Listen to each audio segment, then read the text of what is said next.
In the world of Radio Shock Jocks, the biggest are Opie and Anthony. These people say shocking things that border on offensive in order to entertain their audience. I refuse to sit here and think that radio has to be nice. Why?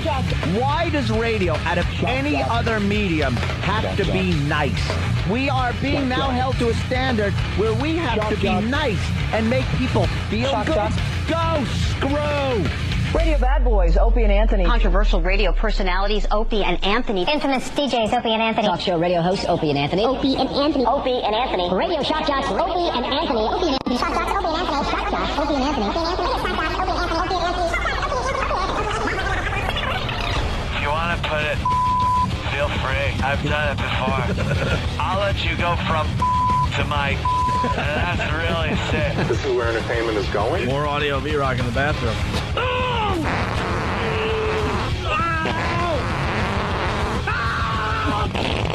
They are 6'3". Can you pop this? I want to see something squirt out. Aim it over there.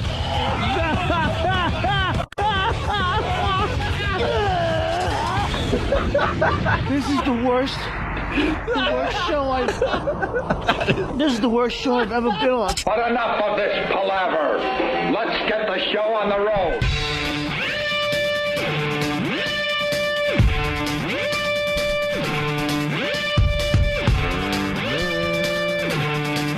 Morning. Shh, you gotta be quiet. I was letting the music establish. Just let it establish and sit there for a minute. People know. Oh. I don't want to do the usual, like, good morning stuff, because it is Wake Up Your Spouse Wednesday. Oh, yeah. And I don't want to have spouses waking up inadvertently before their significant other can do something horrific to wake them up. We do have themes for every day of the week. We certainly do. Today's themes are Whip 'em Out Wednesday. A fine promotion that we started back in Boston and continues to this very day. One of the classics, I say. One of the classic Opie and Anthony bits? Classics. Yeah. People seem to like that one. When we first started WOW in Boston, it was insane. Yeah. It's still happening, but it's a little more low-key, unfortunately. But back in the day, man, remember all the homemade WOW signs, the construction workers on the side of, like, Route 9? Yeah. Just writing WOW in everything they could find. Huge. Everything they could find. Yeah, they were building, when they were putting up buildings, they would put big banners over the side with WOW on them. Yeah. Yeah. It's still happening. Yeah. I guess we just became busier with our radio show. Yeah. We used to spend probably 2 to 3 hours a day, not even just on Wednesday, a day talking about Whip 'em Out Wednesday. And then we'd take calls, and it was cool and all, but then after a while, how many times can you get? Guys, it was great. I was driving. I have a WOW sticker on my car. Yeah. And this girl flashed me. She's so hot. And she's like driving a red Ford. All right, thanks, man. Okay. Just proved we didn't have as much material back then, because that was an exciting phone call for us. Yeah, that would have been great. But it is happening. WOW. Most of the radio stations we're on, they have WOW stickers that represents Whip 'em Out Wednesday. And when women see that, you know, the women that are a little looser. A little looser? The women that are a little looser. A little looser. You know, the goers. No, I'm just kidding, because actually you get some soccer moms that are into it for some reason. Oh, yeah. But some women are out there, and they'll see the WOW, and they will flash because they see the WOW sticker or the homemade WOW sign or the WOW written in the dirt in the back of a car, and they will flash. That is their sign to go, oh, okay, Opie and Anthony, Whip 'em Out Wednesday. Boom, here you go, boys. And then they drive on, you drive on, and that's that.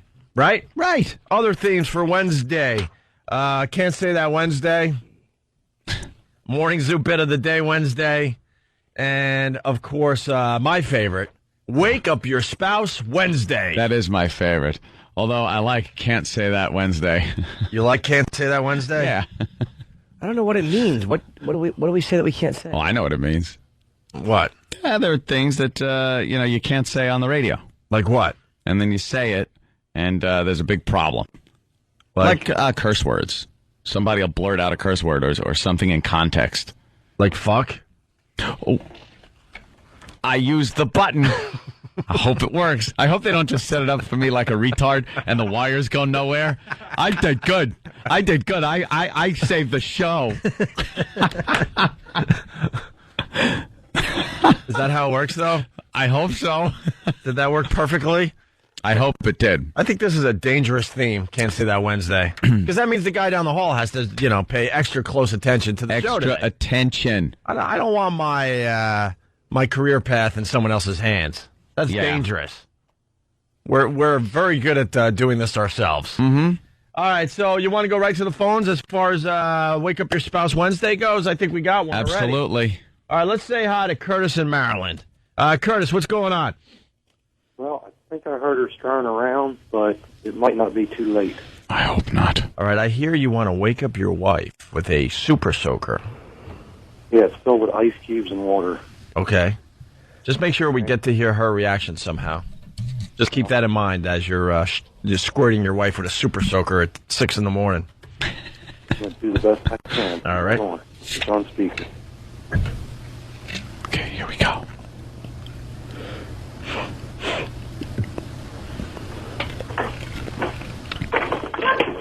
Fuck you, asshole. All right. Let's wake up your spouse. And can't say that. See, oh, no, she's got the soaker. Now she's got the soaker. See, another great reaction, but unfortunately she played Can't Say That Wednesday, and now we got a problem. Yeah. That was really good, though. She said, what the F-U-A-H. Right. So maybe we could get a couple bleeps in there so people could hear what her reaction to the waking up by the super soaker. It's absolutely what you would say if you were hit with a super soaker. So yeah. I think everybody would know. You'd wake up and say the same thing. Right. All right, Curtis, thank you. Yeah. They're just having a conversation between themselves now. Oh, good morning. Well, how'd that work out for you? Well, it wasn't too bad. I got her, and she come after me. Yes, she cursed a little. And just nailed me in the back. See, this wake up your spouse is really good as long as the person that is being woken up doesn't curse, but that's the problem. Most people are going to curse. Yeah, you're not going to wake up and go, golly jeepers. Right. What are you doing? Right. I like the ones that wake up, though, out of the deep, cranky sleep. I'm like, why? Why? They just want to know why. Well, we got an example of that. I think that was the cat butt one. All right, Curtis, we're going to let you go, all right? All right, thank you. Good. I'm going to have a good day. All right. It doesn't make the Wake Up Your Spouse Hall of Fame, but certainly a good one to get the bit going today. Thank you, Curtis. All right, thank you. All right, there he goes. If you want to hear one from the Hall of Fame, it's the cat butt. Yeah, that was a good one. Some guy decided to wake up his wife or girlfriend by using the cat. Check this out. Yeah, we got Jesse from Pennsylvania. He's going to wake up his wife by using a part of the cat. Of the cat, yeah. A part of the cat you would not want on your face. A stinky part. There you go. Let's go, Jesse. It's Wake Up Your Spouse Wednesday. We haven't had a new one yet this week. Get the phone right near her. Yeah. All right, hold on. Here we go.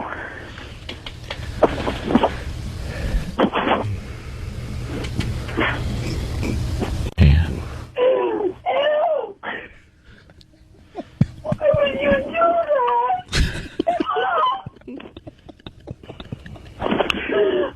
Say hi.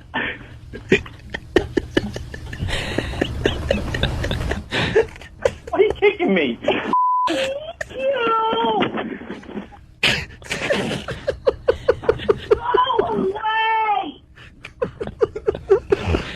Ew. Why would you do that?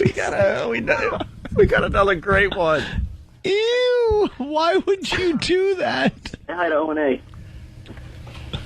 No? Yeah. Yeah. Whoa. There you go. There's one from the Wake Up Your Spouse Hall of Fame. That one's got to be my favorite. Yeah. The whiny, why did you do that? You know, because there's really no good answer to that. Why did you do that? Well, I just put the cat's stinky place in your face. And if you guys are going to, do this for the radio show, you should kind of try to maybe set up a camera because this is perfect YouTube video stuff. Oh, yeah. This is your YouTube video. It's your moment. This is your moment on YouTube. If that was filmed, people would be watching that like crazy. And let me tell you something. With the writer's strike on, yeah, a lot of people are going to be hitting the YouTube. Yeah, absolutely. A lot of people are going to be trying to showcase their talents. I think we might even get better guests because we have to take the place of like talk shows.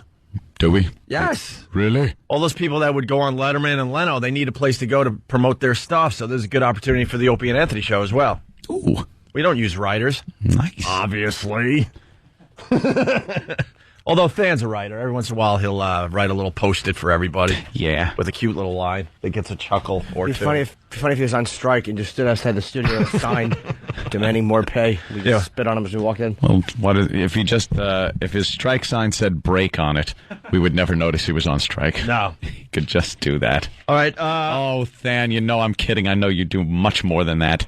Hey, I want to play the Dynamite Wake Up one as well as we're at it here. Yeah, that's a good one. It is Wake Up Your Spouse Wednesday. Another one from the Hall of Fame. You say the cat butt is your favorite?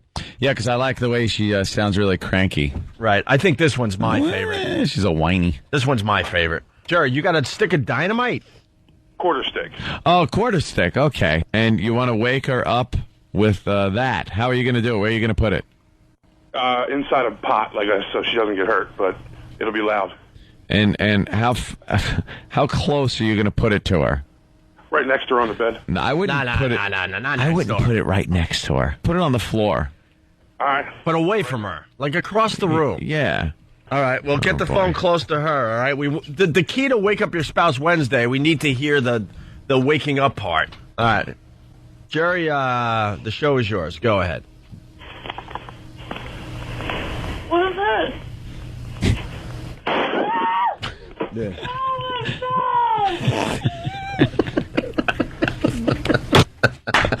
Okay. All right, that one's pretty good.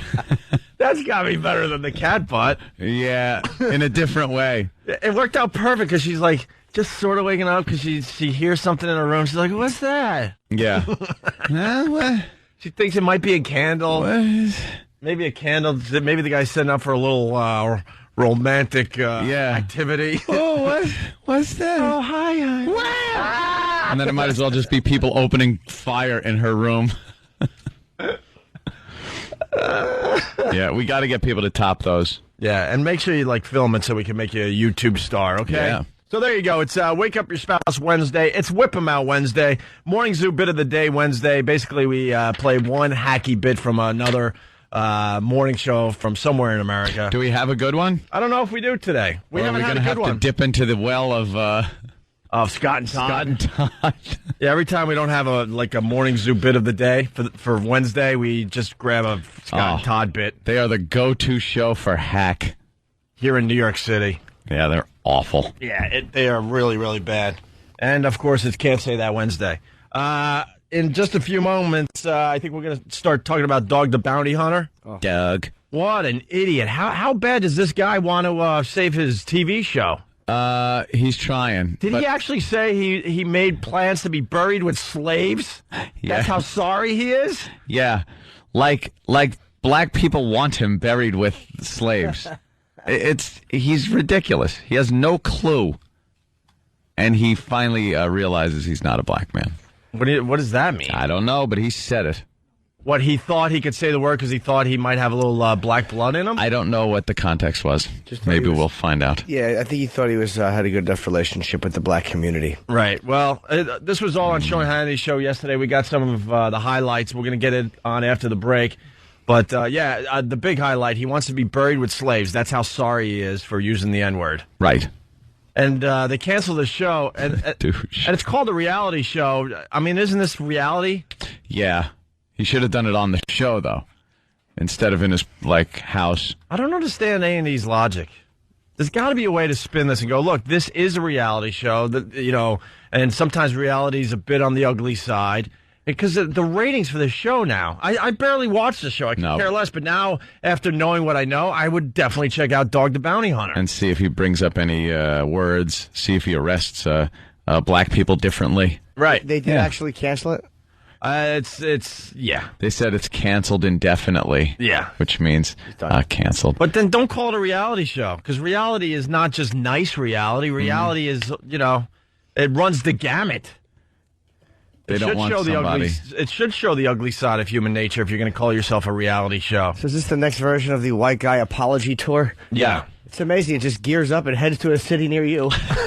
White person will say something stupid, grovel, and nothing will matter. White dummy in front of a camera. But he actually said he's so sorry that he made arrangements to be buried with slaves. Yeah. How effed up is this guy? The boys are in the other room just cutting this up, laughing their asses off. They're like, this guy's insane. He's a crazy man. He's crazy. It's the only gig he's ever going to get, though. What is he going to parlay this into? I know. He actually got lucky doing what he does and being successful on a television show. Now what? He's in Hawaii doing a reality show, and there's nowhere to go from here. No, of course not. That was Back to everything jail. for him. Paul Farmerdale, what's up? Hey, good morning, guys. How you doing? Hey. Pretty good, Paul. What do you got? I am going to. I don't know if I can, how much I can say. I am going. Wait. Let Anthony. Anthony's really good at this stuff. Ooh. Sometimes you got to tag Anthony and go, Anthony, help me out. All right. That's what the listeners need to do, because Anthony could describe anything and keep it within the FCC guidelines. I try. I'm going to use oldie time terms. Okay. He wants to wake his wife up with her marital aid. A marital aid. Which is a device that is used by some women. And in the old days, I guess it was considered an aid to marriage when the guy wasn't home a lot. Perhaps he was out on business. Or at the office a little too long. And she would use this marital aid to help herself out. Why? And now he wants to wake her up with that. Did you want to continue explaining? Because sometimes I say marital aid sometimes, and people go, what is that? Are you kidding? I'm not kidding. I would think. Last time I said marital aid, people were like, what the hell is that? So now I explained what marital aid is. Counselor. Huh? It's not our counsel. It's not our marriage counselor. Right. All right, here we go. Paul, let's see. Okay. Good one. I just have to go into the other room. All right, the guy with the super soaker was really good, but unfortunately his wife cursed, so not much of that made the radio. On this side, anyway. But all right, here we go, Paul. Put you on speaker. All right. Okay. Here we go. All right. Okay, here we go. Okay.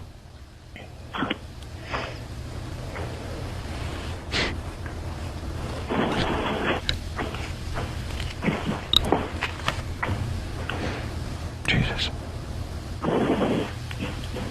Okay, here we go. All right. Hi. Huh? Habla. ¿Qué? Who's on el radio? ¿En qué radio? Opie and Anthony. Huh? Papi.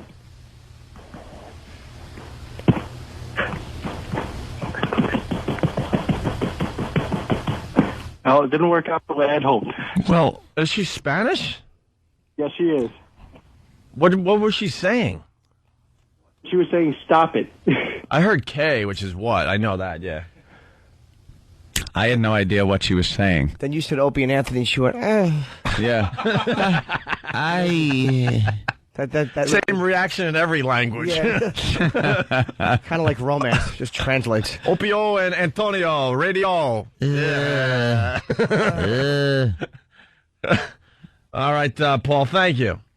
Hey, guys, have a great day. I'm going to say Wake Up Your Spouse Wednesday. I'm going to give a grade of a C- so far. You're being generous. You're giving, you are being generous. You're giving a passing grade. I don't think this is passing today. Well, the Super Soaker was kind of passing, but, she kind of cursed her way through her reaction. But. Yeah. All right, we'll see what happens after the break. Hey, we got that $1,000 a day contest. What's today's sound? Do you have an answer? Today's sound, I believe, is on a template that should be on here any second now. Was it number 9? All right, let me give the big thing then. Between 7 and 7:30, you're gonna play this sound. When the people out there hear it, They got to be the 10th caller at 877-212-ONA to win the $1,000. Boston is on a winning streak, by the way. They've won the last few $1,000. So what's today's sound at? Here it is. How'd your parents die? Oh, yeah, that's right. Okay. That's right, Steve. And we're going to play that sometime between 7 and 7:30. Do not call now. The contest starts at 7 and ends at 7:30. Somewhere in between that half hour, we'll replay that. Okay? Yes, we will. All right, Dog the Bounty Hunter, audio next, hopefully. It's Opie and Anthony. Stay there. Yeah. You're waking up with Opie and Anthony. We appreciate that. Phone number 877-212-ONA. Jim Norton in studio, of course. There's a thing going on with Jimmy. A thing. Jimmy hates Tim's promos. Where he uses those cartoon voices. I like the production value. It's not Tim's work. It's just what's coming out of Tim's mouth. His voice is... It's that sound, that grating. The voice. I don't know where he got that. It's like being physically assaulted. Yeah. Yeah, it's awful. But it's a group of people that live in his head, and they like discuss things. They're like gossip people. Yeah, they're like a henpecked. Yeah, like a bunch of hens at a quilting bee. Maybe he's got cancer. He doesn't have cancer, does he? You know those voices that Tim does, and Jimmy hates it. Now Jimmy's got a problem here because now Tim's using those voices to promote your gig at Caroline's this Friday night. Yeah, it really is like a beautiful woman agreeing to sleep with you and then just kicking you in the groin. Well, this is what Timmy came up with. This is going to annoy the hell out of you, Jimmy. I know it is. Hey, it's Jim Norton. It's little Jimmy Norton on the Opie and Anthony show. This Friday, 7 o'clock, I'll be at Caroline's doing a free show. It's Jimmy Norton. Jim Norton. Bring your MySpace profile, and you get in for free. It's Jim Norton. HBO is giving away copies of my DVD, all for free. Dirty whore. We love Jim Norton. This Friday night, 7 o'clock, free show at Caroline. Little Jimmy Norton. Friday night in Caroline's. That might be a complete rumor. Jim Norton on the Opie and Anthony show. Do you still hate it, Jimmy?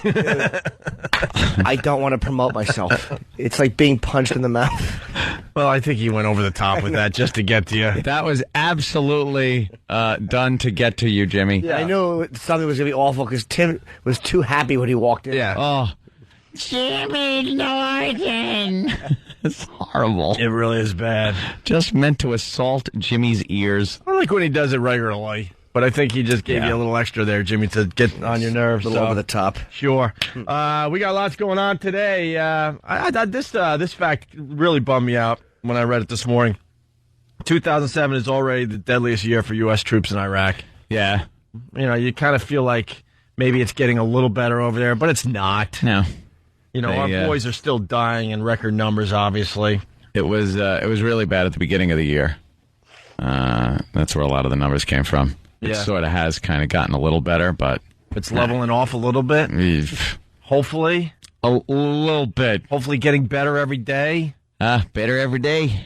Yeah, I hope so, but... And you remember when Radiohead put out their album and the fans decide if they want to buy it or not and how much they wanted to pay for it? Yeah. It turns out 62% of the fans who downloaded the new Radiohead album, excuse me, didn't pay for it. Yeah, nothing. And then the people that did pay for it, the price was like $6. They're like, I'll pay $6 for Radiohead. I think $6 is well worth it. So I don't know if it was a success or not. Well, did it sell more than it would have? I don't know. We got to get a music expert on that. Probably not. But did they make more than they would have with the record company out of the mix? I'm going to say they made way more money, even though it was only $6 per buy. On the average, I'm sure a lot of Radiohead fans paid a lot more because they're hardcore, and others probably said, I'll give them $1. But it averaged out to $6 a disc. They're going to wind up, here's what they'll wind up doing. They're going to wind up just charging, I bet you, but $3 or $4, which is fine. If you can't pay $4, you just shouldn't have it. Yeah. Well, it's one of those deals, though, where a lot of people are going to look at it like the free download, not pay for it. I think that'll happen. And it doesn't matter as long as they're making more money than they would if they went through a record company. Well, it's almost like because through iTunes and stuff, like a lot of times you just want to grab one song. It's $1. 2 songs for $2. So if it's $4, people will pay the extra just to get the whole record. Yeah, but a lot of times iTunes is great because the record sucks except for two songs. I think this was a success for them. I'm going to say. Yeah, maybe we could get more info on that. And speaking of music, really fast, the Eagles. I saw this on TV. They're promoting. This amazes me. They're promoting a new album, right? And I'm thinking greatest hits of the greatest hits.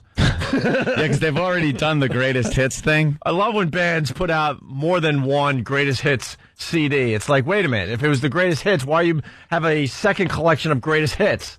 Or the ultimate greatest hits of the greatest hits of the greatest hits. Yeah, it's the bands that put out greatest hits albums without any other albums between the greatest hits albums. That could be a fun little side thing we do today. You know, some of those bands out there, give me their collection of greatest hits. The bands that put out more than one, because they'll start with greatest hits. Volume 1, greatest hits. Volume 2, the ultimate greatest hits. Actually, the Doors, because I'm walking around the city and they got posters for a new Doors greatest hits album. And I know they've had at least 4 or 5. Well, at least 4 or 5 greatest hits albums. I haven't really put out anything new. But shouldn't the greatest hits just be that greatest hits? That's it. Yeah. We're done with our creativity. Here it is, the greatest hits of our career. Because these were the greatest. They start kind of slacking after a while. The greatest hits aren't quite the greatest hits. And stop adding that stupid new song at the end of your greatest hits album. No one wants to hear it. Or the live track. Sometimes they'll add a live track. The live track I don't mind because at least you know the song. Yeah. You know, you get this great CD. It's like all the songs you know and love from your favorite band. And then the last 2 songs are new songs. It's like, no, I don't want to hear the new stuff. Sorry. Don't try to package it in with your greatest hits. The Eagles wound up selling something like 750. Oh, yeah, that's what I was getting at. $750,000. So, yeah, when I heard the Eagles had a new CD out and I saw the commercials on TV, I'm like, oh, no, here they go again with another greatest hits type album. Well, it's called Long Road Out of Eden. It's the #1 album in America. It's new music. And it sold 711 copies this week. 711 copies? 711,000 copies, sorry. That would you imagine? That would be really funny. Yeah, the record business is in trouble if that's true. Well, the beauty was that it wasn't 700, it was 711. Like the Eagles so wanted to put a spin on a bad sale. Right. So like, don't forget that extra 11. They were adding them up on the way over. Trying to sell some. But people want to hear Eagles' new music that bad? 711,000 copies? I know they've been touring like crazy for the last few years, just playing their old hits, but... Well, they broke up for how long?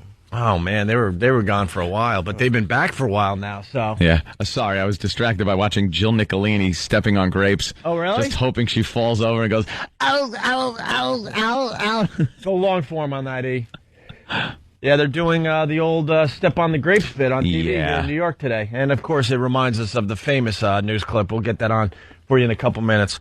So that was kind of interesting. The Eagles, 711,000 copies for new music. All right, hey. Only sold at Walmart? Is that true? They're only selling it at Walmart. And they sold that much. Well, maybe Walmart, for exclusivity, must be pushing it really hard. Well, they definitely know where their target audience is, too. Yeah. At Walmart. I guess #2 album was Britney. Yeah. With 250,000, something like that. Wow. Big drop-off from first to second. But the fact that she's #2... Well, she's is amazing because that wasn't even her. Well, she's got so much exposure right now. I guess it really does mean like no matter what you're doing, if people are talking about you, it's good. Yeah, of course. Of course it is. God, controversy sells. We've made a living off that with this radio show. What was it? I think it was Family Guy. I was watching the other day, and they had like a little Britney segment, and she's holding her kid, and she's on the phone smoking a cigarette, and she takes her thumb and pushes the soft spot of the kid's head in to make an indentation and uses it as an ashtray as she's on the phone. And then she gets done with the phone conversation and just drops the kid on the floor and walks away. This was Family Guy? Yeah. Bravo. It was really good. But see, you can do that stuff because, it's a cartoon. Yeah. You discuss that very thing on the radio, and all of a sudden they want you fired. Yeah, there's a problem. But if it's in cartoon form, you're safe. Oh, that's a tough one to pull off, though, in real life. Yeah. No, I don't mean in real life. I'm just saying discuss it. Let's push in some soft spots. I'm just saying discussing that people go, did you hear Opie and Anthony this morning? And what they suggested Britney should do when she smokes a cigarette? If you were listening to the Shock Jocks, the Shock Jocks are at it again. They want to push in baby soft spots. See, we got the exclusive audio. And they edit out the good part. And the part where I was talking about Family Guy. Yeah, and just leave the guilty part in. Yeah, we know how you work. News. Stupid news. We're That's on the to news. you. Hey, Dog the Bounty Hunter. So he was on our pal Hannity's radio show. Yeah, And dog screwed up. And he also did Hannity and Combs Yeah. on TV. And Combs. Dog asked for forgiveness. This guy is cuckoo. All white people on the apology tour just look silly. If you're white and you screw up, you say something a little racial, you can't go on TV shows all over the place and start apologizing. I hear he's doing Larry King Tonight. That would be great. Can't TV. wait. I already DVR'd that one. I'm in. I am so in. I am so into to that one. What do you got over there, Ant? Oh, nothing. I was just, I'm very psyched about the Larry King thing. Okay. So how important is the... It was pretty important. The dog. So what did you say? Would you ever goof on the... or the... You consider yourself a black man. You want to be buried in a slave's a cemetery. What would your tombstone say? Here lies a hater. Well, you got to hear this guy. We got to get into this a little bit. Larry, stand by, okay? Right. Dog explains that he now knows what we means and says he will try not to say the N-word again. Try. Listen to this. Good luck. I use the word. My little baby is 8. And she came to me and said, Dad, we don't say that. And a lot of times... Liar. A box... You know what? She didn't. I got goosebumps. Yeah. Is he moving you that much? Is there a person alive that is believing this? I think that kid walked in there and Dog had an epiphany. The youngster straightened him out. See, it's the children, the innocent, that will teach us. Shut up. I think his child, that was probably one of the first 10 words he used. Probably. Absolutely. Look, he said it, honey. All Look, proud. Yeah, they kissed his cheek. You know, the white man is embarrassing all of us. Mm-hmm. Who is buying this crap, Dog? Just go away. Don't try to talk ghetto. It doesn't sound good. Oh, sorry. Listen to Got this. the subject. The kid actually came up to him and said, Daddy, we don't use that word? Daddy, we don't use that word. Right. Where would an 8-year-old growing up in a house that just probably throws it around like come up all of a sudden and say, Daddy, we don't use that word? Probably African American, the kid meant. Yeah, exactly. Probably meant the word equal. You could come up with a few examples yourself out there. What is the kid talking about here? I use the word. My little baby is 8. And she came to me and said, Dad, we don't say that. And a lot of times a boxer's in the ring and he does a good job. In the interview right after, he says, we knocked him out. And I always think, what do you mean we? You just was in there by yourself. I know what we means now. Do you? You and the 8-year-old knocked someone out? What does that mean? I don't get it. What does it mean? He's making no sense. All right, so he's dropping N-bombs on the phone. He gets caught, and he learns what we means more than one person. I'd love to see a lesson well learned. And his little 8-year-old is trotting in, teaching him lessons. Stupid kid. Daddy, get a haircut. You look like an idiot. Yes. Dad, you look like one of the way outs. Can you... What word is that, honey? Mullet. We don't use the word mullet. And gun on a felon. We don't use that either. And how about fat wife? We don't use that word around the house. God almighty, enough already. New season. Those are words we don't use. Box set. Other words. Eating. Yeah, I think the kid would have told him, Daddy, there's not a person alive that has the same haircut as you. What are you doing? It really is awful. The way outs. Wow, Jimmy. Yep. I say wow to that one today. I've used the word for a long time not to mean what it does to a lot of black people that are offended. I will try never, ever, ever to use that word again. Oh, my God. Try. At least he said try. Most people say, I will never use that word again. I'll try. Unless, some comes up to me, wants to give me some, I'll call him a... I bet you he used the word after he left the studio. Of course he did. Stop. Didn't we learn from Imus? That ought to hold those for a while. That's exactly what he did. That's right. Yeah. It'd be funny if he said, look, I promise to never, ever use that word again, unless, of course, I'm watching a sporting event. And I have money on the game, then it's acceptable. I love this guy. Stop with the apology tour. It doesn't work. Yeah. Oh, he's no done. one's believing you. Everyone knows you're just trying to save your TV show. Makes you look silly. Sometimes you just got to realize there's nothing you can do to save it. You're done. I see this playing out like this. I say the dog takes that mullet of his, wraps it around his neck, and hangs himself. Wow, imagine him hanging himself by his own mullet. This guy is done. Maybe he'll cut his mullet off to show that he's a good person and donate it. Like, they have cancer hospitals where you donate your hair. That's good. Maybe he'll donate his and no one will want it. No one will want the dog's hair. No one. All right, here Maybe Leif Garrett in the late 70s. We'll take the back part of it, and the front part you can just throw out. Here's more dog from Hannity and Combs. I thought that I was cool enough in the black world to be able to use that word. Now, that's something I can relate to, Anthony. I can't because where is this black world? Is it a doppelganger Earth on the other side of the sun? On the black world. Half the moon.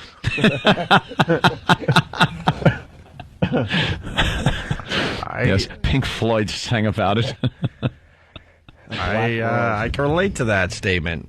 Well, yes, you did something. You had a little racial faux pas as you were growing up. I was 15 at the time, and you do think if you're hanging out with a lot of black people that you could kind of talk their language. No, you don't. And if you're like me, you learn the hard way when you're knocked out cold on a basketball court with a chipped tooth that maybe you're not allowed to say that word. You shouldn't say it. Even if you meant no harm by saying it. Even though you used it to tell the kid that he just shot a really nice three-pointer. Doesn't matter.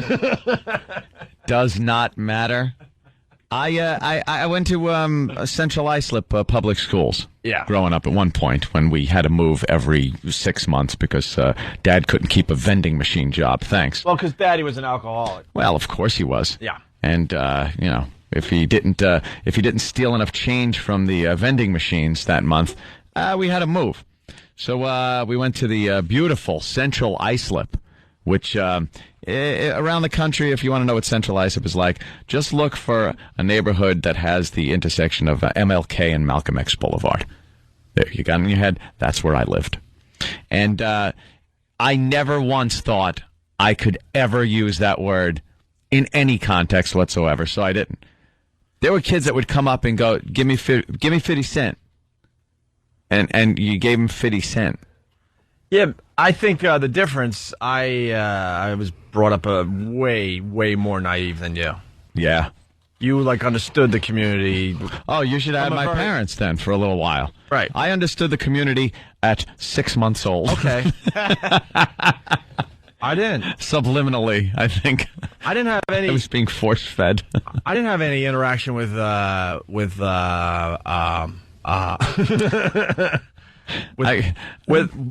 African Americans. No, until I was in junior high. I had no clue what they were about until junior high. Really? I'd see African Americans and whatever. They just looked different to me. I didn't know. I didn't know any better. They were just called black people back then. Sure, black people. So or Afro-American. So I didn't have any interaction with them until I was in junior high. Yeah. And then I made a lot of friends because I played a lot of basketball. And, the legendary story, this was in high school now when I was like... Do they call you the White Shadow? The White Shadow.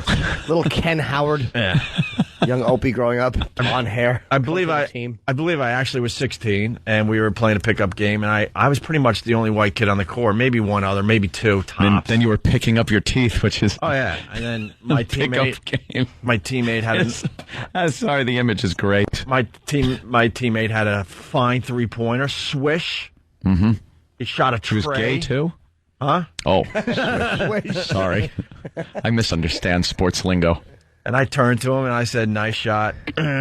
Because everyone else was saying exactly that on the basketball court as we're running up and down. And before the word completely left my mouth, I was on the basketball court. Fell? The rest of his friends said the same thing. Nice shot. And everything was fine. And then it was awkward, and then I had to kind of maybe leave the game because, I was in no shape to continue playing. Did you continue with the friendship, or? Yeah, actually I did. Really? Did you ever talk about it? Did you ever say, why did you punch me in the face? Yeah. No, it was understood immediately. Why would you be friends with that douche after he slugged you when he knew you didn't mean anything? It wasn't like we were friends like going over to each other's house, but because I played a lot of basketball, we ran in the same circle. So it was a little weird after that, but it was all right. Did he ever apologize for punching you in the face instead of going, hey? No. No, shouldn't be. Well, you were right. Apology. Then. So here we go. So as we listen to this clip, I kind of understand from my youth what this is about. I thought that I was cool enough in the black world to be able to use that word as a brother to a brother. I'm not. I've always taken pride to be the white guy that can talk to the black people, that can refer to them truly as a brother from a different mother.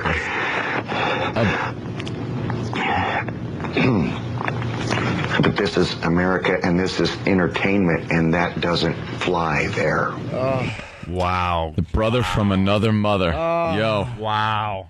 How embarrassing is this? Word to your mullet. This is awful. How embarrassing He is this? A babbling, like, just idiot. Dude, I can't even think of a good enough word. Who's going to go to jail with you now if you pull them over? Who? Shut up. Just drive away. Boof. Over that. Yeah. Instead of saying my kid should be shot because he's a drug addict who recorded his father and sold it to the Inquirer. Yeah. His father's a boob, but the kid sucks too. Yep. Well, when we get back, we got him talking about how he wants to be buried with slaves. That's how sorry he is. We got the official apology. Dog talks about visiting George Washington's house and seeing where the slaves were buried. Oh, my God. Visiting George Washington's house. This guy doesn't know what to do. I would love to see the meeting that he had with other people to pitch ideas on how to salvage this. All right, George Washington's house. Bury me with the slaves. I'm going to talk about how I was a brother from another mother. This guy's an idiot. He's just doing anything that he thinks connects him to. Eat collard greens. All right, good. All collard greens. What else? Yeah, we know a little bit about this. When you mess up, you go into damage control mode. Yeah. And then they start suggesting just crazy, Stupid whacked ideas. out things to try to get you out of the situation you're The in. dog wants black people to throw pies at his face. Linger. Well, years. Yeah. To linger for years for that one. 10 years for that one. Hey, E-Rock, you got that thing as we go to break? All right, also, so we'll play that audio after the break, and also someone's going to win $1,000 after the break. Mm-hmm. That is a guarantee. But Jill TV here in New York, she's doing the great bit. Yeah. So we got to go old school and play the famous clip of the Atlanta reporter doing the exact same thing, bouncing up and down on the grapes, having a good old time, and then falling over and knocking the wind out of herself. That's great. As she hit the ground really, really hard. The mistake she made was she had the bucket or whatever you want to call it filled with grapes on a table. It was on a big platform. It looked like a gallows. Yeah, a platform. So she's way up high. So when she fell, it was going to hurt that much more. And she knocked the wind out of herself here. It was a contest between her and somebody else. So when time was running out, she decided she was going to stomp twice as fast. Yeah. And since she wasn't that slim and trim, she kind of flopped right over the edge. I'm sure you guys have heard this clip many times, but enjoy the beauty of the anchor people and how phony they are. Doing their best, Sherry O'Terry. Yeah. There's a real moment going on, and the best they can do is, And isn't their music still playing? Yeah. Oh, that looked like it hurt, yeah. They couldn't break out of their anchor character to go, oh my God! That was hilarious. Here's the clip as we go to break on the Opie and Anthony show. And one of the things that's done is right here, these buckets are filled with grapes. What kind of grapes? These are filled with Chamberson grapes, and the winner this Saturday who stomps the most juice will actually win an overnight stay here at Chateau Elan. You ready? You ready to try it? Yeah, sure. Let's go. Not disgusting. Let's All right, go. you ready? Give us a 30-second time. Here we go. So what's the deal here? There's a contest to stomp, and how are you measuring who does the best stomping? And whoever stomps the most juice wins an overnight stay, but it's not the only thing you can do. The measuring cups are down below, right? Measuring cups are down below. All right. And if you win, you get to stay at Chateau Elan. And what else do you have going on here? Well, if grape stomping's not your thing, you can come and spend the day listening to live music, eating international foods, having wine tours and tastings, vineyard tours, seminars, arts and crafts. It's a lot of fun, a whole day. Stop. Oh, stop.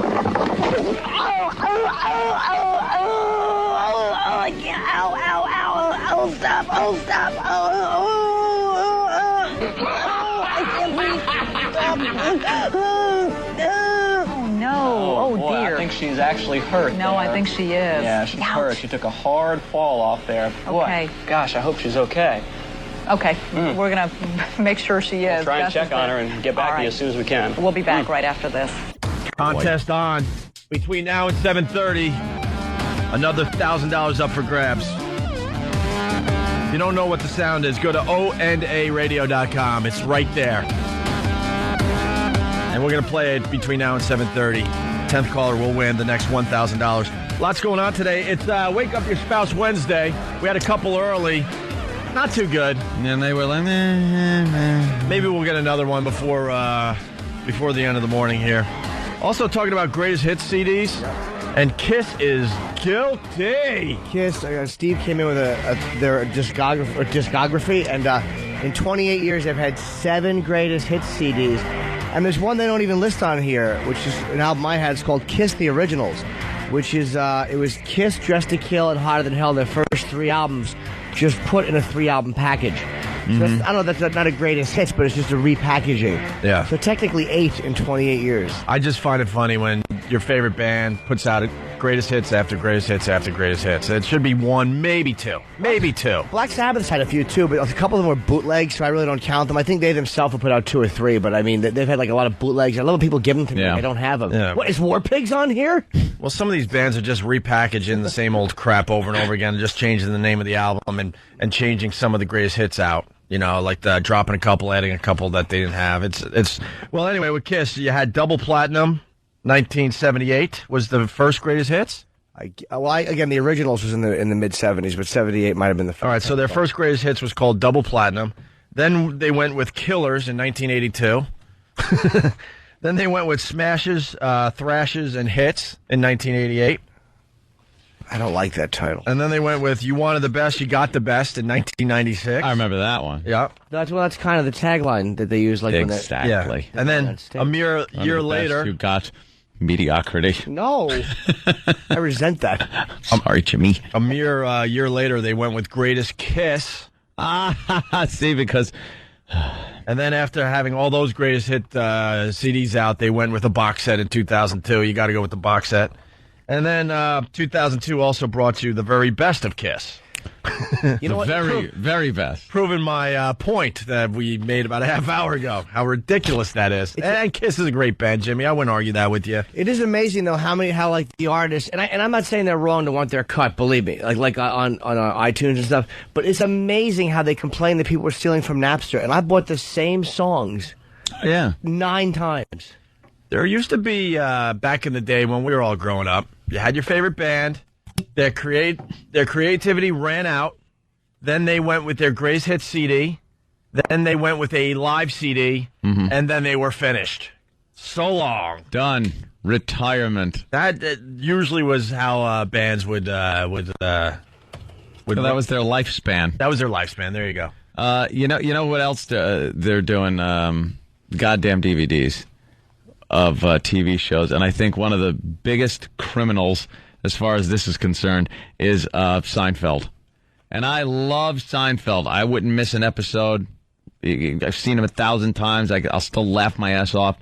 But they made a huge to-do, if I may say to-do, when they would put out season 1, season 2, season 3. A few months later, and then during Christmas, they put out another season and put out all the seasons. And then I find out that they just put out the entire show in a box set.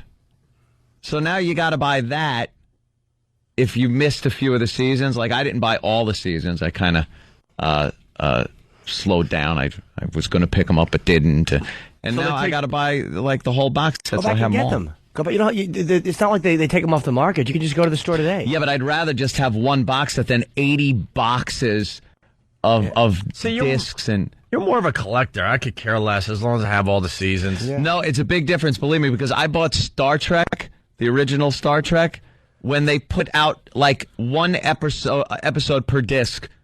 I had hundreds of discs in my closet of stupid Star Trek, and then they put out the entire series on a box set that was nothing. It was like about 5 CD cases stacked up on top of each other. That's how big it was. So then you could make some room in your house, throw out all the Star Trek. That's what it is. Single DVDs and go with the box set away. They make the initial seasons, they put them in big boxes, so they take up a lot of room. And then they put out the box set of the entire series, and it's worth it just for space to get that and get rid of the other ones. Yeah. They know what they're doing. All right, hey, someone wants to defend Kiss. And like you said, that you wind up buying the same things 2 or 3 times. Yeah, I don't think we were trashing Kiss. Tom, go ahead. I was, sorry. Hey guys, what's up? Hey. I love you all. Love you, Jimmy Norton. You guys are awesome. But some of the stuff they've put out has had extra songs on it, live versions, and a lot of times it's the record company that puts the stuff out, and That's they don't true. even have anything to do with it. No, you're right, dude. And I'm sorry to interrupt you, but it's funny. Double Platinum, I remember. With the big addition to that was they redid Strutter, and they called it Strutter 78, which was just like they just re-sang the same song. But you're right, it is the album, the record companies more than the band. And it's a band that's still trying to put out new music. I want to look at the Doors. The Doors are really guilty of putting out a lot of greatest hits albums and CDs and stuff, even though Jim's been dead for, 30 years, 30 some odd years. With Kiss, you also got to look at them as that's the epitome of a band that's going to just squeeze the money out of the band. With Gene in there, I'm sure he thought greatest hits CDs were fantastic. Like we could package it without having to do anything else, really, and make money off of it. That's Gene all over. One thing I'll say about Kiss, though, is that they when they put something out, that you always feel like you're getting something really good. Like they never package things crappy, which I kind of like. They just package things really nicely. And speaking of Kiss and greatest hits CDs, this is a song that was on one of the greatest hits CDs. I bet you don't know this, Jimmy. We're back in the New York groove. We're back in the New York groove. Like Jimmy's version. We're back to the Opie and Anthony show.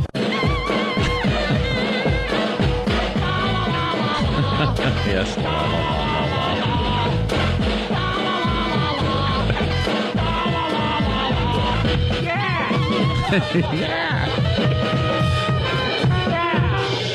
To understand the beauty of that, and if you want the rest of the song, you're going to have to pick up the one of the Kiss greatest hit CDs to get the whole version. But to understand the beauty of that, we didn't just throw like drums behind Jimmy singing. Jimmy was actually playing the drums. Of course. Vanilla Fudge, because the radio chick, when she was on the afternoons, was dating Carmine Appice, who's the drummer, is a legendary drummer, and his drum set was in studio. I guess they were going to do some drumming, and I decided to play on the great Carmine Appice's drums. Yeah. And I'm good. And just improvise New York groove. So there you go. Hey, Joe, Flushing, what's up? Yeah, how you doing? I'm a big Stones fan, but they've got a myriad of live album greatest hits. They got 8 of them. 8 greatest hits CDs. Yeah, they got High Tide and Green Grass, Through the Pairs Darkly, Hot Rocks, more Hot Rocks. High Tides and Green Grass. Made in the Shade, Sucking in the 70s, 40 Licks, and the latest one is called Jump Back. We got that one.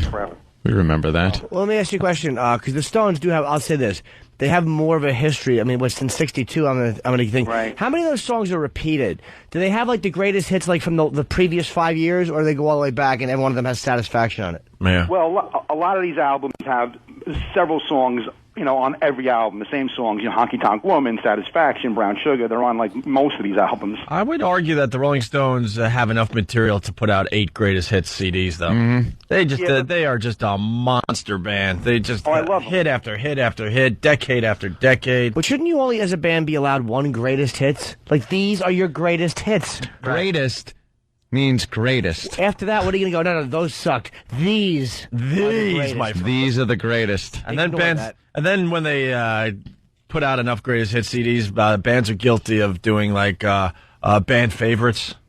Yeah. Oh. So they're kind of greatest hits, but there are also some other interesting songs that might not have got radio airplay or made a greatest hit CD. B-sides. A lot of these songs are on every album. Yeah. You know, they drag the ones from the 60s up into the 90s, you know? Right.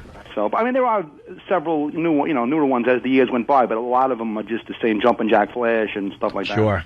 All right, Joe. Thank you, sir. Thank you. Have a good day. Thanks for listening to the Opie and Anthony Show. Let's get back to Dog the Bounty Hunter on Hannity and Co. Great. Speaking of greatest hits. Yeah, where were we? We got... The greatest hits of his apology tour. Dog is on Hannity and Combs last night. He's going to be on Larry King tonight, and he's just groveling and just looking like an idiot. He really is just looking like an idiot. Just shut your mouth and hope for the best. None of this is going to work for you. When Imus apologized, we were like, come on, don't apologize. And he did, all right, whatever. But at least Imus, I didn't wish he didn't have to, but he kept his dignity. He was just a subdued. I thought I was one of the brothers. What are you doing, dude? Yeah, we played that before the break. What He thought he could use the word because he thought he was one of the... Brother from another mother, he actually said. He Oh, actually said that. Getting choked up. He said Dog thought he was cool enough to use the N-word. Here we go. Here's the next clip. Talking about his son, Tucker, right? Yeah. His son started this whole I was going to say, you got to be like Quentin Tarantino to be cool enough to say that. Exactly. And you got to be in a movie at the time. Does it say dead son's girlfriend drop off? Does it say that anyway? But his son started the controversy by taping the conversation he was having with Dog about his black girlfriend. Here we go. Here's where Tucker comes in. I was in prison in Texas Department of Corrections. I named Tucker D. Chapman, TDC. Because in my life, I had to have something take over that TDC, Texas Department of Corrections. So I thought, this is the son that I will have, that I will be a good guy for and never go back to prison. I couldn't name him Prison, but it was kind of like naming, there's a song with Johnny Cash, Name Your Boy Sue. It was kind of like that I was in back then when he was born. What is he talking about? He really is a moron. I couldn't name him Prison. I couldn't name him Prison. Could I? Could I have named him Prison? Oh, gee. Should have named him Prison. How about Sodomy Jr.? That would have been a nice name. And Hannity was just sitting there last night going, I got gold. Yeah, this is great. Hannity didn't need to talk. Just let this guy continue just babbling about nonsense. What a dolt. So the kid's initials equaled Texas Department of Corrections. Right. So he was then able to look at the kid. I don't even know what he's saying. My son, Prison, and this is my daughter, Black Fist in my face. And this is my other daughter, Dirtbag Guard, and Snitch with a throat cut, my nephew. Don't forget Shank. Yeah. Here comes Lousy Screw. Yeah. Come here. MAGA Lousy Screw. All right, more on Tucker and why he did this. Or maybe we don't get the answer. Okay, and how much did they pay your son for this? Well, I think they gave him $15,000. That's alleged rumor. Righteous Why did your son do this to you? You know, I don't know. I mean, I guess I would say I've been to prison and I wouldn't do this to my father. I don't know why he would do it unless, there's some kind of habit or something he needs the money for. Drugs? Well, absolutely drugs. That's the reason he went to prison in the beginning. Oh, my God. Oh, he kind of like, hey, he's on drugs. I'm such a great dad that no one would do this just out of, the fact that he bashed the girlfriend. My son, well, he needed the money for dope. Wow. I don't see the holiday season being very festive at Dog's house. It's going to be very awkward. Yeah. I don't see the gifts being exchanged between him and Tucker. We're talking about Thanksgiving at Than's? Oh, wow. Oh, sorry, Than. Dog and Tucker, or Than and Mother? Who do you think has a worse relationship? I would have to go with Than and Mother. Than and Mother? How's Mother, Than? Than, what do you think? Well, it sounds like at least they talk. Well, yeah. Or did. It's true. You guys don't even have the opportunity to tape each other, so. No. And there could be tape. She's not a public figure, so I'm right. hold her to the same standard. And the way he refers to his son's girlfriend is the way Mother refers to Than. Yes. Do we have a Mother update? No. Thanksgiving. Coming up. Getting there. Will you be in the same place as mother? No, I decided this would be the first year that I actually go to my girlfriend's family. I'm going to try a new family. You're just going to try honing in on a new family there. That's good. I'm going to the bullpen for that works. a relief family. Yeah. That's pretty fun. That works. Yeah. All right. So, kind of cool. Yeah. I'm sure my brother and his new nephew will understand. Oof. Yeah. You know what that means, there's though? other family. That means you guys got to do... What? Did you push the fear out, Jimmy? No, I did not. Oh, no. Someone pushed the fear out. I Oh, did. my That means God. yes. Patrick Duffy. Oh, my God. Just stop me in my tracks. Did you... No. Iraq. You pushed the fear out? this Someone morning? did. Who Wasn't pushed me. the fear out? You, Jimmy? No, I promise you, I'll tell you. Wasn't me. No, I think you're actually... Wasn't me, man. Maybe it's my food pocket acting up. Oh, God. Oh, you caught with your own damn food your own pocket. dumpster food pocket. Disgusting. It's got some rotting sausage and cannoli in it. I just know that bothers Jimmy. I love saying food pocket. No one likes your food pocket. What I was going to say, that means if you do Thanksgiving with her family, she's got to do Christmas with your family. Is that That's when trade-off? they're going to take notice and go, oh, okay, I see what's going on here. Who's going to notice? Mother and, okay. and everyone else when you don't show up for Christmas either. Now, what about the rest of the family? Because this is kind of a sacrifice. So you get away from mother, but do you have other family there that's going to be there that you would like to see? Yeah, but also since my parents are divorced, we have Mom Christmas and Dad Christmas, so I'll at least get to attend Dad Christmas. All right, that's good. Yeah. All right, let's get back to Dog. There's your mother update. Not much today from Than. We'll get into that a little deeper on a future Opie and Anthony show. Here we go. More Dog the Bounty Hunter on Hannity and Combs. Dog says he used to use the N-word as a greeting. Really? Is this a word you use with regularity throughout the years, and now only in the last 4 days have realized 5 days that it's wrong to use? I was sitting in a studio when the other person used the word. But did you use it regularly? Not that regularly, only probably as a greeting to a black person where they'd come up, hi, my N-Dog, and I'd be like, stick my head in his chest, hi, man, how you doing? I wouldn't turn around and say hi and use it out loud because I'm going to get beat up. But I use it as when I meet a brother and we shake and we say, how's it, that's how it is. It's not a degrading thing at all. Oh, Jesus. I can't look at other white people. Oh, Jesus. No. Jesus. Does he understand the context he used this in on that recording? Because it has nothing to do with how he's greeting people, or it's not a joke. It wasn't some kind of, it was a personal phone call, but it did get out. And he was using it as, I don't want my son going out with one of them, and you will not be involved in the show if you do. But to show you where we're at with racial stuff, like the fact that, first of all, it's not illegal to be racially inappropriate at home. No, it's not. But isn't it funny, Alec Baldwin says horrific things to his 12-year-old, and that's like, But this guy, because he used racial terms, his career is over. Yeah. Both in private conversations, both leaked to the media. One is going to survive and continue to thrive, and one is finished. 30 Rock. Yeah. Well, I mean, but Hotter than ever. him as a career, I'm saying.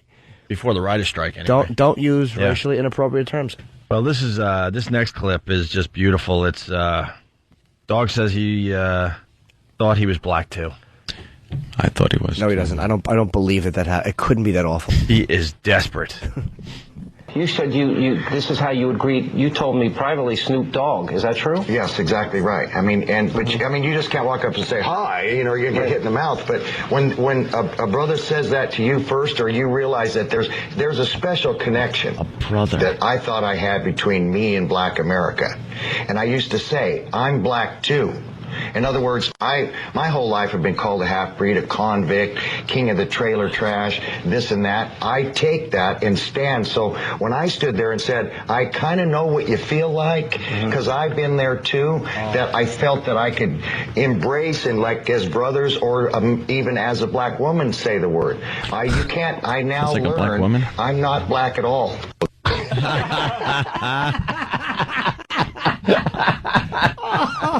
How'd your parents die? Black people, it's okay to laugh.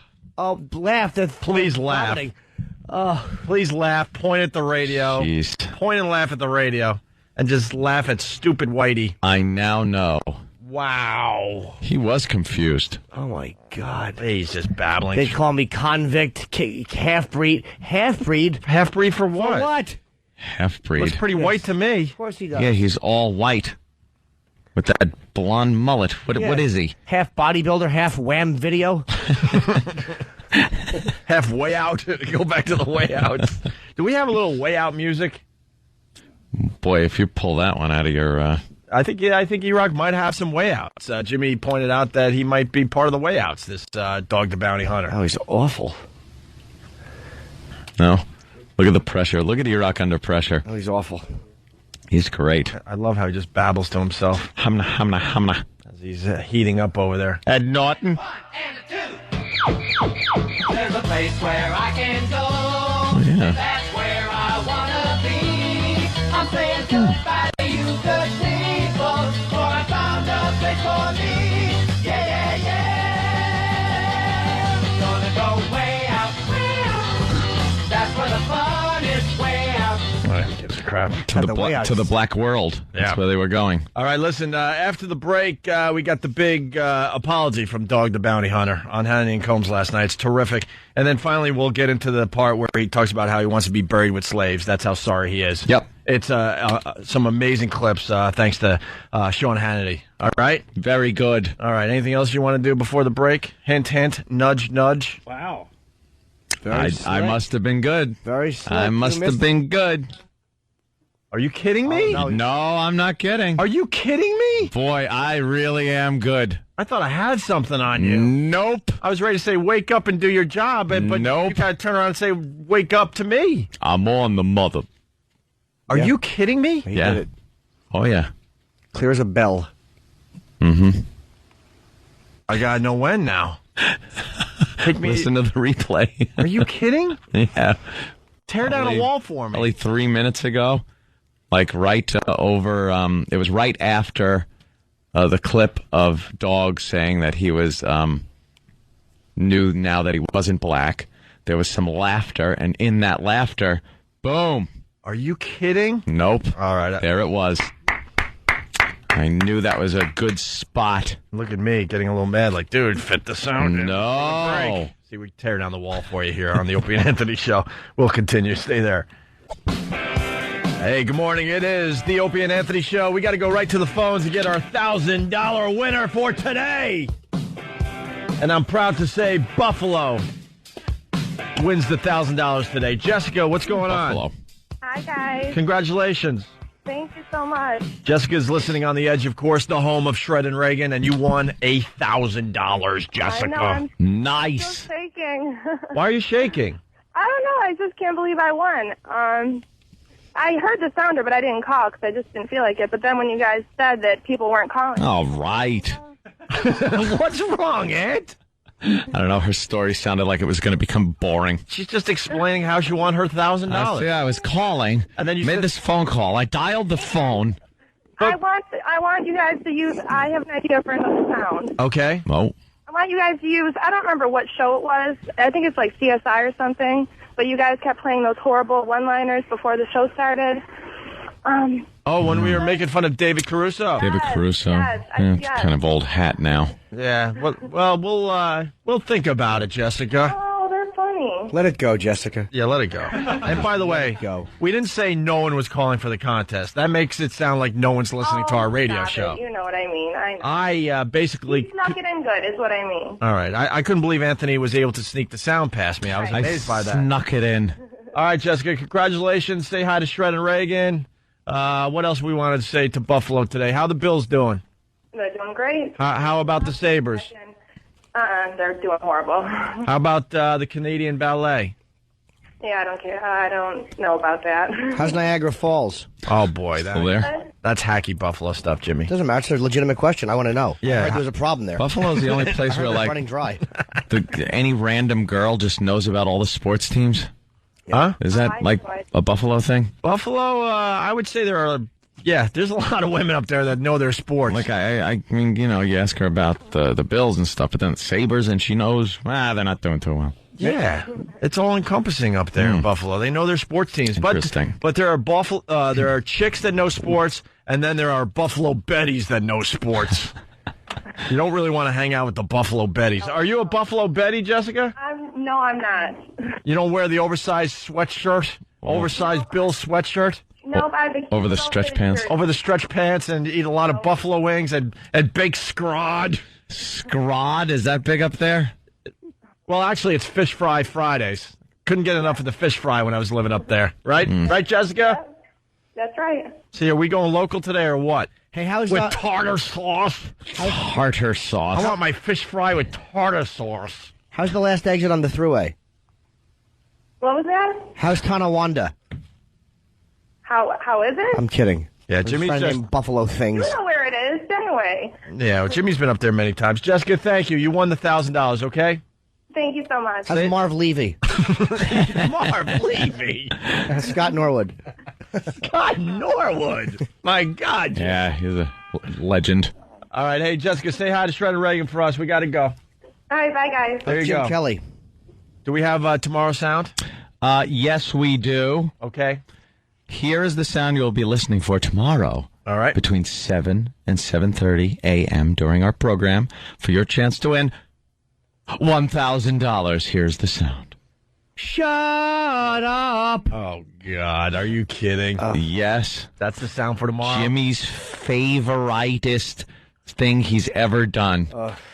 All right, very good. The shut up sound. So if you hear shut up tomorrow, 7:30, call in for your chance. Hey, in other news, Curt Schilling signs the one-year deal with the Red Sox. This I found very interesting today. Greg Maddux. Sports news. Wins his record 17th Golden Glove. 17? Jimmy's got a mouthful of eggs. We were all flabbergasted by that. Me, not so much. Isn't he like 45 years old? He's a pitcher. I understand that. So they don't get that many balls hit to them, and they only play once every few games, so they probably have much fewer chances for errors. So I don't care about him or his Down syndrome face. Wow. He has a retarded person's mouth, and it makes me sick. All right. But it's a great accomplishment. Little commentary. Yes. Give you news and commentary. And we're also talking about greatest hit CDs. And now Kiss is off the hook there, Jimmy. We're done with Kiss because the Doors are the worst offenders. Really? They've had 1, 2, 3, 4, 5, 6, 7 box sets. Oof. Now you talk about greatest hits, and then like when you start talking about box sets, usually it's like here's the box set of the Doors, and it has to be everything they ever did. Yeah. Not in the Doors case. They had to put out 7 different versions of their box set. And 9 compilations. 9 compilations. 9 greatest hit CDs. They started it off in 1970 with 13. Wow. Then they went with Weird Scenes Inside the Gold Mine in 1972. Then they went with the Doors' greatest hits in 1980. Followed that up in 1985 with The Best of the Doors. Then in 2000, they just got nuts. They went with Essential Rarities. Then they went with The Best of the Doors.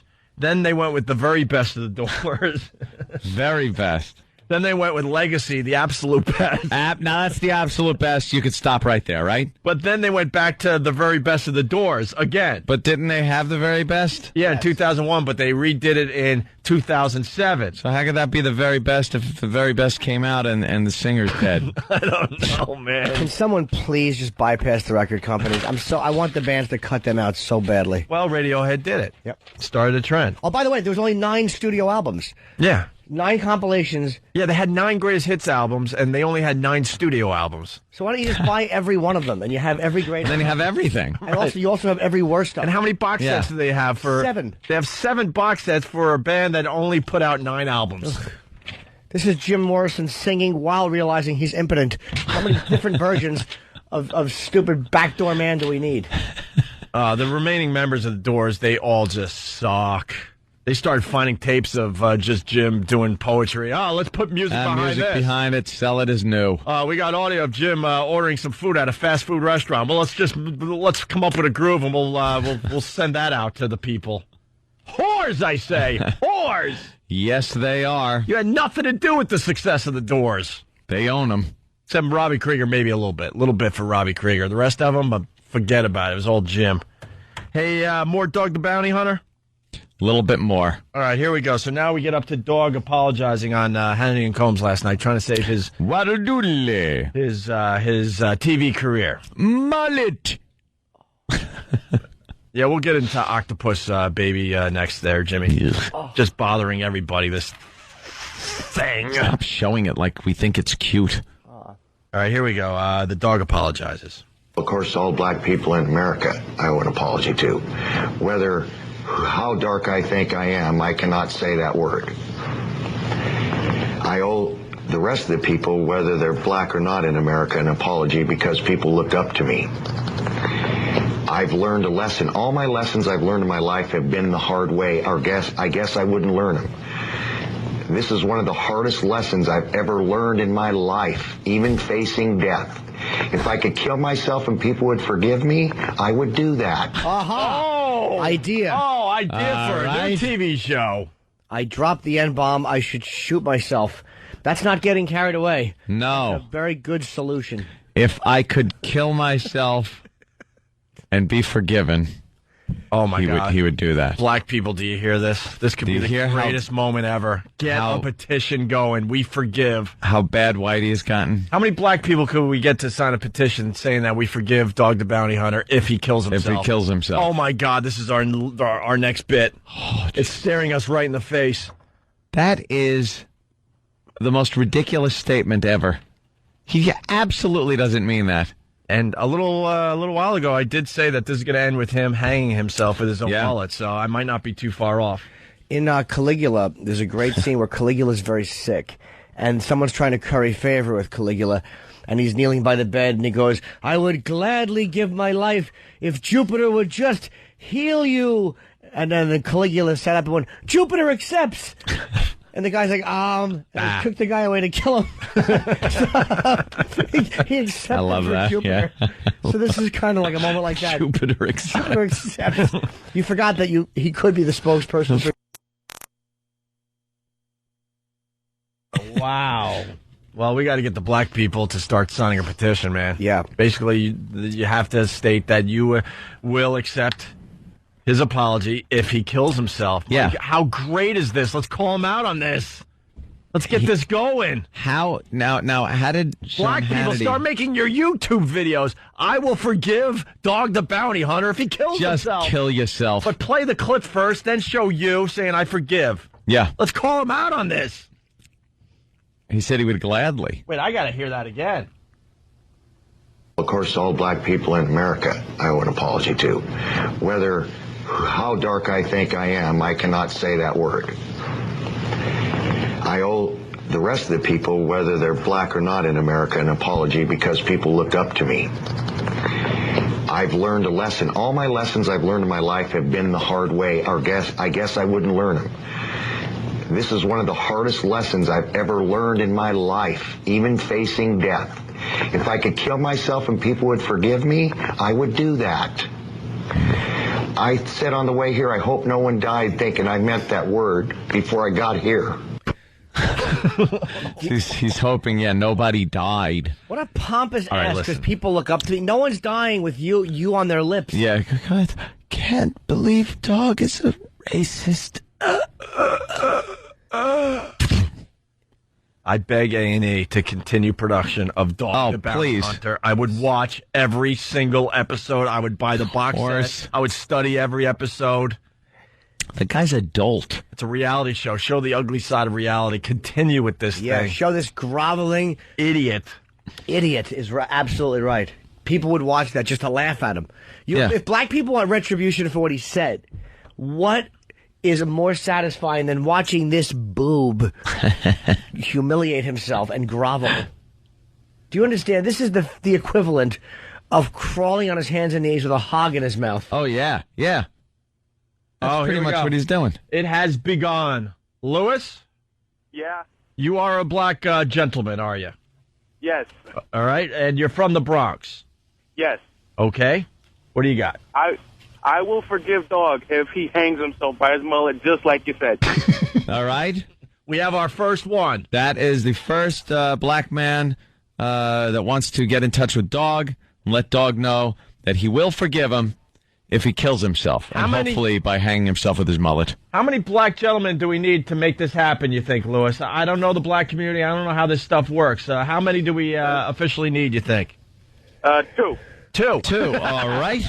We're looking for one more black guy. I just want to say I love you guys. I love the show. I listen every morning on the way to school. Thank you, my neighbor. Thank you, my listener. Thank you, my Yes. listener. And I want to apologize to Boston that we put a black guy on the radio. I'm sorry. We'll be more careful in the future. All right. Thank you, Lewis. All right, thanks, man. We move on to Dog. Now he gets to see a video of Tucker, his son's girlfriend, for the first time. He's never seen this girl. Really? That he was talking all kinds of S about. Ooh. And he's just brilliant last night. He's great. I believe that Dwayne is a racist because I've heard many times what he says about me, not just this one time, but a lot of things he says and a lot of things he does. I want to take this moment out to say that I've never been in any trouble, so I really don't get you judging my character. You've never met me. I have never met her. She's a cute little girl. I didn't know that. I didn't never know what she looked like. Well, you have an opportunity tonight. You started to talk to her earlier. You want to say anything to her? Well, I like this. I'm so sorry, honey. I'm so sorry. I'm not like that. You know that. No. Sorry. She doesn't. I have it. Thank you. Oh, my God. Oh, is he groveling? I think this guy really likes being on TV. He lost his mind. He's and awful. loves that people know who he is. Oh. Wow. Joe Piscopo looks like George Pataki. That's Piscopo? Yeah. He does look like Pataki. Doesn't he look like Pataki now? Sorry. Wait to add nothing to what you just said, though. I just repeated what you said and agreed with it. Another guy getting a little too old to dye his hair, by the way. He's right about there. He only has about a year or two left with that dye job thing before he starts looking creepy. We got to get like a montage of celebrities that dyed their hair way too long. I think that would be something cool to check out on a website where they just get to the point they look creepy because they continue dying. Hey, where's Sam, by the way? Could we have Sam? How about Robert Redford and that dye job? Oh. It looked like he had the equivalent of a red oven mitt on his head. It's like you're 70.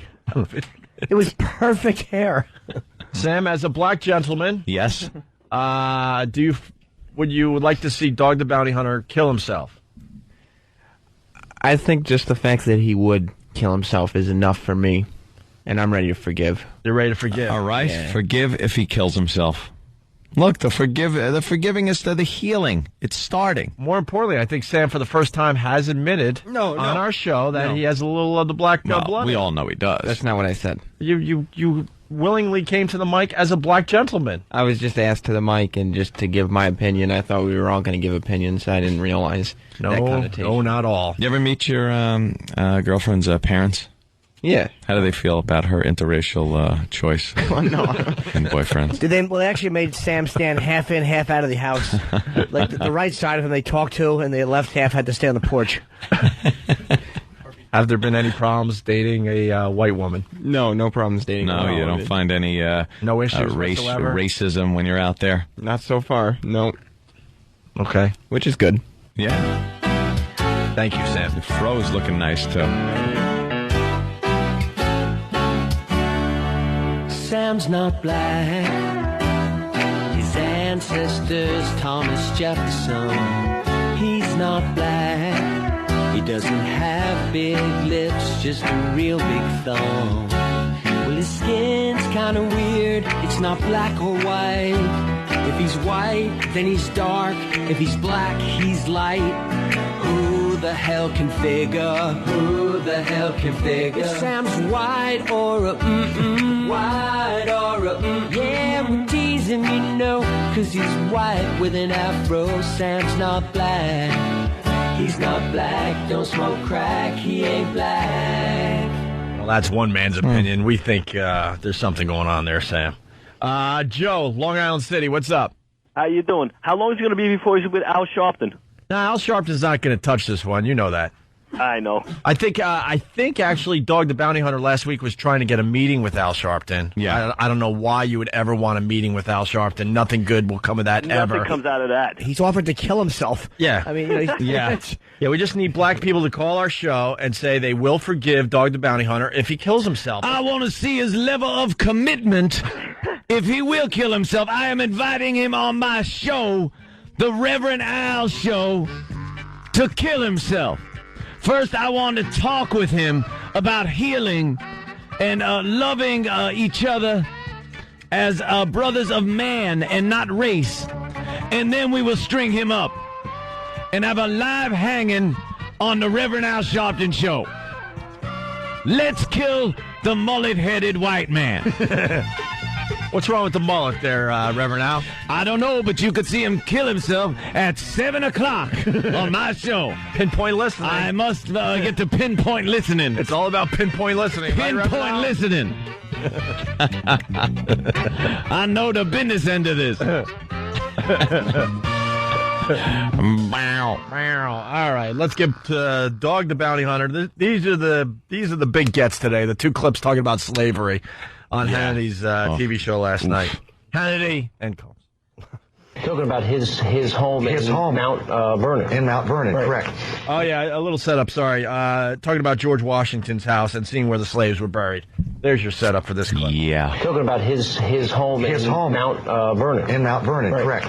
And so they said, well, we want to show you, Dog, where we buried the slaves. And I'm like, okay, right. I know that sounds morbid, but I wanted to see that. He said, okay, there's where it's at. And there was this blank hill, right? Mm-hmm. And there were no see right markers there. at He's already learned his lesson. He said blank hill. Ah, see?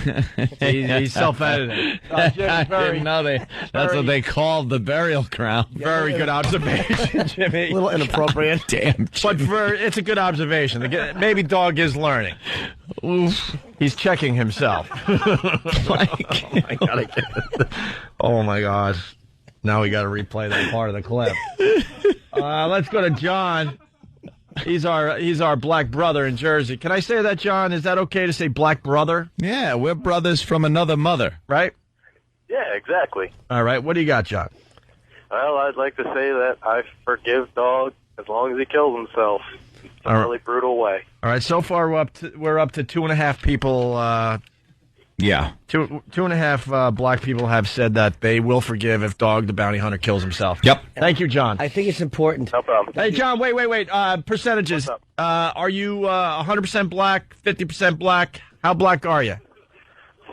75. All right, 75. All right, so Yeah, we need. I've had the awkward. All right, so now we're down to 2.25 blacks. So we either need like a really, really white black. We either need a black Republican. Yeah. To make up the other quarter black, or we need an African to be 1.25. We basically need Grace Jones to call the radio show. Yeah. All Make right. up for that quarter. Even this out. Or that guy, that actor guy with the weird name that's in every black film. Yaphet Kotto? I don't know. Yaphet Kotto. He's very dark. Yes, he is. He was in Amistad. Or Amistad. Amistad. All right, here's that clip again where he saw the black graves. Okay. The graves of the slaves. And there was this blank hill, right? And there were no markers at all, right? And I said to him, what do you mean? And I said, this is where, and he said, there's 5 family buried there, there's buried there, there's buried there. And I said, well, where's their grave markers at? And he said, we buried him with their feet towards the Potomac. And he said it kind of, and I was like, hey, brother, watch what you talk. What are you saying? Because I was getting a little aggravated that he was talking stink like that. Oh, God. Oh, you are just the worst. Watch how you talk. What you watch how you talk. Why was his son trying to date one of them and you were reprimanding them? Hey, idiot! I know what you're trying to do there, but let's make it official. We got to play the bleep game with that last clip. We'll give it back to the boys, and they'll bleep it to make it sound a little different. Okay? My first one hit the mark perfectly. It did. And finally, Dog wants to be buried with the slaves. Here it is, the last clip of Dog the Bounty Hunter on his apology appearance on Hannity and Combs last night. He said, no, Dog. He said, The black people back then, when they died, they wanted their feet buried towards the Potomac so they could walk over the river when they passed away back to Africa. And I thought, oh my God, there's not a marker in there? I told the Lord, and 2 Catholic ladies own that property, so I've already made phone calls. I'm going to be buried right in that center. Oh my God! This could be the most amazing piece of audio in recent memory. I cannot get over what a boob this guy is. That he's thinking this is going to help? Yeah, this will get him back on TV. I can't understand why people would want to be buried with their feet pointed a certain way, whereas if you're going to walk across the ocean, why could you just get up and go, oh, no, it's that way, and turn around? That way, turn around. Right. Yeah, why do you have to be pointed in that direction? I don't know. In death, you lose all direction. Yeah, you have to be pointed in the right direction. You're like a zombie. You just kind of get up and go, and just start walking forward. And why would you be facing where you, what am I trying to say? Never mind. I'm bailing. You punched out? I punched out, yes. I had a thought, but it just got scrambled. All right, here we go. Back to this. In there, I told the Lord, and 2 Catholic ladies own that property, so I've already made phone calls. I'm going to be buried right in that center. You've made a deal to do that? I'm making a deal. She told me, dog, absolutely. Because I will never be forgiven as I'm alive, and you and I know that. But they'll be able to say, forever and ever, dog is sorry. They'll come someday to their children will come to them and say, why is dog buried there? Why is that white man lay there? And they'll be able to say, because that white man made a terrible mistake, and he requested that. So it's almost like he's saying he's punishing himself by burying himself with... Right. He hasn't learned a thing. It's like people say, why is that white man buried with these people? Right. I'm going to give myself the ultimate punishment. Yeah. I'm going to be laid to rest with these people. Because he did something terrible. So he has to. What an ass. He said something terrible. Now he has to lay with them forever. For all eternity. Be one big marker in the middle of this cemetery on Washington's property. Dog the bounty hunter. Right. The logo on the cross. Right. He is so self-important, and people will come by and say, "What?" No, people won't even notice. No, or care. We could give you a list of people that have effed up in the past, and no one even remembers their names anymore. But they'll say, like, why is this white man? I like the conversations he thought are going to be happening. In 100 years. Yeah, right. 100 years from now. He hopes people aren't dead yet before he can make excuses, and he thinks in 500 years or so there's going to be this big discussion about him. He's thinking that he's going to have that eternal flame like JFK. Yeah. And people are going to come around from all over to see where he's laid to rest. Stop it. Why is this white man buried here? And then the father will take off his hat, look at the son, because he made a terrible mistake. This is hell. Has he even thought about how black people would feel? I know black people pretty touchy about where slaves are buried. Right. There was a whole thing that happened here in Manhattan. They were a building project. They started excavating, and they found that there was a black slave graveyard or whatever. Yeah, and the building stopped, and that was it. They had to make some kind of a cemetery park on top of it. And that was pretty much it. Do you think... Could they build a multi-million-dollar condo around this thing? Oh, hell yeah. Money's got to be made. Oh, yeah. Come on, it's 2007.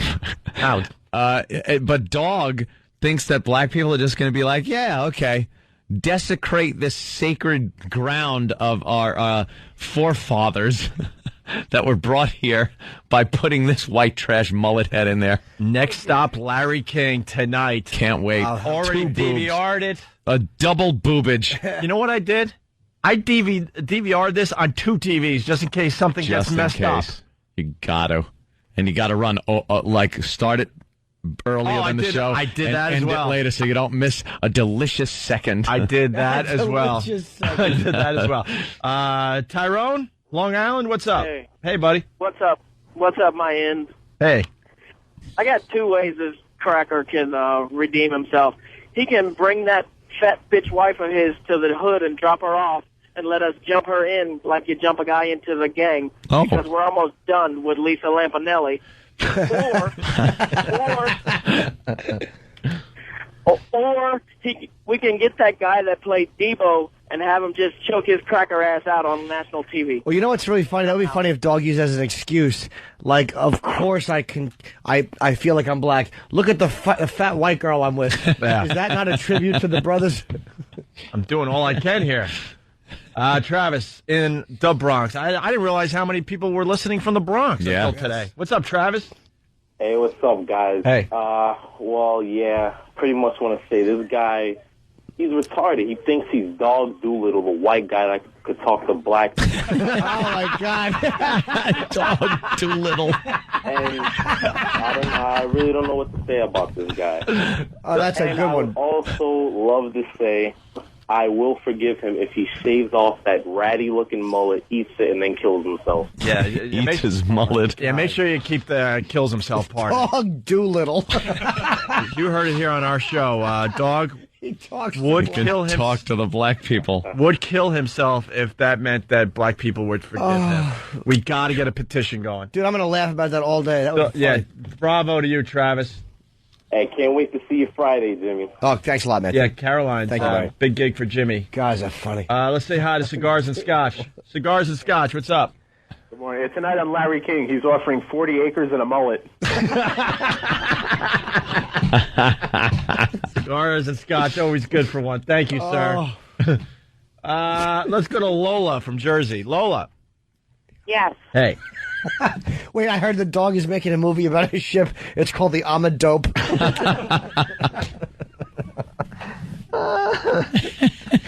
Oh, we're revving up.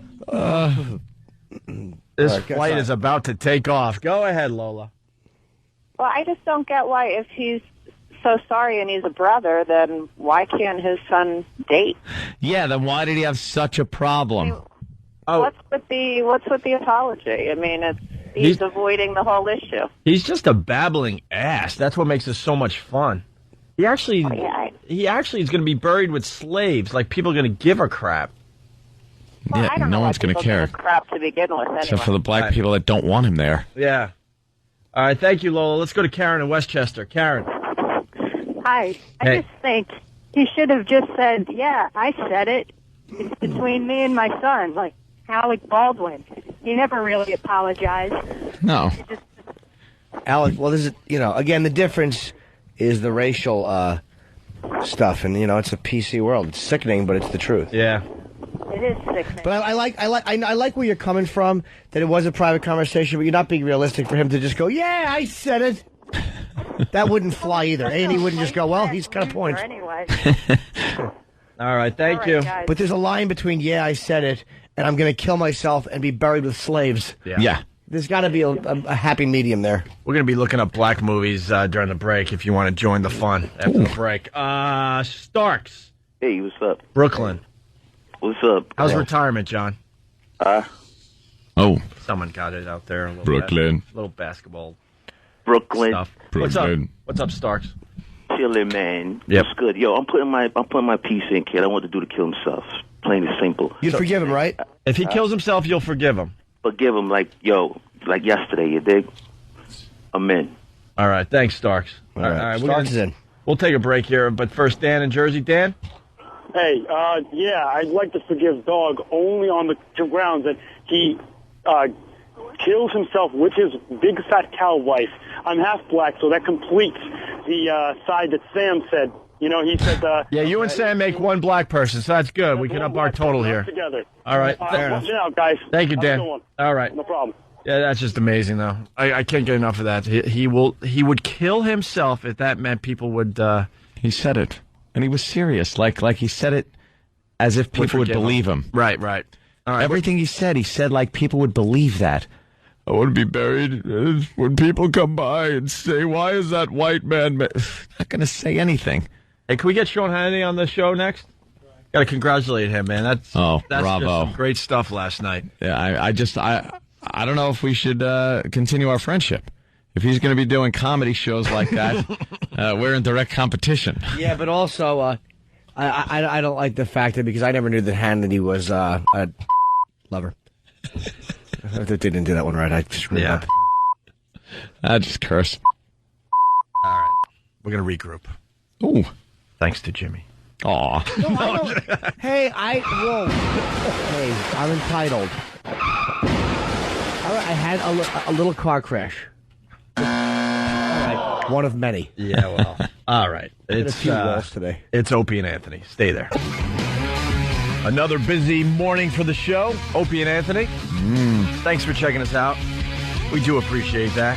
Shove some food down your throat. I know. I know it's a busy show and it takes till like right now to start eating breakfast. Yeah, I shoved some egg whites and vegetables. This is a 3-break little plastic thing of cantaloupe. It's taken 3 breaks so far, and I still have some left. Yeah. Jesus. Whip 'em Out Wednesday, that's happening. Thank you to the ladies that are flashing the guys and the gals that have WOW stickers on their cars. That's what those WOW stickers mean out there. Whip 'em Out Wednesday. And if you're in one of those areas where the radio station's kind of lazy, you could always get involved with WOW by making a homemade WOW sign and throwing that on your car. Right. The women out there know that means Whip 'em Out Wednesday. They know that means you're looking for a little excitement on the way to work today. All right? And it's happening all the time. It just makes for kind of boring radio to take call after call after call of people getting flashed. Do this whole boobs, great. It's also Wake Up Your Spouse Wednesday. Did a couple of those this morning. We've had better weeks. We've had better weeks, absolutely. We'll see what next week brings on that one. Right. I think most of the people are up at this point. Can't say that Wednesday. We had a few of those. And Morning Zoo Bit of the Day Wednesday. I don't know what's going on with that. Don't know what's going on with that, but maybe we'll have a Morning Zoo Bit before the end of the show. I hope so. Let's say hi to Mark. What? I love the Morning Zoo bits. No, the one he brought in I wasn't digging. No? Yeah. Stan's looking at me like I'm nuts. Well, I am, but Eminem's Gotta Pay. That one? What is this one about? I think we need to call on Sam, the expert on the Morning Zoo bits. All right, let's bring Sam in. Actually, E-Rock's pretty much an expert, too, on the Morning Zoo bits. Oh, he just picks Scott and Todd bits, though. We want to, like, his favorites. Get a little variety in this bit. He used to work for them, right? What do you got there, Sam? Tainted. What is that? Eminem's Gotta Pee? Yeah. Well, it's a hilarious parody song. Full of laughs, is it, Sam? Yeah, I was cracking up. Yeah? It's a hilarious parody song. It's like, I think it's, he rhymes me, but it sounds like it's pee. And so it's a song about Eminem, but he has to go to the bathroom. Oh, that sounds good. So it's pretty good. F Jane Seymour! That's what I say! F her! Is that her? She looks good. Yeah, well, she's off Dancing with the Stars. She looks sexy, man. Goodbye. That's Jane Seymour? F her, Jimmy! Saying no to my mom as far as an autograph went back in the day. All due respect, I wouldn't mind throwing her a nice one. That'd be punishment for her, wouldn't it? Maybe she was a busy gal. Yeah. A busy gal in an elevator with 5 other people? It's a perfect opportunity to sign something. Maybe she was on her BlackBerry. There was no Blackberries back in the day. There was no interruption. BlackBerry. There was no interruptions. Cell phones? No? Nothing. It was a planner, a day planner back then. There was no cell phones when... Maybe she was looking at her day planner. When my mom asked for an autograph from Jane Seymour, and Jane said no. And then the elevator ride was awkward for everybody involved. So I say, F you! Hope you get more food poisoning. And she admitted that she has booby plants. Yeah. She said she got them put in, a few years ago for some role? A couple of years ago. What was it, Wedding Crashers? Yeah. Dr. Quinn, medicine whore. But then she said that they had to specially make them because they were smaller than any... Yeah, she couldn't... Any plants that were on the market. She couldn't say enough how small they were and how the doctor had to order them special. Yeah. Ew, lowercase A cups? What are you doing? Yeah. Don't waste your time. Anyway, go ahead, Sam.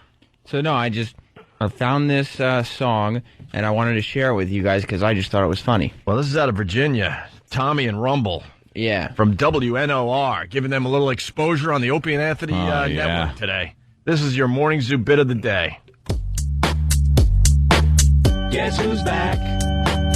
Back again.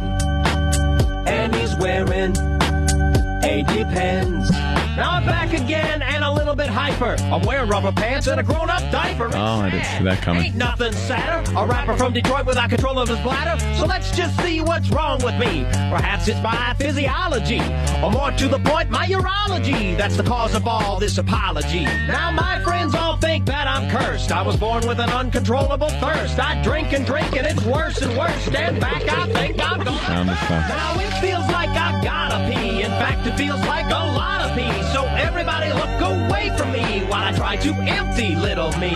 Now it feels like I've gotta pee. In fact, it feels like a lot of pee. We got it the first time. Everybody look away from me while I try to empty little me. Yes, Jimmy. Two things. Two things. I will say. Oh, he sings well. Sounds a lot like the original song. Sure, The chorus, I'll give him that much. The chorus is atrociously written. The part before the chorus, as far as just writing for commercial radio, is not that bad. But the chorus wrecks it. It just, I gotta pee. Oh, stop it. So before that, you were thinking maybe Jim Norton would like to be on their show. Is what you were saying. No. No.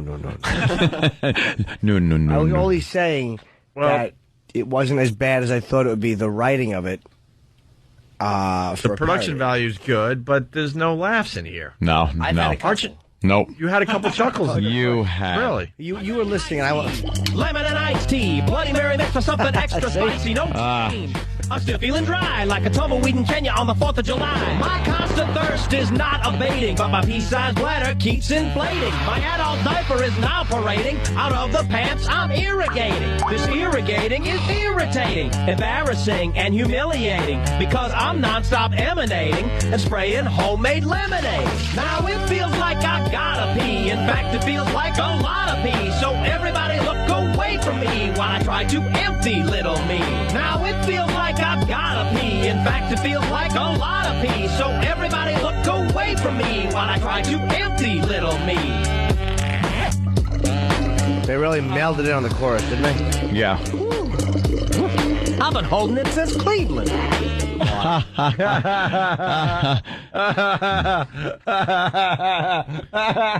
Well, there you go. That's some fantastic stuff right there. Wow. I'm sorry I made Mark from Kentucky wait so long. Go ahead, Mark. Hey, this is Mike. How you doing? Hey, what's up, Mark? Hey, yeah, the whole deal with Dog the Bounty Hunter. I don't think, I'm black. I don't think the man should apologize. You guys giving this stuff way too much credence. When you guys start tap dancing or tiptoeing on eggshells, you're going to start tap dancing on landmines. And that's what this has come to. Oh, boy. This man had a More private cliches. conversation with his son, and now he loses his job over it. Yeah, that's the world we live in. Yep. I don't disagree with you, but it's the world we live in. That's completely nonsensical. And then I'll say this, too. The biggest racists I've ever met in my life are black people. They have no problems calling white folks cracker. They call each other the N-word. I feel like a third grader saying the N-word. You know what? Are you really black, sir? You sound like a white guy doing an impression of an ideal black guy. He's not. Let's be honest, though. Cracker never really caught on like the N-word. The Cracker didn't have the... No. You could call me Cracker all day long. Couldn't care less. I could give a Or crap. could care less. Honky, all that stuff. None of those things ever really caught on like the N-word. Nope. The N-word is the stairway to heaven of all racial slurs. When he said, hey, pretty soon white folks are going to get sick and tired of McGill. All right. A lot of people say you're not black, sir, but thank you for your opinion. I don't think he's black either. Hey, speaking of Dog the Bounty Hunter, Sam took the audio we just played for you a little while ago, and we're going to play the beep game today. Ooh. You never know when we're going to play the beep game, right? I like the beep game. Want to explain the beep game, Anthony? Well, we take a piece of audio that's innocent enough, and with a few beeps, your imagination runs wild, and you automatically fill in a horrid word underneath a beep, and it turns an innocent conversation into something not so innocent. It just makes it funny. Yeah. That's what it comes down to. So remember when Dog was remember when? Do you remember when we were talking about? It was a few minutes ago. Do you remember the time? Oh God, was that embarrassing? What? That whole thing started with Dice in that steakhouse when he took us out to dinner. And with the baked potato. It was first with he wanted his steak butterflied. Right. Instead of just cooked. He wanted it cut open so it was thinner and butterflied. So he ordered it that way, and it came as just a regular, big, fat, nice steak. And anybody else would have been like, excuse me, waiter, I ordered this butterflied. Could I? And they would be like, perhaps I'll take it back, and this will be fun. Dice goes, excuse me, come here. Do you remember, like, 5 minutes ago when I was telling you what I wanted? Oh, sir, do you remember? And the guy it's the waiter, and I had my head in my hands going, this is the most embarrassing moment. Yeah. And my potato, I wanted my potato grilled. I wanted the skin burned on the grill. Do you remember? I was sitting next to Joey Paisano. We were mortified. Embarrassing. It was the first time we all hung out with Dice, and we hung out with him many times after that. But we didn't know what to expect hanging out with Dice for the first time. He had them so frazzled in this steak joint, a really nice steak joint. Remember by the end of it, because the grill was in the dining room area, basically, Anthony, so you could see the steaks being cooked? Yeah. And by the end of it, he had 4 or 5 people staring at the steak as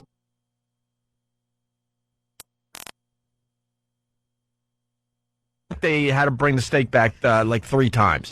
Because then the guy came back with the steak after the whole remember speech, and then he went at it again. Yeah. Nah. Nah.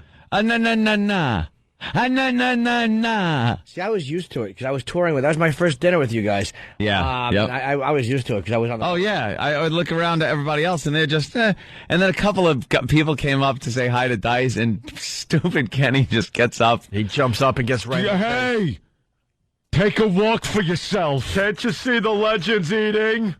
Kenny loved putting his big mustache in front of people. Oh, he did. Trying to say hello. I found a mustachioed picture of Kenny the other day as I was going through some photos, and just hysterical. We forced him to grow shave that back. Thing. No, we forced him to I want him to grow that thing back. That dumb thing. I forgot how awful that was until I see the old photos. Yeah. Like, why did I ever like you? Yeah. Why did I ever like you? All right, here we go. So we're playing. How did I even hang out around with you? So we're playing the bleep game. So just remember when we played the clip of Dog talking about seeing George Washington's house and the graveyard. Yeah. Well, we added a few bleeps in it. A few bleeps. Talking about his home in Mount Vernon. In Mount Vernon, right. Correct. And so they said, well, we want to show you, Dog, where we buried the. And I'm like, okay, right. I know that sounds morbid, but I wanted to see that. He said, okay, there's where it's at. And there was this blank hill, right? Mm-hmm. And there were no at all, right? And I said, what the hell is wrong with you, Sam? Wow. I gotta take a breath. Oh, that's bad. Because we're all looking at Sam like, why didn't you bleep the blank line? Yeah. But then he puts up his finger like, one he goes, moment. No, hold on. Wait for it. Wait for it. Sam made an executive call, and it was a good one. That was a real good one. Morbid, but I wanted to see that. He said, okay, there's where it's at. And there was this blank hill, right? Mm-hmm. And there were no at all, right? And I said to him, what do you mean? And I said, this is where, and he said, there's 5 buried there, there's buried there, there's buried there. And I said, well, where's at? And he said, he said, we buried him with their feet towards the Potomac. And he said it kind of, and I was like, hey, brother, watch what you talk. What are you saying? Because I was getting a little aggravated that he was talking like that. Oh, my God. You know what? You outdid yourself with the beep. That's a good one. Let it be known Bravo. The black gentleman put that together. That's the black gentleman. We got to use it to our advantage. You got to start admitting you're black. We could get away with a hell of a lot of good stuff. God, that's all funny. You have to do is admit you're black, and man, this show changes tomorrow. Worked well for Howard back in the day. I don't know if the genetic evidence is there, unfortunately. I'm sure it is. Just admit on our show you're black, and then we could do all. You could pretty much be like you could have your own microphone every day. You get to sit down every day with the big boys. Really? That's all it takes. Wow. You're a very light-skinned black. You can live among white people like W.D. Fard, who I believe was The inspiration for Elijah. All right, Sam put another one together. Dog talks about being buried with the slaves. Mm-hmm. You might remember when we did this a little while ago. Do you remember a few minutes ago? Well, it was like minutes ago. You can't remember? Oh, God. And Sam does such a great job of this. We got to make sure people understand. We added these beeps to make it funny. Simple as that. The beep game.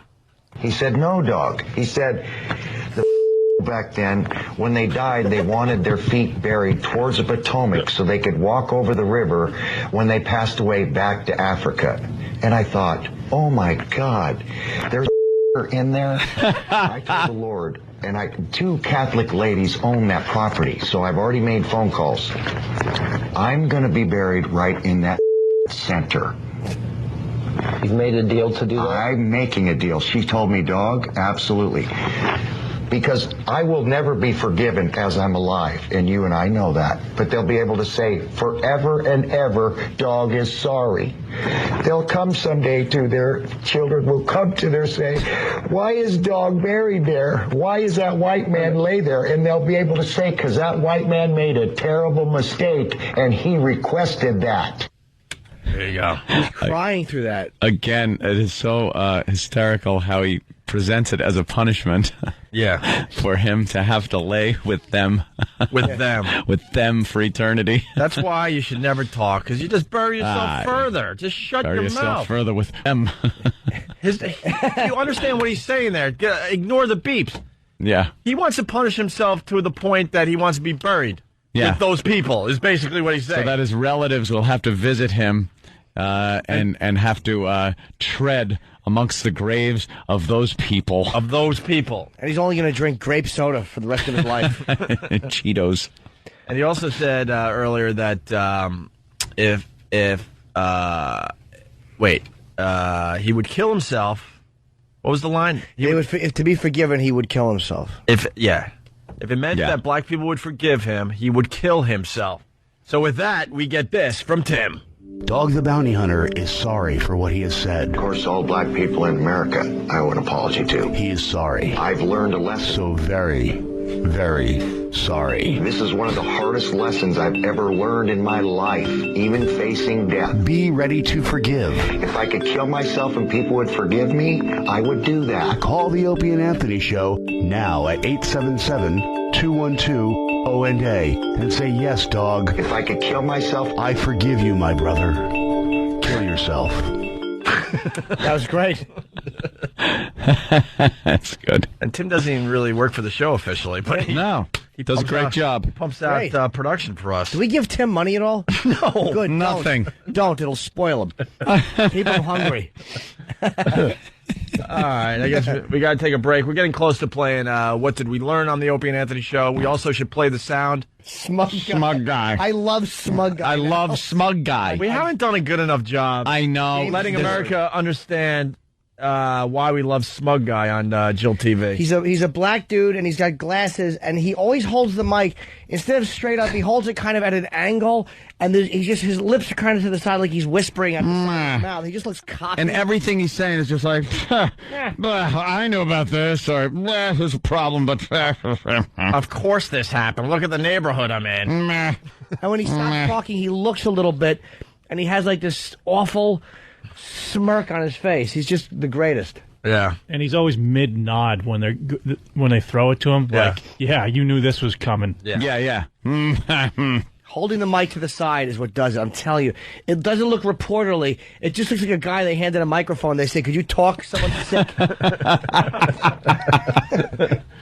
All right, so we're getting ready to play What Did We Learn on the Opie and Anthony Show. And once again, the sound you need to hear tomorrow between 7 and 7:30 if you want to win that $1,000. Mm-hmm.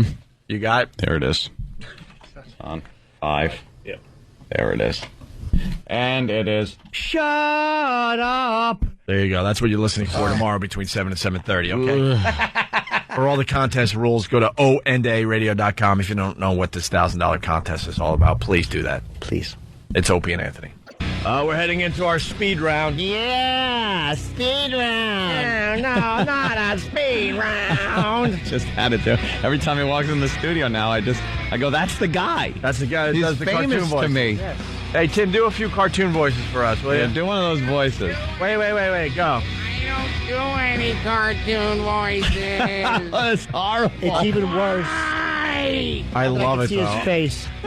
His unshaven face. It's worse. I can see his face. Don't you just want to kind of slap him? You know, with a car. Wait, I'm sorry. Yeah, do all your voices. Go through the gamut Both there. of them? Yeah, do all of them. Both of them. Oh, it's only 2? Well, It's variations. It's variations of different kinds. Well, Tim, why don't you do some more voices? I don't want to. Oh, God. It's awful. It really is. There's a physical feeling I get when it's visceral. I can't get enough of it. You know how you take some aspects of this radio show home with you? You start doing around your apartment or your house. I This do is that the new with one. Two Girls, One Cup. I don't want to clean out my food pocket. I was thinking about doing a rock scream like that. Yeah? All right, wait for Tuesday. All right, we need that sound. You know the rules. Wait for Tuesday. I don't know for what. Maybe to chase away mice. Yeah, wait for Tuesday. Why don't you tie your shoes, Tim? My laces are untied. I'm going to trip. Now I'm doing it. You think he's going to trip? He'll trip, because that's what happens with untied laces. You know why he still feels like a burnout in high school? Yeah. Tim's fighting middle age. He still thinks he's like a high school burnout with the laces all crazy. He probably smokes butts. Butts. Tim's a boob. He is a burnout because he can't reenact his voices live on our show, by the way. No. And there are more than 2. He had no improv skills at all. All he did was go, I'm doing voices. No, I'm not. Yes, I am. His big moment, and that's all he had. That's all. He's brilliant in the production room, though. That's where Tim lives. He comes alive. That's what 1 million people got today. There you go. That's what you get. Testing 1, 2, 3. Jesus, Tim. Did he just count to 3? Yes, he did. Why did he only count to 3? It really was. We're really trying to develop that thing, and he's not helping matters at all. So annoying. He's killing the bit faster than we would like. Hey, Dog the Bounty Hunter, we were just playing the Beep game. Well, we have a brand new version of the theme song, just in case A&E decides to continue production of Dog the Bounty Hunter. You know, you got to change the theme song a little bit. Certainly. No.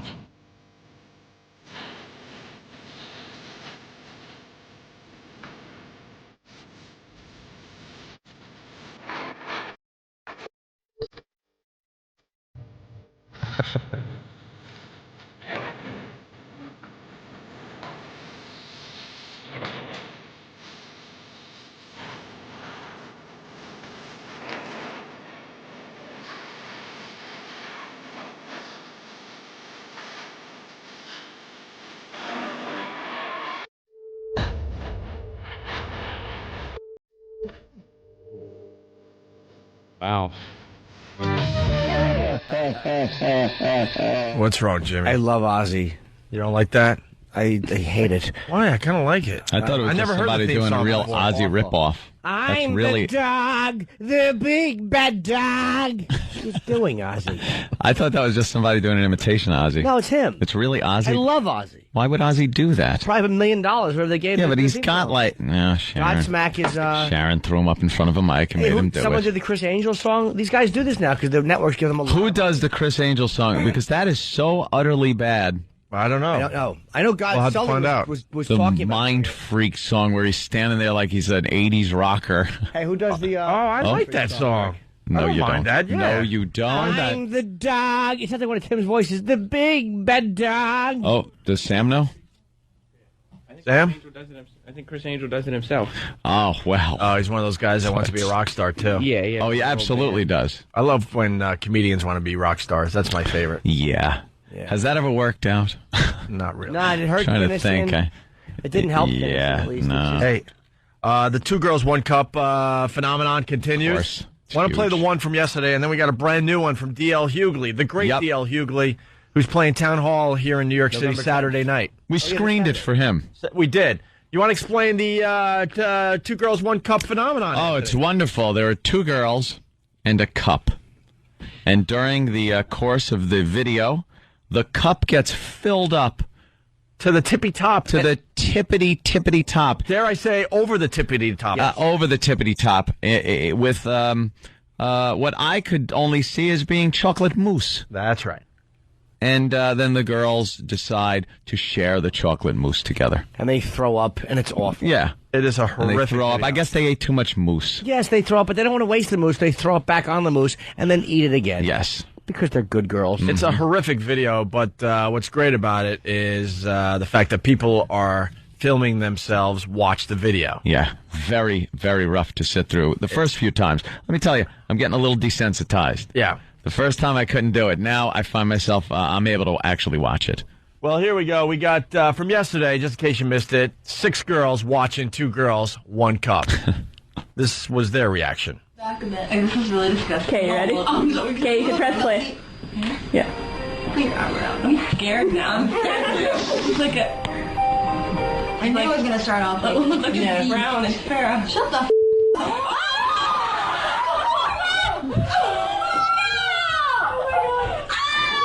Oh no! Oh my god! That's not real. That's definitely. What country are they from? Oh my god! It's like a delicacy for that. Oh my god! Oh my god! I almost just barked.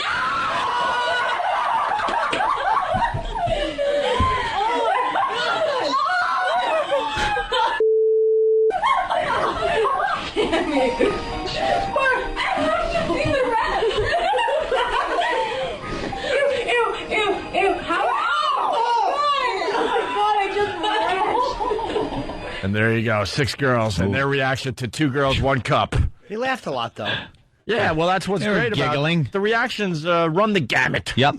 By the way, someone is pointing out that dog song take on a new meaning now that he's an outed racist. There's a lyric in the song, the theme song, that says you can feel the darkness all around you. Yes, Well. you will for all eternity. Yes, when he's buried in the black cemetery with his feet pointing at the Potomac. I love when people F up because you get some great stuff. Oh, yeah. We should do a whole show on people effing up and what they try to do. How they try to fix it. I'm sorry I did that. Right. I want my feet planted facing the Potomac. But not yet. I'm not dead yet. See, that mistake could be made, but damn it, leave me alone. Got a few good years left, right? Well, hey, now we got DL Hughley. This is the brand new one. Another reaction to the video, 2 girls, 1 cup. Mm-hmm. Here's the great DL Hughley watching that same video. Have you seen 2 girls, 1 cup yet, DL? No. Oh, God. Oh, it's the latest rage on the internet. Oh, you got to see this. And then we can move on to other things. It's called 2 Girls. We love when we can turn this on 1 to somebody. cup. You'll be emailing everybody with this one. DL, your reaction to this? Yeah, 2 girls, 1 cup. Red, are DL Hughley. Are you watching it? Red, you can react too. This is the DL Hughley Town Hall Saturday at 8. All right. Looking good, right? Okay, that's pretty good. You like that, right? Right. Nice breasts. You guys have the best radio show. Oh my goodness. Oh my goodness. Oh my goodness gracious. DL looks away. Oh my goodness gracious. Come on, look. Why don't you want to look? Oh my goodness gracious. I've never seen anything that disgusting in my life. I turn into Maury. Come on, look. It'll help heal you. Turn around, look at it. Come on. Come on, DL. I think you could turn more into one of my favorites, Angry Vince. You're going to look at that. DL Hughley, you look at those 2 girls sharing that delicious treat. That's right. Look at those girls. Look at them. Now the one is squeezing some out of her mouth into the other girl's mouth, and it's disgusting. But you look at it. Look at it. You're gonna look at every minute of this video, DL. You're gonna look at it, or you're fired. And we got a part 2 to the DL Hughley. Come on. All right, here's more DL Hughley watching 2 girls, 1 cup. Oh my goodness. Okay, y'all can quit it now. No. Need a little more. Uncle,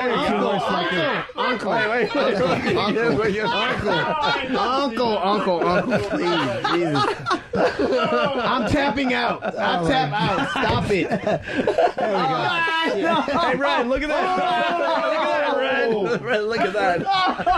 Look at that, Red. They just look silly. All right. Hey, man, you know what? I promise you. I promise you. I'm not a squeamish dude by any means. That is the most disgusting. I mean, damn breakfast. I'm not even having that no more. And there you have it. The phenomenon continues. That's right. Eat your... That's right. You're gonna eat it. And you watch, Deal. You watch it. Look at him eating. That's right. Angry Vince. Yeah. We can't get over that. Angry we love showing Vince. people that video. All right. Well, I guess we're just about done on this side of the show. Ooh. We didn't get to Octopus Baby today. Was the operation a success? Who the hell knows? They might not know for a day or two, I'm guessing. All right. They were operating yesterday? Yeah. All right. Well, This little piggy went to market. This little piggy stayed home. This little piggy had roast beef. This little piggy had none. This little piggy went in the dumpster. These 5 piggies don't even resemble piggies. This little piggy's on the end of a carrot. This little piggy looks like an elephant. This little piggy was cut off and thrown away like yesterday's news. This little piggy belonged on someone else, but is instead a parasite. All right, let's play patty cake. Bake me a cake. Wow, that was fast. All those hands. Turn on the stove, stir it up, put it in, take it out. All of those hands.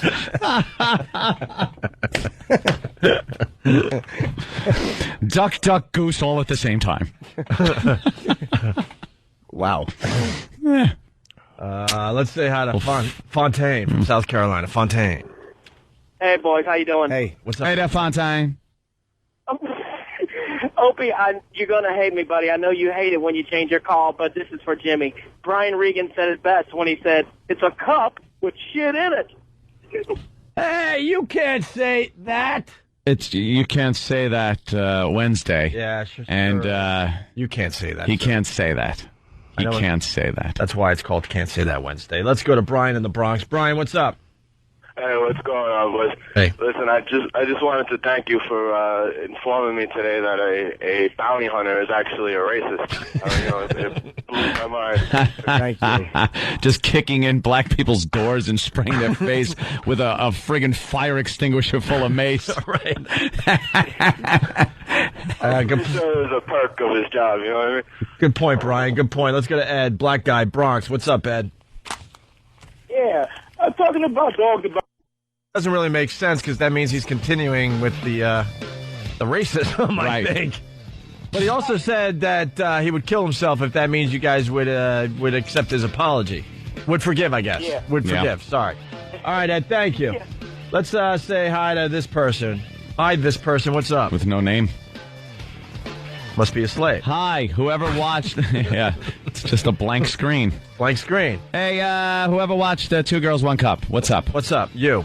On the phone right now. You go. Speak. We're limping to the finish line because of you. So. Comment. What's this guy doing? You. Go. It's you. What? What's up? The guy that just said, "What's this guy doing?" It's you. Oh, what's going on? You idiot. You're a head. What do you got? You had me watching 2 Girls, 1 Cup. Oh, 2 guys, 1 cup. Hey, whoa, well, that's a different one. Looks like you're into a little lemon party, if you know what I mean. Looks like a old 50s movie where they're at the malt shop drinking a vanilla malted together. You enjoy 2 guys, huh? Cut your losses, sir. We'll see you guys. Goodbye, sir. We'll see you guys tomorrow. We got to get out of here. Oh, Jimmy, I'm really sorry. Jimmy's got a quick I'm thing returning here. to Atlantic City Friday and Saturday, January 18th and 19th. This is Martin Luther King Day weekend. Tickets are on sale at the Borgata. TheBorgata.com. They go on sale this Saturday morning, 10 a.m. for January 18th and 19th. It is a holiday weekend at the Borgata in AC. Finally going back. All new material. Martin Luther King weekend. Yeah, it's going to be a big holiday weekend. You got a little special offer for the black people? No. Well, to celebrate Martin Luther King's birthday, you can slap me in the face on the way out. All right. All right. You heard it here first. That's it. We got to get out of here. Thanks, guys. We'll see you tomorrow. Back in the New York Groove. back in the New York groove. La la la la la. La la la la la. La la la la la. Oh. Wow. Oh my God! Are they nice and firm? Wednesday. Opie and Anthony. Opie and Anthony. Opie and Anthony. Opie and Anthony.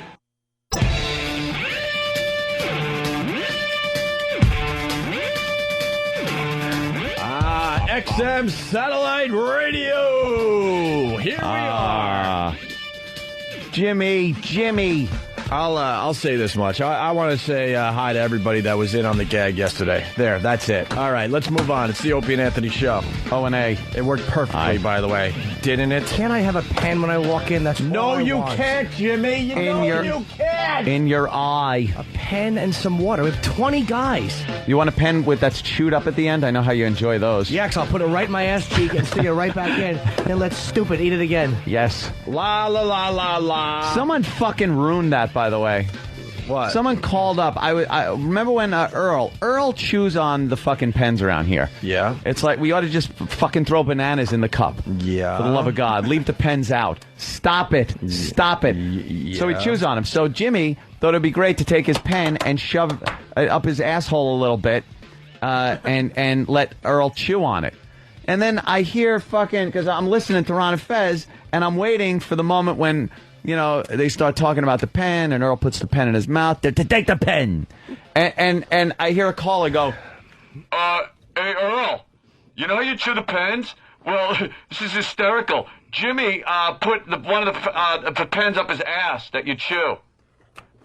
and Ronnie just went, oh, you're fantastic. You just ruined, the guy's bit for him. Because thanks, you jackass. Like, why would someone call up and do that? Just because they can. Or just because they're stupid. Yeah, what a dope. The payoff would have been Earl shoving Jimmy's asshole pen in his mouth. We'll get Earl. Oh, that would have been good. Oh, we'll get some ass. We'll get some ass in his mouth, I tell you. Ass to mouth. That's you right. Eat that shit pen. You go ahead and eat it. Stupid Earl. You take that ass. That's right. Crawl around on all fours and stick your mouth on that asshole. That's right. Get a whole mouthful of shit. That's right. Lick the dirty mushroom. The dirty. Smells good, doesn't it? You like that? Dirty. What did you know? You said rotting mushroom? Yeah, rotting mushroom yesterday, just to really. That really conjures up a scent, an aroma. Tastes like a copper penny, doesn't it? Doesn't it? You like it. Yeah. Copper penny with soy sauce on it. Oh.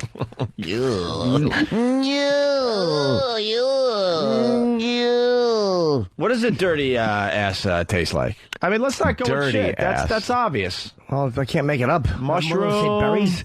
It smells like mushroom does have a taste Rotting of mushroom. mushroom. Mushroom's actually a good taste. Little copper taste. Copper, yeah. Little copper. Depends on the person. Sometimes it smells like an armpit, which is disgusting.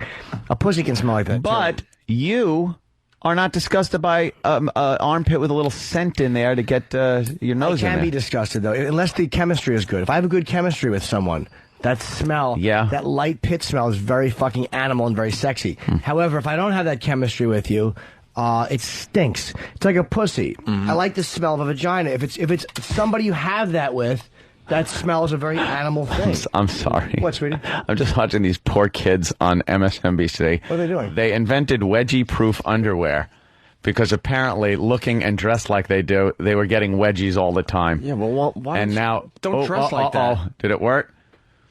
Oh, see, they're like Velcro, I guess. It just rips apart. And it rips right out of there. Wait, but did the so then the bully can then choke you with it. Yeah. Did the kids And jerk invent off this, to though? it. I think they invented it. If the little brats invented it, then good for them. Well, that's the typical kind of kid that would get the wedgie, is some kid that would invent it. It would rip your ball bag getting torn out anyway. That Velcro ruptures Yeah, the your balls Velcro being is going to ripped out. hurt.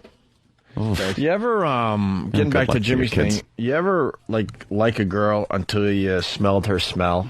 and then you couldn't like even look at her anymore. And I'm not talking about the smell of the vac. Oh, I know exactly what you mean. Their body scent. Their body scent. You're like, wow, that girl's really hot. And then you get close enough where you get to smell their smell, and it's not like their smell after they run on a treadmill. Yeah. Just their basic smell, and you're like, Their scent. Oh, good God, man! There's no chemistry here. I don't know. Gotta Yes. move on. Yes, Really? Absolutely. It's not- You never had that? Girls smell good. They smell different, though. It's underlined. Yeah, I know. It's a different thing. But girls smell good. Unless it's some... I'm talking about their natural smell. I'm not talking about, like, their fake smells with their perfume and their soaps and their all that shit. I'm talking natural, too. There was a monster. There was this monster in a store I went into yesterday that just the second I walked in the store, I was like... I smelt it. Yeah. It was monster woman smell. Big, fat woman. Monster smell. That's just like how dogs do that. I think...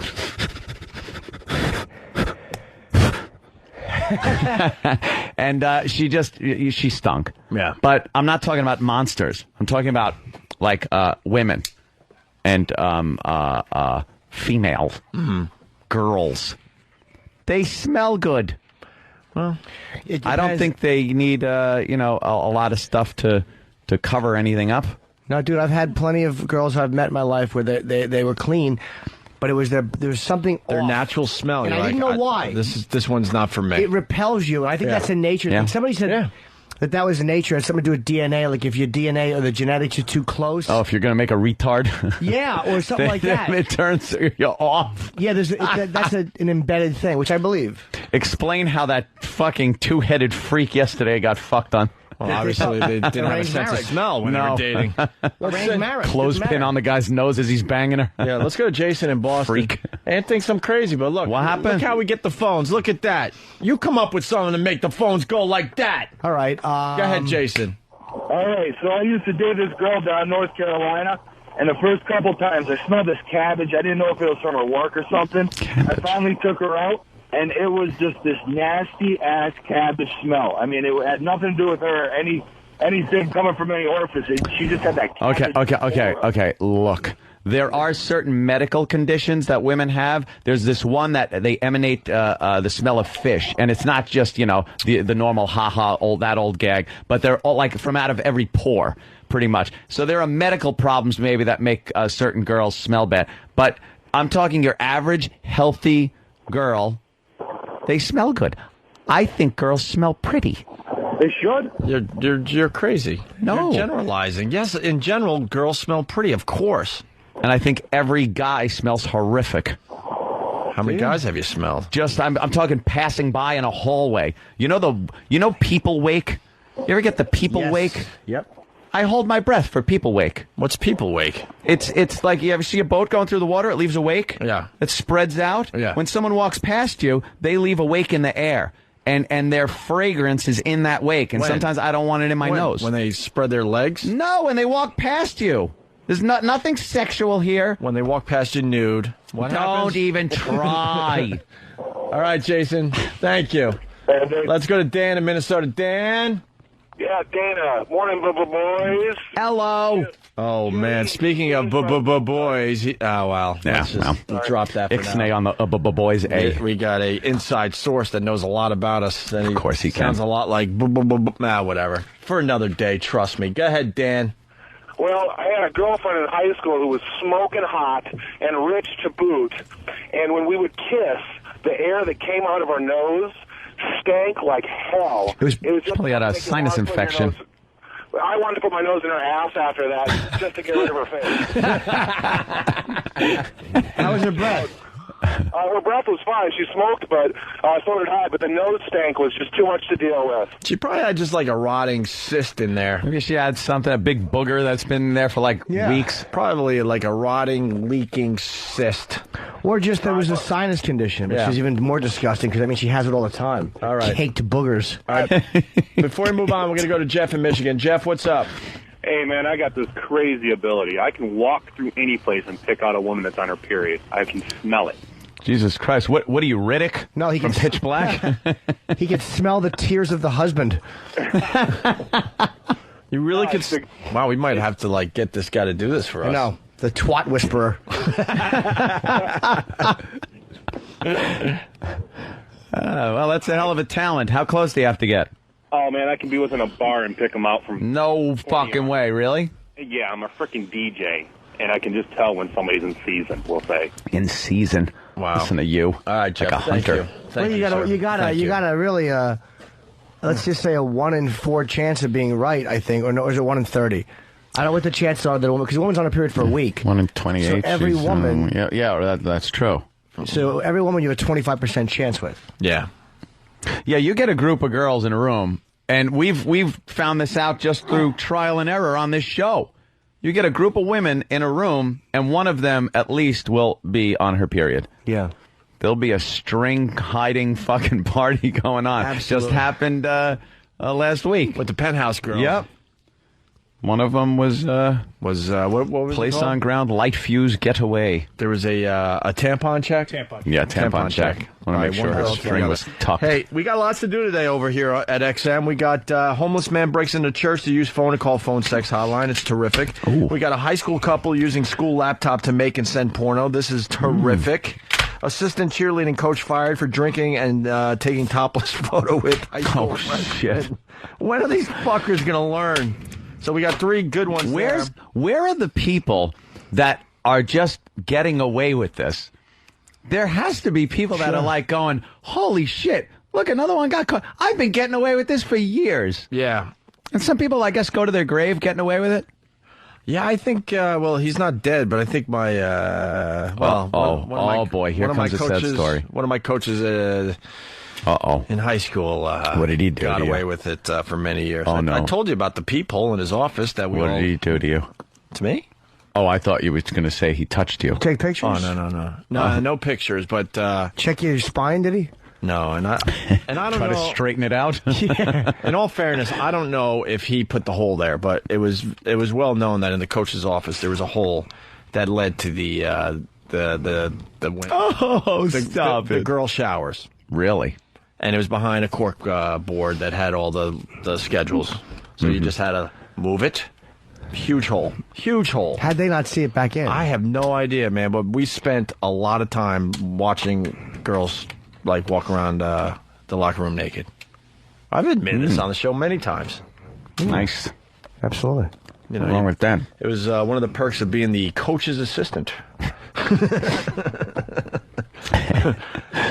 It was just there. I have no idea if this particular coach could actually put the hole there, but certainly could have been a student. No, another coach's assistant. And I'll say this much, too. I never did it with him in the room. Well, I hope not. Oh, yeah, what are you guys going to do? That would be creepy. You and the coach just jerking off together. Looking at each other. Come on, get out of the way. I'm close. But I think it was passed down. I think it was one of these things that was just passed down from student to student to student. Sure. It probably was put up there in the 70s. I'm sure some tattletale has ruined it. Oh, I'm sure. Me, by talking about it on the radio. Everyone knows where I went to high school. You want to do cheerleading, coach, or you want to do Jill TV thing? We got to do all this stuff today. I know we got a lot of stuff. But there was also this phone sex thing in church. Yeah, we'll do that as well, Jimmy. But first, we got Scott. How dare people do that in San Francisco? San Frantastic. San Francisco. Scott, what's up? Hey, fuck, I love you guys, man. Speaking of San Francisco, coming soon to the Opie and Anthony show, probably as early as tomorrow. It's been brought to my attention. It was never played on the XM side. What? Marco Eats Pussy. Wow. It was never played on XM, supposedly. It's a classic. It is a classic. Gay guy eating pussy for NSYNC tickets, I think it was. An XM world premiere. Yeah, we're going to have a world premiere tomorrow. Marco Eats the Peach for, was it NSYNC? Thumbs up, down? Not sure. We should get a straight guy to suck a dick for something. I mean, something really good. Like fucking... Hey, Scott, what do you got for the show? Hold on. That would be fucking... All right, hold on, Scott. Hold on. Wait a minute. That would be great radio. Count me in. Exactly. I'll do it for a free lunch. But how do you know you're getting a straight guy? Well, that's how do you know it's not a gay guy? Yeah. Acting straight to win, because the prize would be ridiculous. Yeah, that's a good point. We have to have a married guy or something like that. I don't With know. his wife watching or something. Yeah, that's Jesus Christ. The fuck is this turning into? Well, to confirm Torture? it. That would be Kids in great. the other room being babysit. I mean, we have to prove that this guy's straight. Yeah. Well, there goes Giuliani's fucking presidency. Why? What happened? There goes Pat Robertson endorsing him. Oh, boy. No, he needs that, though, for the religious conservatives. Does he? Yes, he does, because he's pro-choice. So the religious conservatives don't really like him. Yeah, but I think there are other candidates that the religious conservatives would go for other than Rudy. So I Right, think so- he should probably steer away from that and try to bring over some moderate Democrats. And, he should take the middle of the road approach. I think this Pat Robertson thing is going to hurt him with people that take him as kind of a moderate, not right-wing kind of a guy, but we'll see. All right. I just think I think this hurts. I'm scared. All right, let's say hi to Scott in San Francisco. Scott, what's up, buddy? Hey, fuckers. I got pink eye from eating an asshole one time. Did you? Brown eye. You got pink eye? Damn it. got pink Guy eye. from eating the brown Yeah, eye. I got it all thick and viscousy liquid right now that spit all built up, got it in my eye, and I remember I had to wash it out. Dude, what? Shit came, like viscousy stuff came out and went in your eye? I just gathered so much saliva in the asshole. Well, no. Let me tell you what that was. That was the cum of the guy before you. Oof. You got the cum of the other guy sprayed into your eye as you're eating. Look, I like ass. I don't like cock. But then again, right. So you said so much spit got built up and that the muscles must have contracted and. It got into my eye, and I remember I kept thinking it was like allergy season, so my eyes were getting all fucked up. And that The squirting carnation. I know. Exactly. Put some Primatene mist in there. Fucking. Or some, whatever they use for your eye. Yeah. Whatever. Visine. Yeah. Good improv. Or with some whatever they use for your eye. Like a fucking cancer on the lung of fun. I remember I was doing a gig. Wow. Friday night. I do comedy too, Jimmy. Oh, cool, man. And I was doing a gig Friday night, and then my eyes started to crush shut, and I was like, well, this ain't fucking good. I got pink eye in front of a crowd of 100 people. Well, I had it one time, too, on Tough Crowd. It was legitimate with pink eye, and fucking stupid Colin act like I had the bubonic plague. Get away from me! It's very contagious, You Jimmy. afraid it's a diet plan, fatso? It's very contagious, though. Big deal. I'm not going to rub my eye on him. Never know. Yeah, and I gave like 3 open micers pink eye. I was like, sorry there. Sorry there, Junior. Oh, you're hitting the mic with your eye? Exactly, that big closing bit you do where you pretend it's a fucking periscope. It would look something like this. Let's pretend I was Galileo. Yeah. And so I just said, last night I was eating asshole and I got pink eye. And then it rolled my shoulders and I went to my cigar. Hey, are you getting your material from movies? Because this wasn't knocked up. I don't was it? know. I don't get material from movies. Liar. You might be a liar. Eye on fire. All right, thank you, Scott. Oh, good luck to you, comedian man. from San Francisco. Where are you going to be performing, Scott? I'm at Rooster Teeth Feathers in Sunnyvale, where Rich Voss will be this weekend. Wow. That's where Rich is going to be. Dual plug. Getting to work with the great Rich Voss. When he's not busy walking the red carpet with what? Backstreet Boys, was it? For what? Yeah. For what? We found a picture of Rich Voss on the red carpet with the Backstreet Boys. From when? On another station site.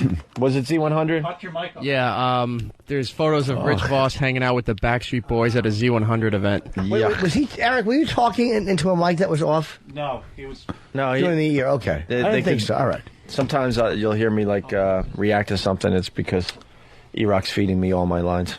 Oh, it's just. Sorry to hear that. Every once in a while, that explains it. Every once in a while, I'll be talking and they go, all right, coming up, I'm hungry. He must go through all of the words. Yeah. Never mind. See how that hurts? Yeah, hold on. It really does. Wow. It really does hurt. You had no confidence, as you Oh, shouldn't this have, and then you took a sip right after. You're like, I was like, oh, what happened? I was late. I think he goes through all Okay. the words that fuck. Here's the cheerleading Wow, coach, fall assistant off a cliff. cheerleading coach story. It's playoff night at Goshen High School, but both the football team and cheerleaders are tonight without assistant coaches. We have to be the right role models, and that is exactly what we expect from our employees. Goshen School Superintendent Charlene Thomas says the school board today fired 19-year-old assistant coach Andrew Emerson for hosting a party, and 19-year-old freshman cheerleader coach Victoria Schutauer for allegedly providing alcohol to a freshman at the party. The school says Schutauer took this partially nude picture with that freshman. You know what? Yikes. But the assistant coach was 19. What was the other age? 15. They're both in high school.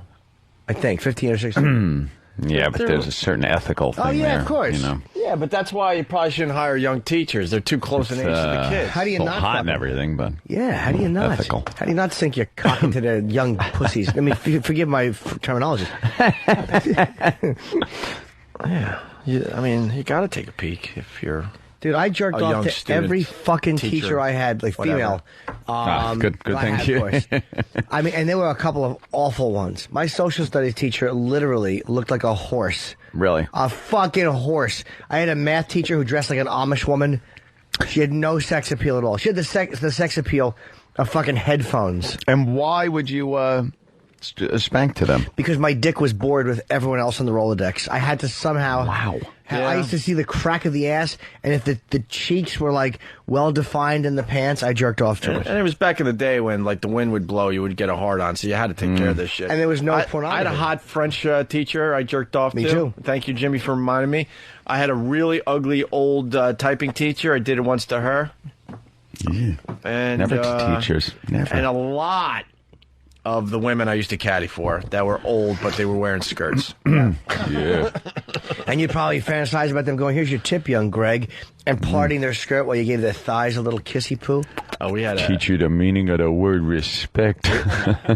we had someone that we used to caddy for that she would do the old peekaboo and stuff. She was a much older lady. Fucking like that and, shit. And rumor has it that it was a strong rumor that she liked this one caddy in particular, and she was banging him on the golf course in the woods and stuff. Danny Noonan? Swear to God. And she had to be... I'll just keep going. I know. I like it. Don't even try to stop me. Caddy was probably early 20s. She was probably, safe to say, 50. Oh, cool. Safe to say. Bet she wasn't 75. No. That'd be nice. Did you loofah her stretch marks? Her pussy lips look like an elephant's trunk. That fucking the little skin on the end, they're like kind of hardened. The thing that holds the peanuts. Yeah, exactly. That they put in their mouth. The little piece that kind of goes up and down as it goes. Yeah. You can almost feel it. How good! I would love to get my dick sucked by an elephant's trunk. I want to fucking put baby oil. I want to put baby oil in an elephant's trunk and have him just go on my fucking dick in his stupid nostrils. There was that day the guy from Long Island had a baby elephant in a truck downstairs, but we couldn't get the elephant upstairs. So your dream almost came true. We had tigers in here that day. And tigers and stuff. Hey, Rich Voss. What's going on? Hey, boss. Hi, Rick. Why are you calling me this early? This early? We want to know how your evening with the Backstreet Boys was. What are you talking about? We're looking at a website. There's Rich Voss hanging out with the Backstreet Boys. Why would you be looking Rich Voss at the Backstreet Boys party. First of all, why would you be looking at that? Where'd you get that from, and why would you care about that? You're not answering questions. Rich. Why would we care about that? We don't care about it. We find it humiliating for you. You know, maybe I like certain bands. It doesn't matter who, you know. You don't like the Backstreet Boys. Was it for your kids? Yeah, I took my... Oh, you let him off the hook. Oh, he would have said that. No, he wouldn't. Okay, I'm sorry. When? He's not that smart. When did this happen, you queer? Last week. Last week. Was it? Yeah, last week I took him... Well, my one daughter bailed out, but I took my... Of course she did. It's too gay. No. Of course. That's what I mean. It's gay. It's not. It's gay. It's not gay if you're a 17-year-old girl. No, but it's gay to have your... Like, she felt bad for you. She's like, I can't believe my dad's a Mo.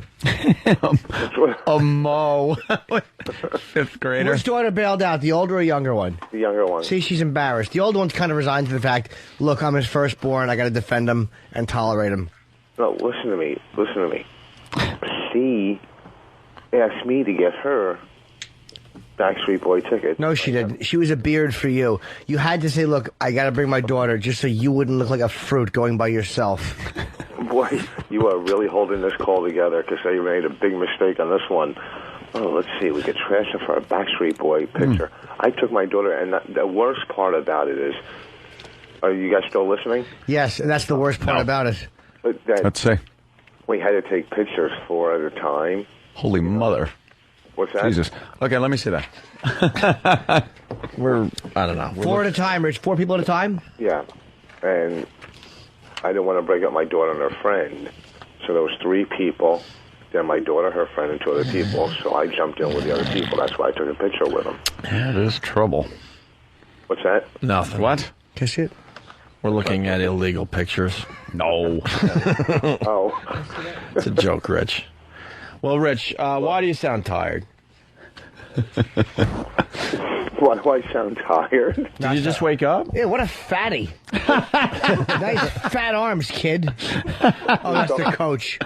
Yeah. Oh, wow. All right. Squeezing my dick. Oh, wow. Yeah, Jimmy. Can we? That's not yours. I'm looking at Chris Angel. That's what that girl looks like with a fucking black hair. She's like Chris Angel. Why don't we destroy those pictures? Now, Rich, why are you She's fucking tired? nice tits. Why are they? No, it's fine. Yeah. Is it college? All right, then destroy them. Rich. Yeah. You sound tired. Did you just wake up? Well, I got up earlier to have some waffles, and I went back to bed. Yeah. How's your daughter doing? I miss you. Daughter. Rich? Fine. How's your daughter doing? Oh. How's the baby? Oh, great. Good. All right, Rich, thank you. We welcome her. How's the baby? We'll talk to you soon, all right? Yeah, thanks, Rich. Was I supposed to do something? No, that's just it. Well, maybe entertaining would be What do you nice, think of but- Dog the Bounty Hunter? Oh, dog the job hunter. First of all, are you guys, I'm supposed to entertain, you wake me up and talk about a picture. You're supposed to, I don't know, like contribute or participate a little in the program. Oh, well, first of all, wait a second. I guess we made the right decision. It's not spur of the having you moment. It's like, you know, you're Okay, let's make a Backstreet Boy picture funny. First of all, I just woke up. You're used first of all. You're up to third of all, or possibly fourth of all. You have a lot of first of alls. You certainly do. I just woke up. Yeah. Guys, you go. Tell me about your Backstreet Boys. And what am I supposed to do? Start tap dancing? Why not? It's fun. I like to dance. Okay. You probably didn't mind dancing with them. 5 of you probably did like a little thing. Did you? Yeah. Yes, I did. I slow danced with, I don't know their names, but just one. Which Backstreet Boy you find attractive? The one with the one of them had a little good personality and had a little humor, so I kind of liked him. He's a little blonde hair young boy, younger looking one. You contribute nothing. I know, except the truth. You're really contributing nothing Boss today. is telling us facts now. Well, first of all, no, you can't. First of all, First of all, I think you're up home. to fifth of all. Jesus. okay. If I was in studio, it would be a little funnier. It would be I turned my shoulders gay when I said that. It'd be a little funnier. Well, we know what part we could cut out of the replay today. Continue, Rich. At least they'll only hear this once today. Yeah. All right, Rich. Thank you. No, you make me look like the bad. The beauty of having your own channel, people won't even know that you called if they I listen know. at 3 o'clock. You are no replay Voss. Yeah. Oh, they won't replay my Backstreet Boy interview. What?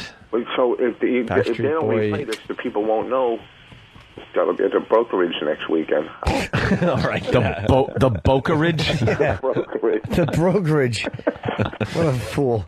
The brokerage next weekend. All right. Now, listen, I'll talk to you guys later, but it was a good party with the Backstreet Boys. I wish you guys could have been there. Look, first of all, Well, why did you invite us, shit dick? Because you were up in Boston. Oh. No, I wasn't. I was here. Did you get a lot of... I was here. I didn't go to Boston. Did you get a lot of recognition at the event? 2 people. No one recognized Richard. All right, here's the second part of the He's assistant an older cheerleader man. story. This is still a little bit early in the investigation, but whatever measures has to be taken that is appropriate with either with eligibility, disciplinary measures, those will be taken by our high school administration. The cheerleader coach's stepfather tells me tonight he did not know about the incident, but says he's very disappointed with his daughter's actions. The mother of the freshman in the picture told me she had no comment tonight. Meanwhile, parents with kids in the school are shocked. I mean, I would hope that parents would talk to their kids and, it's not something that should be passed around, and it's not something definitely that shouldn't be going through a high school or happening in a high school at all. That's cool. No, this stuff Grammar is school. happening like crazy. Who cares? Pictures are being passed around high I schools know. like crazy. 2 chicks and their big tits. Big deal. now with the camera phones. Yeah, imagine if every friggin' student in your school, when you were going to school, had a camera all the time. Yeah. Please, what you'd be doing. Those upskirt shots, everything. Oh, my God, I forgot about that. That guy the other day that took the picture of the girl. The upskirt. Oh, this guy's a gem. It's obviously wrong, but it's also kind of hilarious. What this guy was like, just a. Did they find this guy?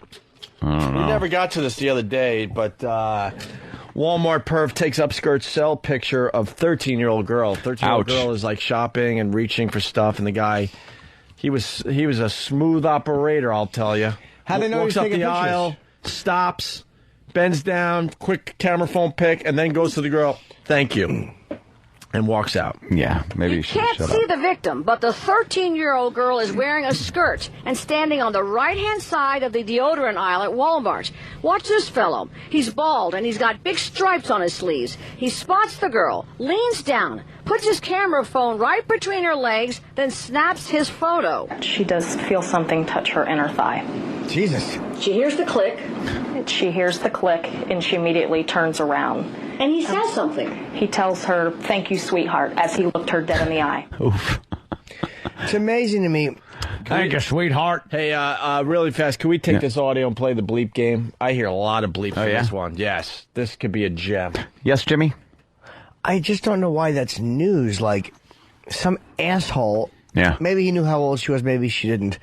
But that's like news now. Guy took a cell phone picture, even though it's a scumbag move. Yeah, it is. But Yeah. it's amazing what we're reporting is real news. Who gives a fuck? It's not news. Just find him, smash his teeth with a nightstick, and move on. The victim, who was very bold and smart, immediately told her older sister what happened. They raced to the front of the store where they see this guy walking out. So that gave her another opportunity to get a better clothing description, a better description of him to give to us. Mount Dora is a small, quaint place. News of But the can you camera pause for phone 1 second, please? I was pedophile just made going to folks say, whose voice is, it's fucking terrible. Oh, this town, Ugh. What a voice. Dora is a small, quaint place. News of the camera phone pedophile made folks sick to their stomach. Well, quite frankly, I just They think give him they a should open name. Alcatraz and put them all there. What? That's my reaction. Alcatraz? Terrible. What else should they do that's fucking topical? The Gulag, maybe? What the hell is she saying? They should put him in Auschwitz. All right. Get him in Alcatraz, see? What the hell? It's curtains for you. Cell phone pedophile, curtains. And they give him a name. He's the cell phone pedophile. Maybe he didn't know how old she was. Maybe he just saw an ass and took a Yeah. picture. cell phone pedophile. The cell phone pedophile. The cell phone baby rapist Democrat. Jesus, Right. how do you know all this? That's Tim's wife. Yes, very good there. That's Travis. Travis, Oh. very good. There you go. The cell great. phone. Should lock him up in the Bastille. Exactly. Put him in a cell with Papillon. Fucking Devil's Island for him. Oh, my God. What an idiot. They should throw him in the brig on the Santa Maria. Let's play the bleep game with this. Let's see what Sam can do with that one. If it's not good, then, no worries. Hey, we got to take a quick break. When we get back, Jill TV wants Ant and I and Jimmy to lip sync to some dumb promo they're doing. And they actually gave us the song and the lyrics. The song and lyrics. And we're supposed to lip sync, and then we're going to be put in, like in clips with a bunch of people around New York. Lip syncing. They don't know the show. These things. And all I was thinking is... Our fans would kill us if they see us on Channel 11. Fans? My family. Yeah, your family. I'm doing it. I think it's fun, and it's good for the image, boys. You're lying. Please shut up. What's the lyrics, Hope? Let's hear the lyrics. Well... I want to hear the music, because the lyrics just sound great. You want to break first? All right, we're going to break, and then I'll tell you what the lyrics are, right. Jimmy. And I actually got the song. It's called This Is the Place. Sounds fun. Hey, isn't this great? It starts with natural sound, noise of the control room, the footsteps, OD, the cameraman, door opens and closes into the studio. Music begins, the coffee rush on the morning ride, the salt and sand at the ocean side. Is this how the tune goes? A hot dog on your way downtown. The city breathes and it makes one sound. It's the sound of the neighborhood. Oh, yes, it is. The kids running in the park barefoot. I out like on the that. island, Is that how it goes? Broadway. Come on, people, let me hear you say, from the city to the open sky, this is the place, this is the family for you and I, this is the place.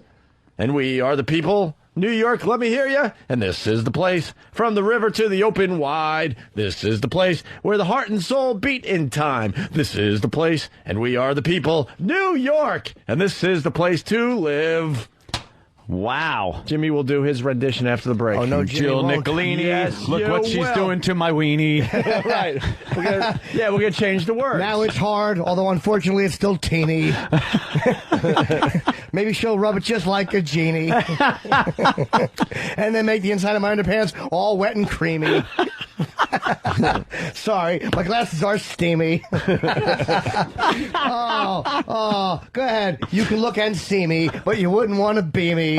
Put on a strap on and ream me. That's right. Open hand can double team me.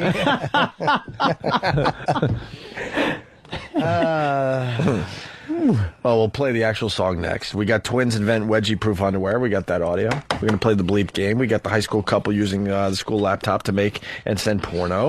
And the guy in the church. I want to talk about the man in the church. Okay, we'll do that next, Jimmy. I don't think they should. You think they're going to take a break soon? I don't know. I hope so, because I gotta pee. I know I speak like an idiot. Do you? It's all about me. Is it? I was assaulted. Were you? We're brilliant broadcasters. Are we? You are out of your mind. Am I? Oh, that sounds real good. Does it? I'm thrilled. I'm excited. Am I? I thought I heard Negro. Did you? It's the Opie and Anthony Show. Is it?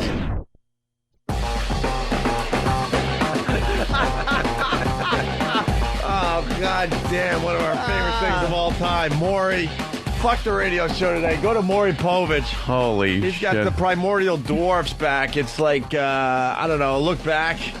Yeah, I think it's just a promo. Yes. I think for. It looks like a short Helen Hunt. But he showed he was promoting it with. I don't know. It's not a promo. It's going on forever. It's this one Primordial Dwarf that Maury fell in love with, and they're showing every one of her appearances. They're up to the 5th appearance. The 4th appearance was when he played hide and seek with her and her friends, where he had them hide in the bookshelf behind the coffee maker. Yeah. In a drawer, a desk drawer. Yeah. That's how small these Where are things you? are. Oh, you're behind the coffee maker. Right. You little freak. Oh my God! Is she coming back out now? I think, there she is. here she is. Outfit. She's a cheerleader. Get me this audio. Stop. How do I get this up? Wait, Maury? All right, Maury. We'll go with Maury. We'll do a little simulcast He's only here. been on for 10 years? 10 years of more, yeah. Hi, Jackie. How are you, dude? How are you? Hi, you're the one that gave birth to this. And Hannah, Yeah. How's that womb of yours? boy, I can't talk to you like a little girl anymore. You know that. How old are you? 68. 12. You've grown up.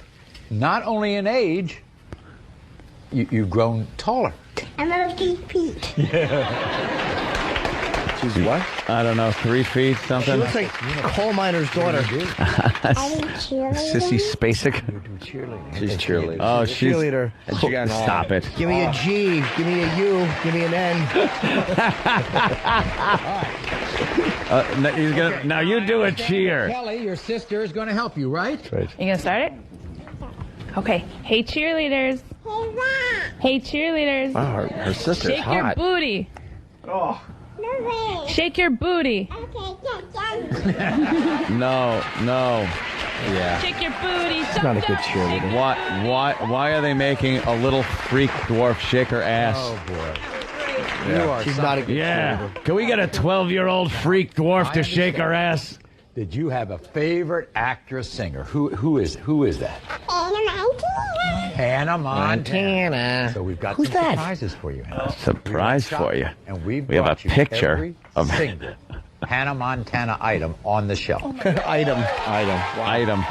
Thanks, Maury. Basically, what Maury's saying, look, Hannah Montana didn't think you were important enough to appear. You frightened her. Right. Look at that. So we just got some stuff from Walmart for you. Yeah. Now, you think that's good? Listen to this. We found out that Hannah Montana is coming to your hometown in Minnesota. And her concert is sold out. No tickets. We pulled the strings, and you're going to be underneath a seat. The Hannah Montana show next week. Hannah Montana sounds like a porn star. Sure it does. So how is that? So just in case you don't know what I'm trying to say here, Hannah Montana You have given us such a good didn't think this was important enough. Look at those Danny Torrance teeth. Primordial teeth should be fixed. How are some primordial braces? Yeah, really. God almighty. Nice up the skirt shot. Ooh. Maury, 10 years on this program, Oh, 40 shut years up, in you. broadcasting. Dried up twat. Honey. Maury, you are not the baby daddy. You are not the baby daddy. Maury, you're not the baby daddy. If my math is correct, Maury, you're not the baby daddy. I get it. It's so bad. Oh, the view is just terrific. Over the last we've met a lot of special guests. Today, we'll see them again, live and in By person. special. The guests who have made us laugh are the guests who have made us cry. Some of our guests have literally grown up before our eyes. They're back to help us celebrate our 10th anniversary. It's only 10 years. Why don't you think Maury Cultus on for longer? Oh, Big smile. What's happened? Got married. dude, does she have a vagina? She's a torso with hands. It's half a woman. What's And not the good half. Maury's going green. The part with the head. No, the icky part. The icky part. If there was any god, it would just be 2 legs and a cunt with a nice ass behind it and a fucking cowboy's hat on. She's got big boobs, though. Who She has cares? huge cans. Huge cans that were dragging on the floor because Yeah. she has no lower But half. it stops at like the bottom of her rib cage Right. is where her body just cut off, and she's walking on her hands. Right. What happens to the Duty. shit? Where does the duty Where go? does her shit go? Ew. Steve, where does her shit go? Steve, comment? You know a little something about the digestive system and how to abuse it? No, I would assume into a baggie, perhaps. Oh, maybe she uses a bag? Yeah, colostomy bag, maybe. Oh, she must be granted. What a fucking fun wedding that must have been. Sexy. Ugh. Her hands are always dirty because she's stepping on the dirt in the ground. Yeah. She can't even jerk you off because she has little crushed glass in her fucking rough hands, in her rough half-a-person hands. Why not just feet and a cunt with maybe 2 eyes above the cliff so they can see, like a SpongeBob? Why do we have to have the top half of the woman? You know, the one that talks and thinks and disagrees and pesters and nags and can still PMS. But then again, that is true. If you had just had the bottom half, you'd get the period, and then it's either ass fucking or I just hang you upside down in the closet because you're of no value at all. 2 ears, 1 ear on each hip, so you can hear me going, shut up. How about that? A fucking nice dumper. Yeah, the wedding must have just been It's just How does awful. the father walk that out? I know. Well, he probably couldn't wait to get rid of it. He probably ran it down the aisle. Sir, you're 2 weeks early. I know. Can we just leave her here? Tucked under his arm like a football. He's just knocking people out of the way. And then he spiked her in front of the husband. She's your burden now. Oh, he couldn't wait to give her away. He probably just threw her. He got like within 8 feet of the altar and tossed her. She's yours. Gotta go. Take care. He's got to fuck his bag with him to get on a flight and leave. He's moving to an apartment on the 50th floor with no elevator. Exactly. He took her out with the garbage. he made 2 trips. How does she drive? I don't know how she would do anything. Well, we're gonna How does find she out. fucking do sit-ups? We're gonna find out, Jimmy. But Big first, tits. Yeah, big tits. but Sam is back. The bleep game, or the beep game, whatever. I like to say bleep. Some people like to say beep. What do you like, beep or bleep? Let's call the whole thing off. All right. I like the sounds good. sound removal game. Sound. Well, yeah, sure. The sound enhancement game. How about the game? Yeah. How about the Sam Shines game?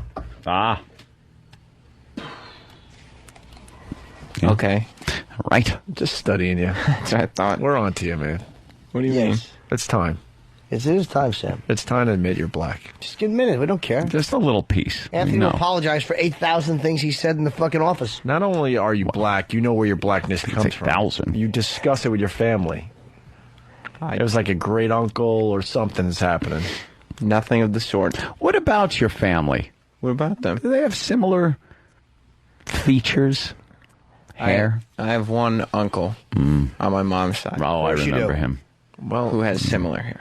Okay. How about this? When you go to visit dead relatives, do you know where to go? Or is there no marker? Thank you, Jimmy. I do know. Okay. There are marked graves for most of Any them. relatives' feet facing the Potomac?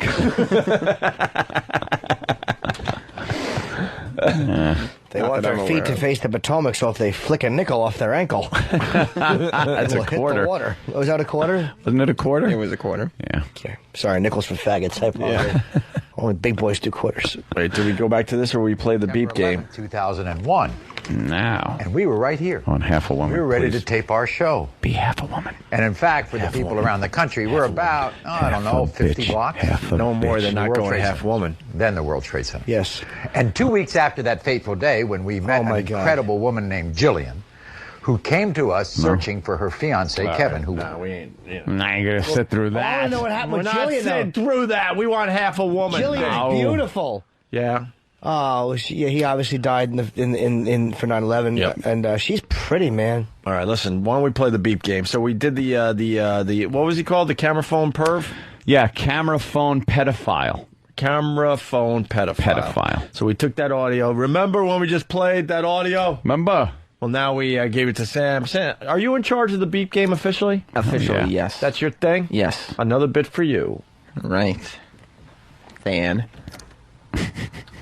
I get to tell you when you guys go to break. Boy, Sam. No one can take that from me. All right, here we go. So Life sucks. this is what Sam did with that audio that you heard a little while ago. You can't see the victim, but the 13-year-old girl is wearing a skirt and standing on the right-hand side of the deodorant aisle at Walmart. Watch this fellow. He's bald and he's got big stripes on his sleeves. He spots the girl, leans down, puts his right between her legs, then his... She does feel something touch her inner thigh. And she immediately turns around. And he says something. He tells her, "Thank you, sweetheart," as he looked her dead in the eye. That's not bad. That ain't bad. I like it. I like it too. Beep game is still... Sounded like he put his dick between her legs. Oh, is that what it's... That's kind of what I was feeling there. You know? Theater of the mind. It lets you use your imagination to make your own I story. don't think a lot of people were thinking dick. No? No. I was. Of course you were. Jesus. Ew. I didn't know we were hanging with Larry Literal again today.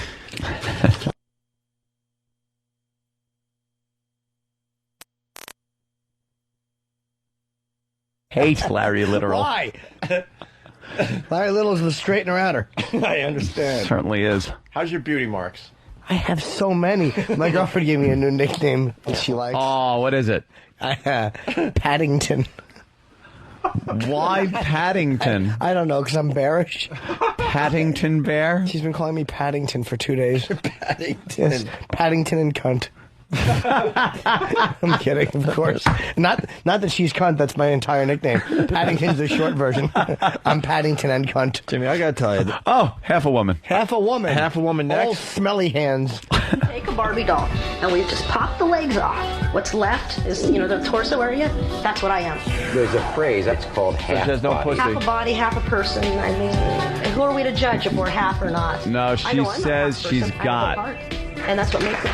Oh, shut up. But she's fucking like a real torso. She says it's like a Barbie doll that you pull the legs off of. But I think she's been walking on her snatch for so long Weeks old. that it's like, what? Baby. She had a baby. Even though She has a pussy. What? Horizontally. What? After that shocking revelation, later on in that show, David had a surprise for his girlfriend, Rosemarie. I'm leaving you. I'm fucking for a taller woman. He left her for a tap dancer. Would you marry me? Whoa, it's with him. Man, if that's a no-brainer, what is she going to say? 7 No? months later, we brought the Did you hear his voice? Rosemary back to New York and surprised her with a wedding shower. And shortly after that, It's a bucket they Rosemary dump came water back on her head. again with some very big news. Take a look. I see a big smile. What's happened? Guess what? Oh, Got married. You got married.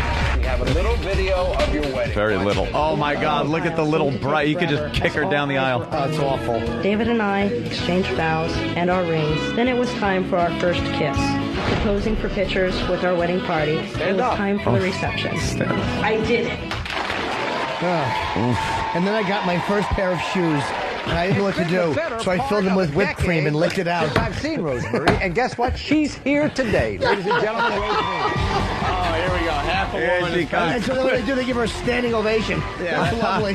She's got Walking down the stairs, huge giant tits that are Giant almost tits. rubbing on the ground as she walks on her hands. She probably has A cups, old pussy drag. Wow, look at how she flipped herself right up there. It looks like she's poking herself through a whack-a-mole hole. Play whack-a-thing. Dude, she drags her twat on the ground over curbs. Because the last time we Oh saw my, you, her pussy must just be right? flat. It's got to be a flat pussy. It looks like somebody on a motorcycle who slid By the face way, first to the right over pavement. here, ladies and gentlemen. All this time later. That's the son? Wow, he must Poor be kid. proud. Yes. Oh, boy. Poor Normal kid. son. Yeah, for the potato sack races he puts her in, and throws her in the river. So how are you doing? Doing good. Settled into marriage, Been married 10 years now. Settled in. That's never good. Yeah. Now, there's one little missing piece of this puzzle. No, there's two long ones. They're called legs. What is that? We have a Shelby. What's a Shelby, a kid? Shelby will be 2 in car. January. That she We could never understand. drive. Or a horse. You have a favorite band, right? That laughs at her 4 What's times. your favorite band? Rascal Flats. Do you know something? They're It's not my here. son's favorite band. So, Whoopity-doo. the Rascal Flats, we understand. Flat like your mom's Be here vagina. In Colorado. At Looks some like point it looks like in wax time lips that have been so we're punched. gonna you, Luke, and your family to go to the Fucking- Rascal Flats. Oh, this kid couldn't be more excited if mom was actually towering above him. 2008. Insult to mom that his favorite band is Rascal Flats. Thanks so much. It will be special in our hearts. Luke, What's your favorite band? The Legless Humiliations? we'll be back right after this. That was great. I'm Jay. Joe Don. Your favorite band in America. Absolutely. Rascal Flatts. Congratulations, Maury, on 10 incredible years. We love you. Whatever. The Rascal Flats. Why the fuck couldn't we do a promo for Maury? Yeah, couldn't we get the Maury? Get fucking Maury on Maury, the phone. we could have done a video thing like, hey, Maury, congratulations on 10 years of dragging freaks out on your stage. Yeah, get Maury on the phone! I want the Rascal Flats in studio. Instead, we get offered this. The coffee rush on the morning ride. Oh, yeah, okay. The soaking sand at the ocean side. Nice. A hot dog on your way downtown.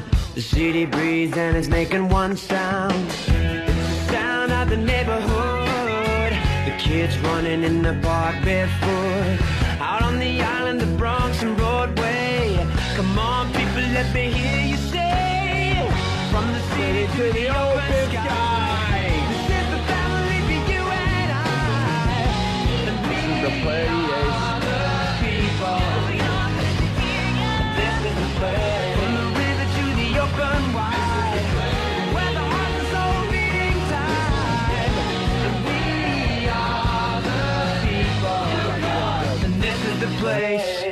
to live. Oh, that's really a nice song. And they want us to... They want us to lip sync to that, and then we'll be intercut with other people that are lip syncing it, other notable New Yorkers and people on the street and people from the news program. And, yeah. Well, I could see that happening. Hey, well, let's go to Chris in Toronto. By the way, great line came in from, I think it was Dog Shit Sniffer. Wants to know if that lady on Maury is from Flatbush. Oh, God damn it. How? Flatbush. Oh, my God. Chris, Toronto. Flatbush. What's up? Oh, that's a good one. Yeah, I think our favorite band is the Flaming Lips. That's Friction. Josie and the Pussy Flats.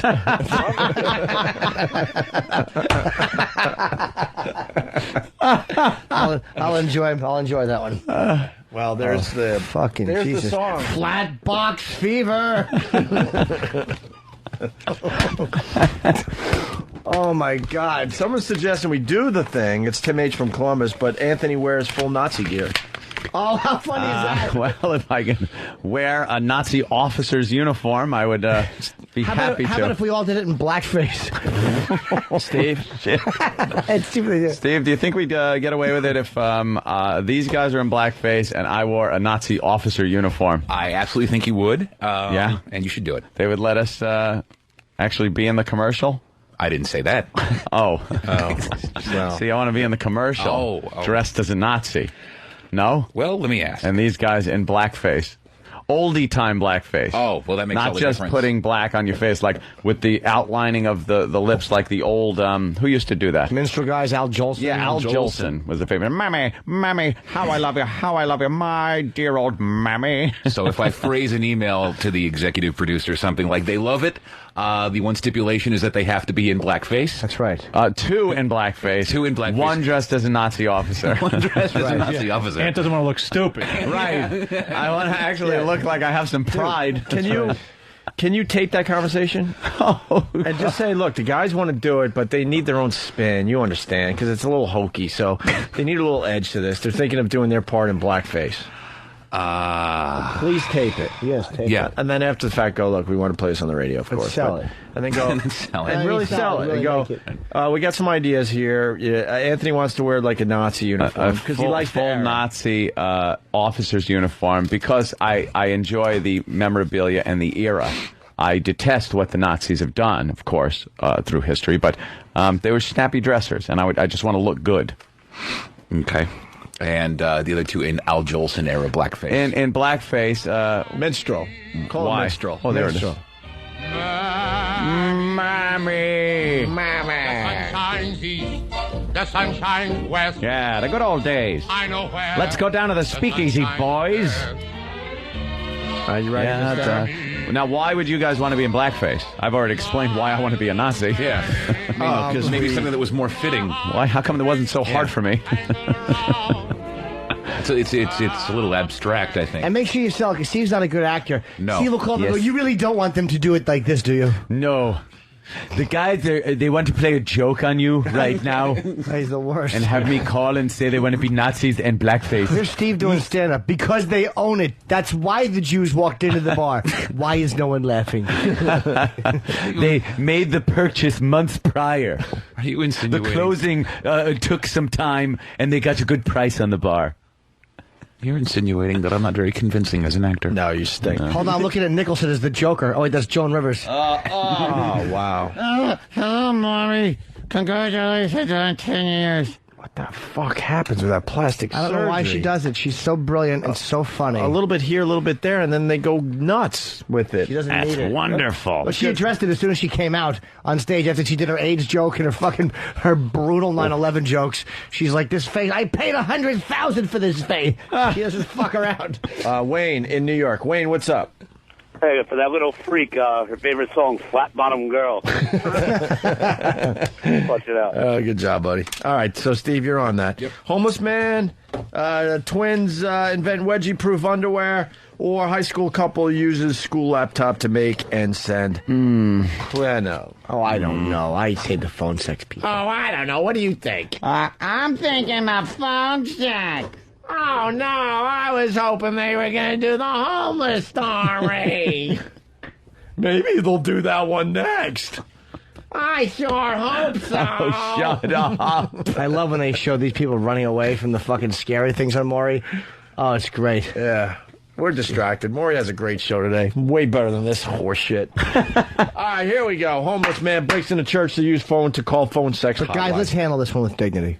A homeless man is accused of dialing up trouble at a Rockland County church. Police say he broke in at least twice to use a church phone to call a sex hotline. Tony Aiello has a story. Elam Alliance Church prides itself as a place that welcomes everyone. But James McNair pushed the limits of hospitality and allegedly broke the law in the process. He broke into a church over in Valley Cottage to use the phone there to call a sex hotline. Sergeant Bauman says he's never seen anything like it in all his years. It started on Friday when McNair, a homeless man, allegedly picked the lock and entered the church. The church treasurer stopped by, found McNair in the office on the phone, and told him to leave, but she didn't call the cops. Who gives a crap? It's amazing. Homeless guys. Who cares? Yeah. What is this? What is this about? It's not real news. The man made a cummy. What's wrong with the man making a cummy? Paddington wants to know. Why? All right, well. When the church treasurer stopped by Monday, she found McNair again inside the church building. This time he was down in the basement, in an area used as a children's nursery, and he was again on the telephone. This time she alerted the cops, who determined McNair used the phone to call phone sex hotlines, like the ones that advertise in certain newspapers. Local residents are shocked and disgusted. It's sad. Very sad. Very sad. What's sad Can't say anything you can use on TV. What can I do? Can I say... What's sad about this? No one's in the church at the time. Can we stop talking to local residents? Yo, That's what the what do news they needs know? to do. Fuck the residents. Who gives a fuck what they... Jews are upset. Who cares? You think that place is it's a carnival house anyway. What do you care? The fucking Catholic Church? You have more respect when you're on a roller coaster or in a fun house. It was disgusting. The fact they leave him hanging there, they think he's the son of God. Oh, the man made cum. Good for him. Good for the man. I hate local residents. Local residents. Why can't I ever be asked? How do you feel about that? Well, I think it's great because that guy's big, delicious cock wasn't getting enough attention. His big, delicious cock not getting enough attention. Have you ever lived on Back the to you. street? There's not a lot of good pussy to choose from. Exactly. What are you supposed to jerk off to? Fucking a Michelob bottle? Fucking garbage? A roach on your shoe? At least he wasn't looking at the Virgin Mary jerking off. At least he had the decency just to use the phone in the rectory. Yeah. The phone has nothing to do with the church. No. That man-made phone invention way past the whole Bible thing. Just a phone. He was in a priest's office. You could see the one with the 30,000 highlights magazines stacked up in the corner. Very sad. Can't say anything you can use on TV. What can I say? Hold on, let me say. I'll give it to say. Cunt, fuck, piss, pussy, shit. What, sir? The guy had a complete inability to convey anything without cursing. What's your take on that? Can I say it? Say anything. That fucking cunt, how could he stroke his cock where fucking Christ is hanging with his dick and balls showing? Can you use that on TV? The guy was stroking his cock saying fuck and piss and pussy and eat my asshole. Can you use this on... What time will this air? Yeah, what time is this going to be on? Nothing you could use on TV. I just want to tell my family. Network? The FCC things are different for them. I want to let my family know. I'm going to be on the news. Jesus Christ. I just want to finger my own asshole to this story. Can't use none of this on TV. Because I'm a vampire. I'm a vampire. You can't see me in a mirror or on television. I'm not going to curse, but I'm of the vampire ilk. None of this on TV. Nothing you could say on TV. Well, let me give it a shot anyway. Nothing you could use on TV because I won't sign a release because the Jews run the media. All right, good. Thank you. Local residents. I hate local residents. They're always disgusted. How come they're never happy a pedophile moved in? Thank God, because that guy's a good painter. I want to see if he'll help with my living room. Yeah, I don't have kids. Fuck it. Fuck I don't him. care what he does. Who cares? Fuck At least I know he won't be hitting on my wife. At least I know my kids will behave. Exactly. I'll send them over to fucking Uncle Larry's. I hate the local flavor. Local residents did exactly what you thought they'd do. They said they didn't like it, and that's why we videotaped them. Jesus. Local residents are cunt bags. Can't once a local resident be happy? Thank God someone's jerking off on that phone. We talked to the man who installed it, and he was disgusted. Was he? Was he really? Was he really? No, I can't get over it. And local residents, they've never fucking spoken English before. Dad, I don't know. I mean, what are you going to do? It's just bad. Bad things to the church phone. Let's hear the local resident. Oh, I can't wait. Oh, the one is so dismayed she can hardly get it out. God love her. Very sad. Can't say anything you can use on TV. What can I say? Obviously nothing you can use My on understanding TV. that he's homeless. Obviously doesn't have a phone, so he had to find a phone, and this was the place that he found the phone. McNair has Hold a on, home before now. that, the guy didn't say phone enough. The homeless, he didn't have a phone, so where's he going to find a phone? He had to come here and find a phone. I mean, I'm not trying to phone in the interview. I mean, I don't want to be phony. I mean, don't play on my phonetics. I'm not saying it properly. All right. We get it. It's a phone. Phone guy. Enough about the phone. Enough about the phone. Right. He tried to talk into a tin can with a string and jerk off to that. Oh, sorry, Jimmy. Find the phone. It was the phone. Yeah, where's the phone? We couldn't find the phone. He had no idea what to do with the phone. We get it. I think it's funny that Gotta hear him. the homeless guy didn't sleep in the church. He just kicked his feet up on the desk and fucking scrapped the load. If that doesn't tell you all you need to know about what men are about. He could have eaten. He could have stolen jewelry. He just wanted to scrap a load. And pesky fucking nun came in. Well, if that doesn't kill your rod. That fucking Alan Alda with a fucking nun hat on. Whatever she looked. Yes. Stroking your cock. Let's hear the guy work phone into his answer here. My understanding that he's homeless. Obviously doesn't have a phone, so he had to find a phone, and this was the place that he found the phone. McNair has a home now, the Rockland County Jail, where he's held without bail due to prior felony convictions. Wow. The church is now working with Verizon to remove those charges from the phone bill. That's fucking hilarious. There you go. The Catholic Church has a billion trillion dollars, and they need to have that removed. Yeah. I looked at the Verizon guys that have to come in. I can step on a load over here. I can step on a load over here. Can you hear me coming over here? Yeah. All right. It's another load joke. Good. It's good. One trick pony. Load. Switch inflection. Phone load. Yeah, very good. Thank you, Zan. It is it's Povember. Don't forget that the Master Post Star Wars video is online for you guys to fuck around with. We're trying to turn it into what? Star Wars Kid. Star Wars Poe. Star Wars Poe. Yeah, Star Wars Poe. Sorry, yeah, Star Wars Poe. Get him wielding a lightsaber. Put him in a scene. Whatever. Star Wars drip. I love when someone calls someone else a drip or a wet end. You're all wet. All right, high school couple. It's cleanup day. Yeah, we're getting rid of some stuff. Yes, we are. You know, they say, and this is always good fodder for comedy, scientists reveal that there might be a cousin solar system. Oh. Yep, that's that. Very excited. Yeah. When can we go? Oh. Never. And let's just say it's going to take 41 light years to get there. Yeah. 41 years at the speed of light. I don't think we can do it. I had a funny joke. Why do we care? Many years ago, I would do. Not a funny joke. Significant. It was an awful joke. No, it was an awful joke. Not a good one. All right, go ahead. About space travel. Yeah. How the nearest star system to us that could possibly have is Proxima Centauri. It's either Alpha or Proxima, I don't remember, which was 4.2 light years.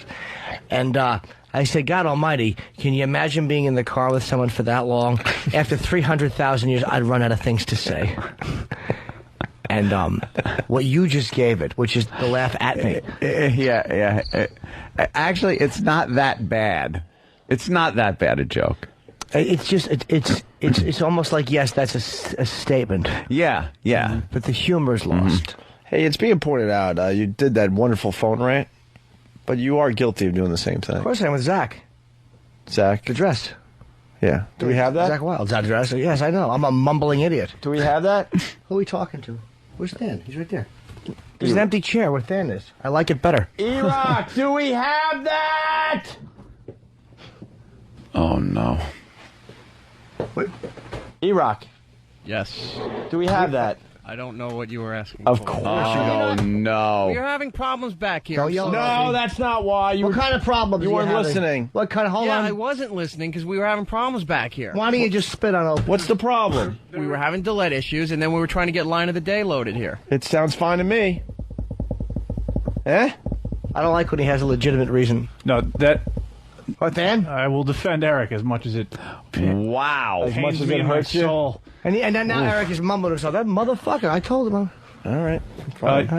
Yeah, there was a small window when Eric needs to go over the line of the day with the committee that picks it, and then. How about the committee fucking shuts up and gets me the audio I've been asking for? I'll fuck every mouth in this room. I don't know what you're talking about. Okay. So what are we going to do? We're not doing the dress thing? Oh, I don't know. I don't know. It didn't seem to pan out. No, Eric just refused to do it. Eric? Is that line of the day? I was just watching the waterboarding. You hear about this waterboarding controversy with the Attorney General, I guess, the new Attorney General that has been nominated, and they don't want to. A few Democrats don't want to have him as the Attorney General because he will not deny that waterboarding is a torture. And I'm thinking, like, all I was thinking was, like, water skiing first when I first heard it. But apparently it's fastening somebody to a board and using water to torture them, to make them talk. And who cares if it's fucking... Exactly. That's my point. Who gives a flying fuck if it is or not? The fact these fucking idiots are obsessing over the way we question guys like Khalid Sheikh Mohammed is fucking repugnant. Yeah. God, are we a fucking bunch of dummies as a country? They were just showing waterboarding, though, and I picture it like you're tied to a board and you get the drip on the head, like the Chinese water torture, and you kind of like, it freaks you out. They just showed what it is. They pin the guy down and put a rag, like a washcloth rag, over his mouth and nose, and then take like buckets of water and pour it onto his face, and intermittently lift the washcloth up so maybe he can breathe in a little bit, and then keep pouring water on his face. It was fantastic. What a great torture. Now, we should just do is either A, let them go, or B, lop their heads off. Yeah, one or the other. What do you want? Because the guy wouldn't say, yes, it's torture. It's an interrogation method. Yeah. Any interrogation method can be considered torture to somebody. Someone will look and say, oh, you're trying to coerce somebody into doing something they don't want to do. So in order to do that, you can't just give them ice cream. You know, you're going to have to do something that someone might think is torture. How extreme it gets is, I guess, the defining definition of torture. Right. But I don't think waterboarding is as bad as... Put it this way. Nothing's as bad as what the other side has always done to us. Yeah, we don't lop heads off and film it. Yeah. Jesus fucking Christ. All right, E-Rock, we got the dress thing or no? We do have it? Yeah, we're getting it. By the way, I was...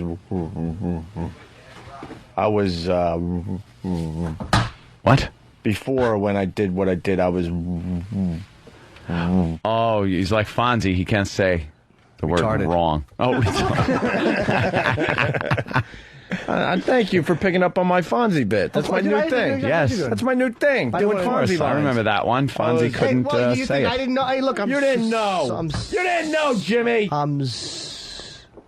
It was... You couldn't say... Or sorry. Correctamundo. Couldn't say wrong or sorry. Or sorry? No. Like one time he came in to C's hair. Yeah. He was trying to...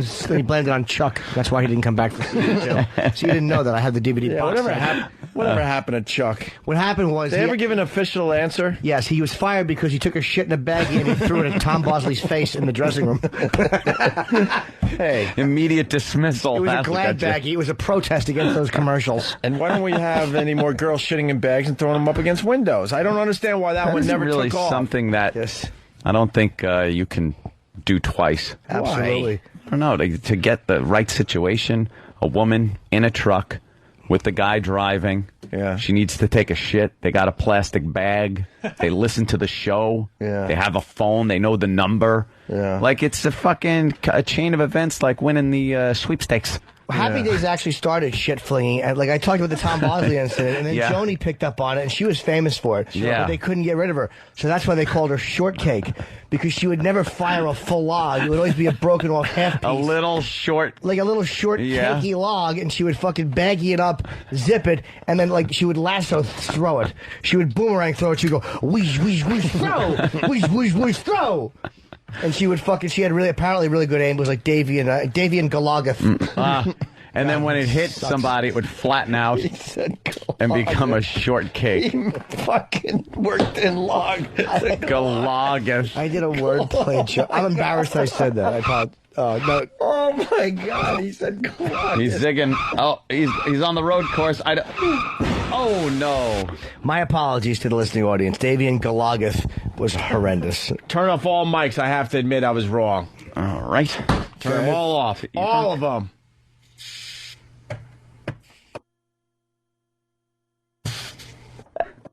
And, all right. What was that? I'm trying to open this volatile club soda. That's the sound Anthony's pants make when he's watching Schindler's List. Hey, I don't want to lose this call. It's, is it Davin or is it David? And they spelled it wrong there, Davin. Probably Pete. This is Davin. How you doing? Davin. From Wisconsin, eh? Originally from Glen Cove, Long Island. Where's that? Excuse me? Where's Glen Cove? Glen Cove's by Seacliff. Where's that? Roslyn? Where's that? Whatever. It's on Long Island, New York. Where's that? Davin, you want to do something for Wake Up Your Spouse Wednesday next week? Next week, I got my roommate. He's an engineer for the railroad out here, Canadian National Railroad. Tired of the train tracks? Nice. Yeah, and he got a actual locomotive horn off of one of the engines that they junked, and I've got it sitting down in my basement. I'm going to hook it up to a 200 PSI air tank next Wednesday morning, and I'm going to wake him up with it in his room. You're going to blow out his ears. Quite possibly. All right. But I guarantee you guys it's going to be one of the best ones. All right, good. All right, well, if you want to do it tomorrow, we'll make an exception. All right, well, I'll try and get it all set up tonight, and if I can get it going for tomorrow morning, I'll do it tomorrow morning. All right, Davin, thank you, sir. Thanks a lot, guys. All right, here's Jimmy talking about the dress. Kind of like the phone. I was interviewing Zach Wilde. Yes.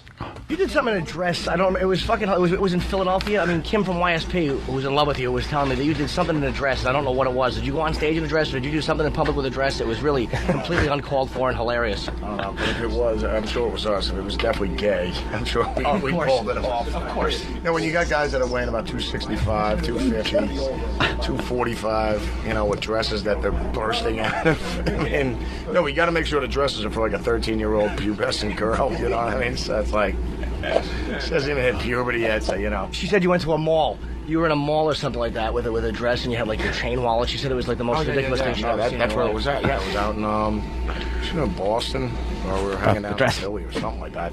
But yeah, it was definitely beyond gay. It was a bunch of grown men, and we made sure, we went to like a Victoria's Secret and just got the most insane.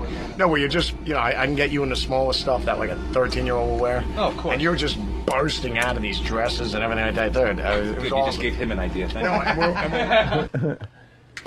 Dress. Did you have a dress? You went with a dress. It was something in a mall with a dress. I'm embarrassed. Are you? Colonel Mustard in the study with a dress. Oh my God. Wow. Oh, what's the matter? You're turning away? I'm not a very good actor. Oh, or interviewer. Jimmy. Or comic or person. I'm just a good Paddington. Oh, Paddington. Jimmy. Swim walk. No, I only swim walk in celebration because it just fucking, you know, the pounds just peel away. Swim walk. I'll do it later. You'll feel better. I know I will. We all need an end zone dance. You got the swim walk. I know, but I didn't score there. You don't do an end zone dance after you fumble. I just pulled a Daryl Stingley. Mine's big boy brought the big bat. That's gonna be my end zone celebration. Don't have one. Do you have one? When you know you hit it out of the park, what are you gonna do? I don't know. How about you just Dan shit might your have pants? an idea. I could shit myself. Loudly. Like wear rubber underwear so we can hear it. All gushy. Nice loud diuretic evacuation. All right. I'll just shit myself when I feel good about a line. It's not like a fire hose bouncing off a rubber wall. Dude, I had a 2-footer today. I want to show everybody. Nobody wants to see a 2-footer. I mean, I respect that. 2-footer that wasn't broken. All right. Where it like was a horseshoe. Somehow it kept Did you going. eat a rubber tree plant? I don't know what happened, but it was a work of art. All right, good. So shit 3 more like that so Eric doesn't hurt his feet when he walks. I don't know why I said Eric's not fat like a horse. I just couldn't think of a person for a horse. I used E-Rock. Yeah. It's actually not accurate. He's plump, but he's not a fucking big horse. I'm sorry, Eric. Don't say sorry. I am sorry. It was big. Of course he wasn't. He's probably playing fucking Nintendo or some other game punks are enjoying.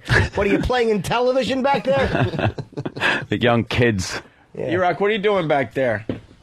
Waiting for you to do line of the day. Basically saying that he's bored and it's up to us. All right. Oh, well, waiting. Well, excuse me. You don't make you do E-Rock Radio today. All right. E-Rock Radio. Yes. From 11 to 12 today. We keep the channel live. What do you say, E? Why? E-Rock Radio? Yeah. Playing all the bits that haven't been played in a while? They get to request like short bits or what? Are you in or what? Do I have to? Yes. Yes! E-Rock Radio starts at 11 o'clock. Gentlemen. You ever take a banana and scoop it between your legs and then touch your asshole with the one end of it? Please. No, I haven't, Jimmy. Well, what is that? Danny? It's gross and it's mine. Ew, what the fuck is this website, dude? Well, it's something that Dr. Steve had sent me. He said he was doing some research for his book, and he found this. And it's just... Chuck, is this a whole website that's called It's Gross and It's Mine? What is that? They're trying to shill some kind of colon cleansing product. And I guess that the way that they try to do this is to have people send in their, what they call results. Oh, wow. And this shit comes out of you? That's gruesome. This is more than shit. Yeah, well, he had explained it's actually just a big scam because what you're actually shitting out is like the plant byproduct that you're putting in. Oh, so it's not even like... Although some of the results are quite fascinating. That is so fucking disgusting. I love how you got a picture of the dude that did it. Oh, God. In this case, the chick that did it. Why would you send your face in with a log next to you? That looks like eel sushi. Oh Yeah, look at these people with a log. Looks like Tom Cruise. When are we doing our log contest? Oh, come on. I love how that one's in a colander. It's a little spaghetti colander. There's a doily under it. I shit this on my armoire. What is that, a rubber The guy shit out a rubber chicken. No, I ordered that at the Chinese restaurant. It's Peking duck. The guy shit out wind chimes. All right, where's this website for the other folks out there? Blessedherbs.com. Oh, shit. That's free plug for somebody. Yeah, good. There's That's fucking horrid. product. Yeah. This is like a shish kebab. Yeah, it's gross in its mind. They should just get a guy with a really big dick, and he fucks everybody up the ass, and they photograph his cockhead when they're finished. You got fucking feta cheese on it and chewing gum. And a fucking log like 9 inches down. His fucking pubes have blood in them and fucking broken skin. It's gross, and it's mine, and it's someone with a retarded kid.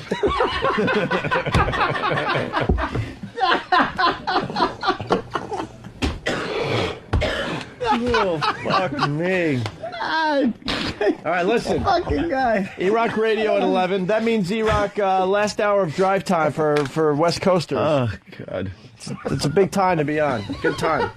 Line of the Day is brought to you by BodogFantasy.net, offering you all the tools you need to win this season in fantasy football. Trash talk with confidence and take home the glory. BodogFantasy.net. Here is a runner-up line of the day. Wow, look at how she flipped herself right up there. It looks like she's poking herself through a whack-a-mole hole. There we go. All right. Here's another line of the day. I have to shit myself. I'm very proud of that one. Whack-a-mole. My end zone dance. Said, okay, there's where it's at, and there was this blank hill, right? Mm-hmm. And there were no see right markers there. He's already learned his lesson. He said blank hill. See? Why did he say blank hill there? I don't know. Blank means there's nothing Empty. wrong. Yeah, I know, but Like his head. Like his head is fucking empty. Hey, BulldogFantasy.net, thank you. Here is your line of the day. Goodbye. Here comes the line of the day, line of the day.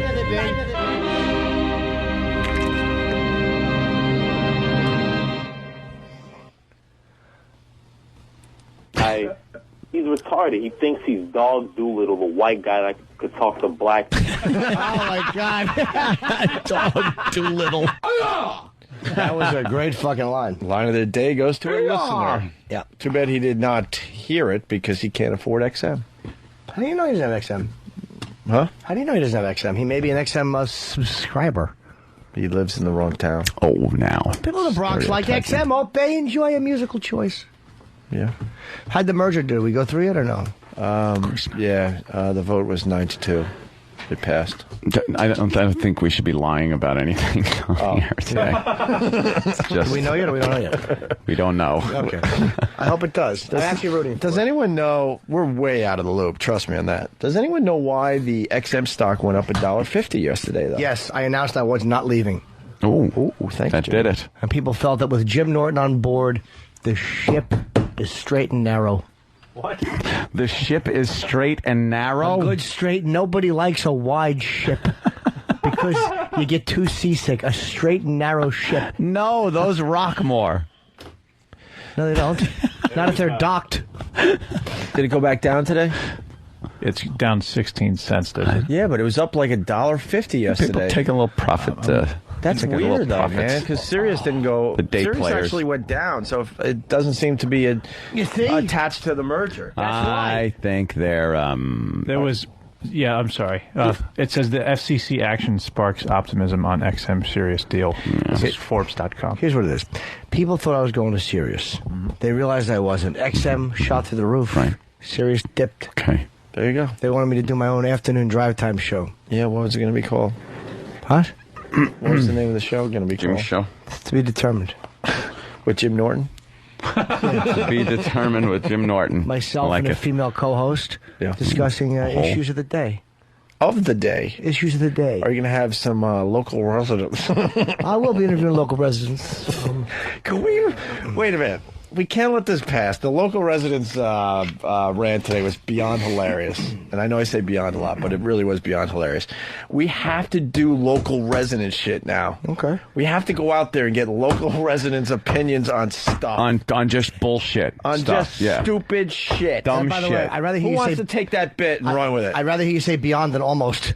When it comes to hilarious, beyond is good. Beyond good. Almost hilarious, not good. Not as good. Oh, boy. We have to...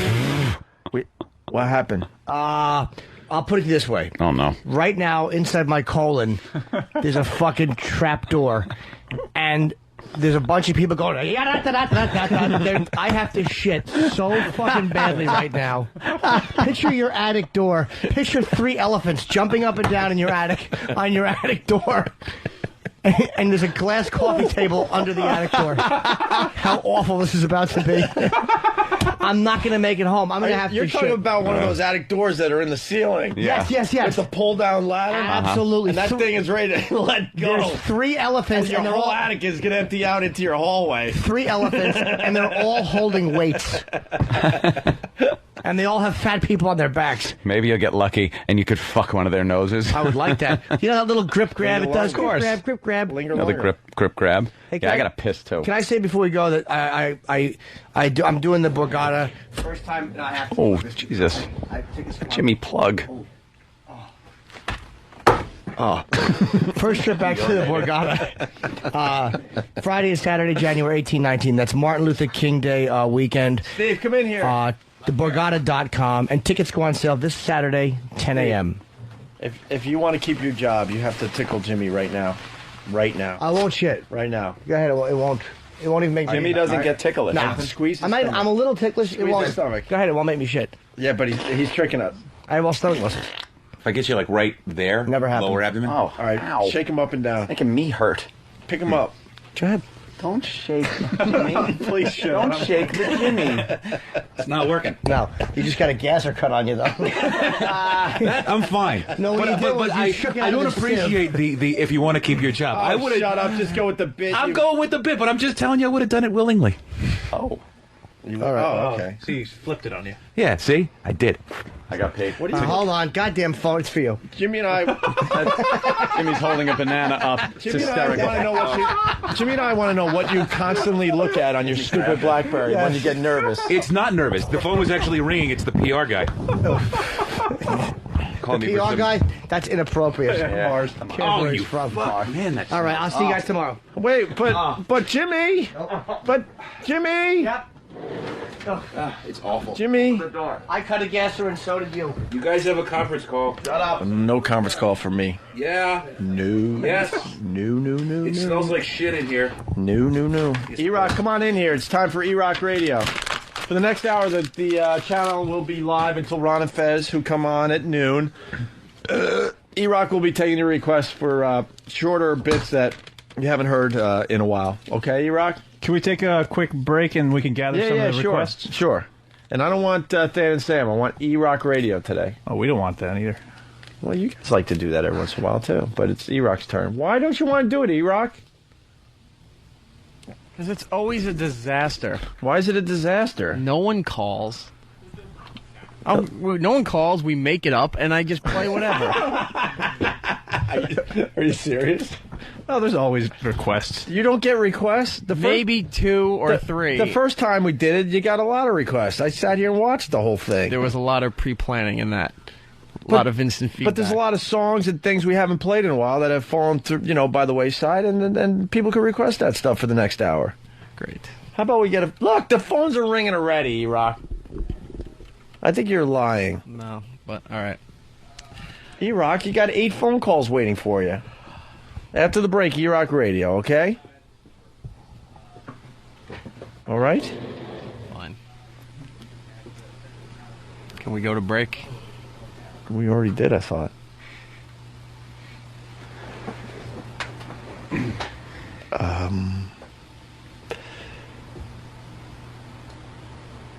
Wow, I really don't have anything if I don't have these guys in here with me. Where's the nighttime attitude? This is how it would be without those two.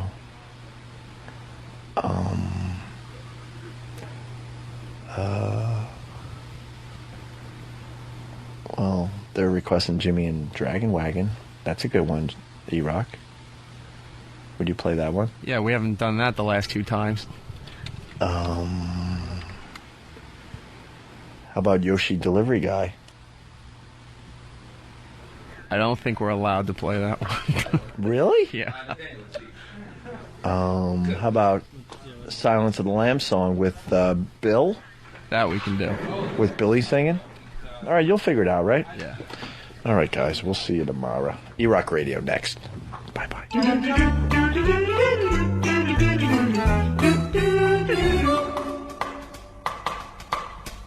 Phenomenal. Phenomenal. Phenomenal.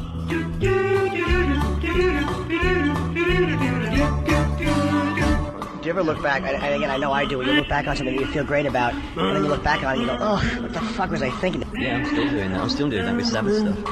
There's one song, Who Are You? Phenomenal. Phenomenal. Phenomenal.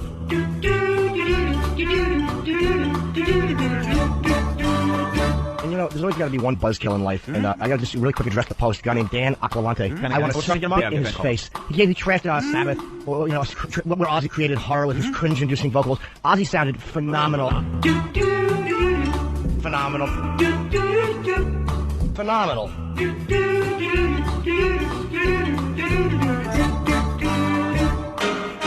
Hey, what's that? Well, you've never seen it before? Looks like a rock. New from Sedentary Toys and the Opie and Anthony Show. Oh, it's so shiny. It's got corners. It's the cool new toy that has everyone jumping for joy.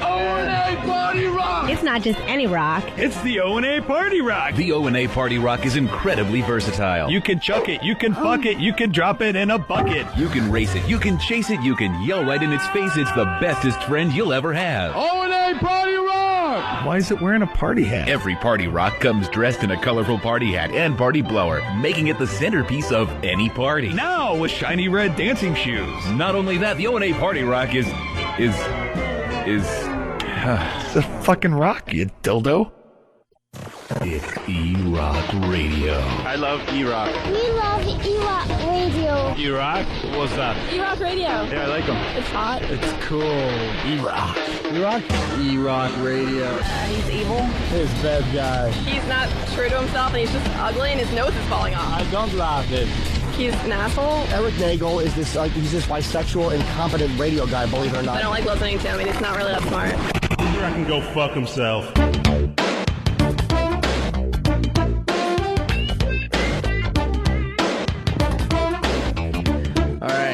It's E-Rock Radio. So I'm going to have to do this today. I have a bad sore throat. My glands are swollen. Sinus infection. So I'm going to use Than's mic to talk into for the rest of the E-Rock Radio here. So no one else gets sick. I got to take your requests. Our pad stuff. I don't know. Has the phone number up there? No. So it's 866-WOW-1-WOW. 866-WOW-1-WOW. Fun stuff. Oh, we got a studio audience. Thanks, Sam. Let's go to Steve in California. Steve, what's going on? Hey, E-Rock, how you doing, man? I'm sorry to hear you're sick. I'd like to hear a little, since Jimmy was on fire today, I'd like to hear a little Jimmy versus Dragon Wagon. Now, this is a surprise because this bit is requested every time I do E-Rock Radio. Are you the same guy that requests this? No. No? Hey, E-Rock. Yeah. E-Rock. Yeah.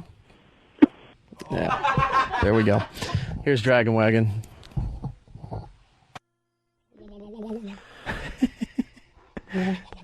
Yeah. It's Whip 'em Out Wednesday. That's right. It's Whip 'em Out Wednesday. Wednesday. Wednesday. What? What? Yes, it is. This is the trucker, Dragon Wagon. Oh, my God. I haven't heard this bit 100 times yet. I know. Jesus, Eric. It's part of a promo. Oh, my God. That's right. Look at Eric gets all mad when we yell at him. Thank God there's only part one, and it's not like there's two parts of the Dragon Wagon thing. No, there are two parts. Well, this is the one that everybody, even if it's your first week of listening to the show, you've heard this 8 times already. Yeah. So why not just plow it right through? Maybe they want to tape it on their MiFi. That's right. My God, here's the Dragon Wagon phone call. It is really, really good. Yes, the first X amount of times you hear it, I'm the one who's screaming on it, and I've only heard it once. You know, if you've heard this bit more than 5 times, I want you to email. All right, Eric. kill that. That was not Dragon Wagon. Butcher, did you find it? Looking. All right. That was not the Dragon Wagon. That was the setup for Dragon Wagon, so... Yeah. Let's see what else we got here. Anything? Do you have anything else we can go to? What do you have?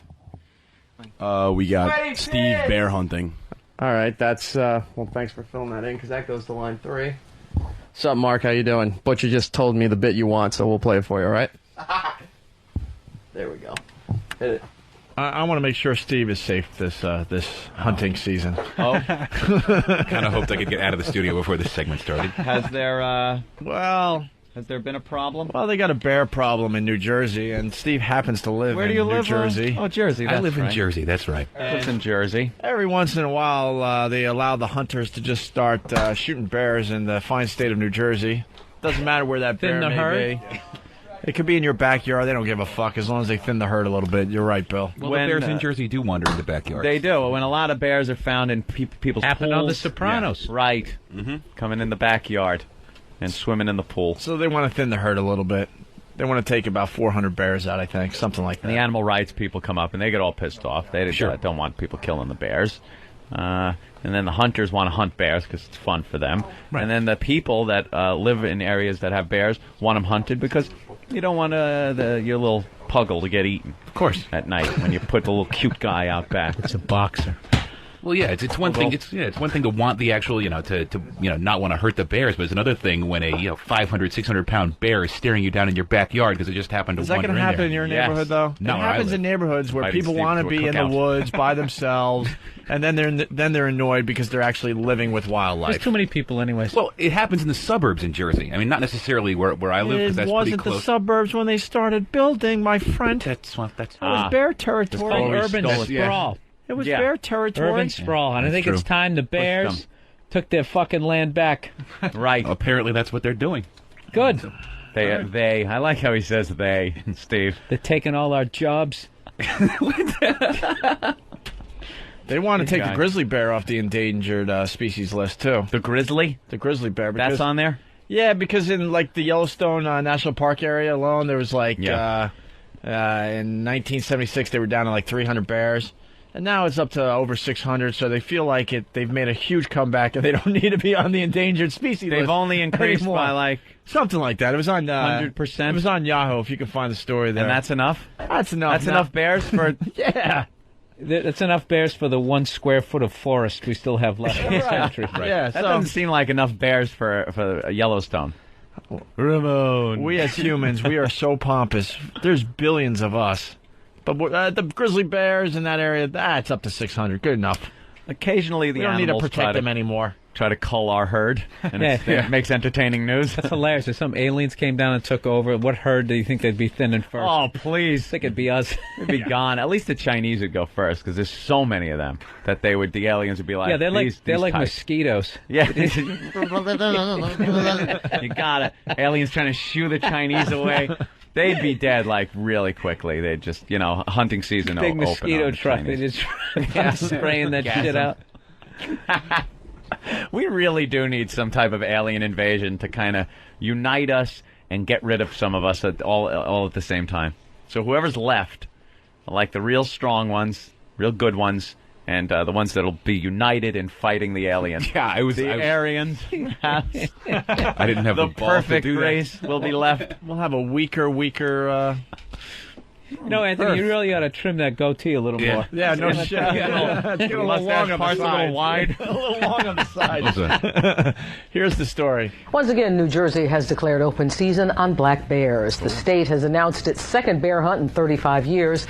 The 6-day hunt in northern New Jersey will begin on December 5th. It's designed to control the growing bear population. Opponents of the hunt say there are better ways to control the number of bears without killing them. Yes, of course. That's a fight they have every couple of years in Jersey. So, yeah. Do we have audio of the hunters going out and shooting at the bears? Oh, no, I don't want to hear that. Someone sent me a video clip. It might have actually been Buffalo Paul of a bear that had got itself up in a tree in Jersey, and what they did was they put a trampoline underneath the tree that the bear had crawled up, and then shot it with tranquilizers until the bear fell out of the tree and bounced off the trampoline. Oh, they were helping him. They're trying to be nice. The little guy relocate him. Oh! This is audio of the bear hunt?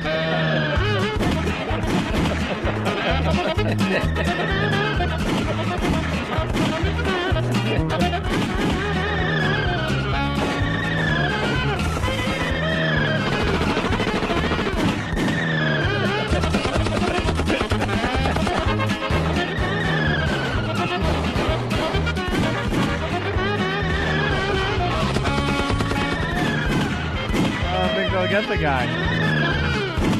This sounds harrowing. Must have been very nerve-wracking. Is this all in fast motion? Hey, you can't take that hunting. Oh, foul.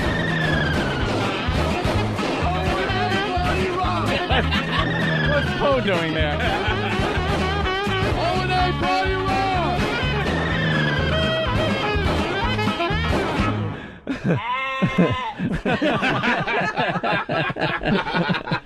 Wow, The chase was on. Certainly was. Glad to see you're okay. They missed. I have bulletproof glass on my hydrant. So stupid, but it's funny. And there you go. Steve's bear bit in New Jersey. C-Rock Radio. I'm Eric. My voice is like total shit right now, but 866-WOW-1-WOW. 866-WOW-1-WOW or instant feedback at opieandanthony.com if you want to hear something. Craig in Mississippi, what's up? Craig. Yeah. Hey, what's up, man? What's up, E-Rock? What can I do I for was you? calling to hear the Drill Diva bit. Okay. Jim Norton bit. Good one. We can do that. Here it is. Sorry for all the background noise. I just was opening a box. I got another gift. Another gift. Show you with the box. What was in the box? What is in the box? Oh, what's in the box? It's really a cool gift. Thanks, Andy from Seattle. He sent me a used drill because I'd gotten the drill bits a while ago. We're really starting to get some strange gifts. That is a skill drill. This will be great to use in my apartment, though, right? That is fine, but for your needs, though, I couldn't see you needing anything better than a cordless, though. But yeah, this is kind of a fucking... Yeah, now you need a cord. You should have a cordless drill in your house. Now, is this good for putting things on the wall? A cordless is even better. Yeah, that's a little bulky, a little heavy. A little heavy. You need an extension cord, which...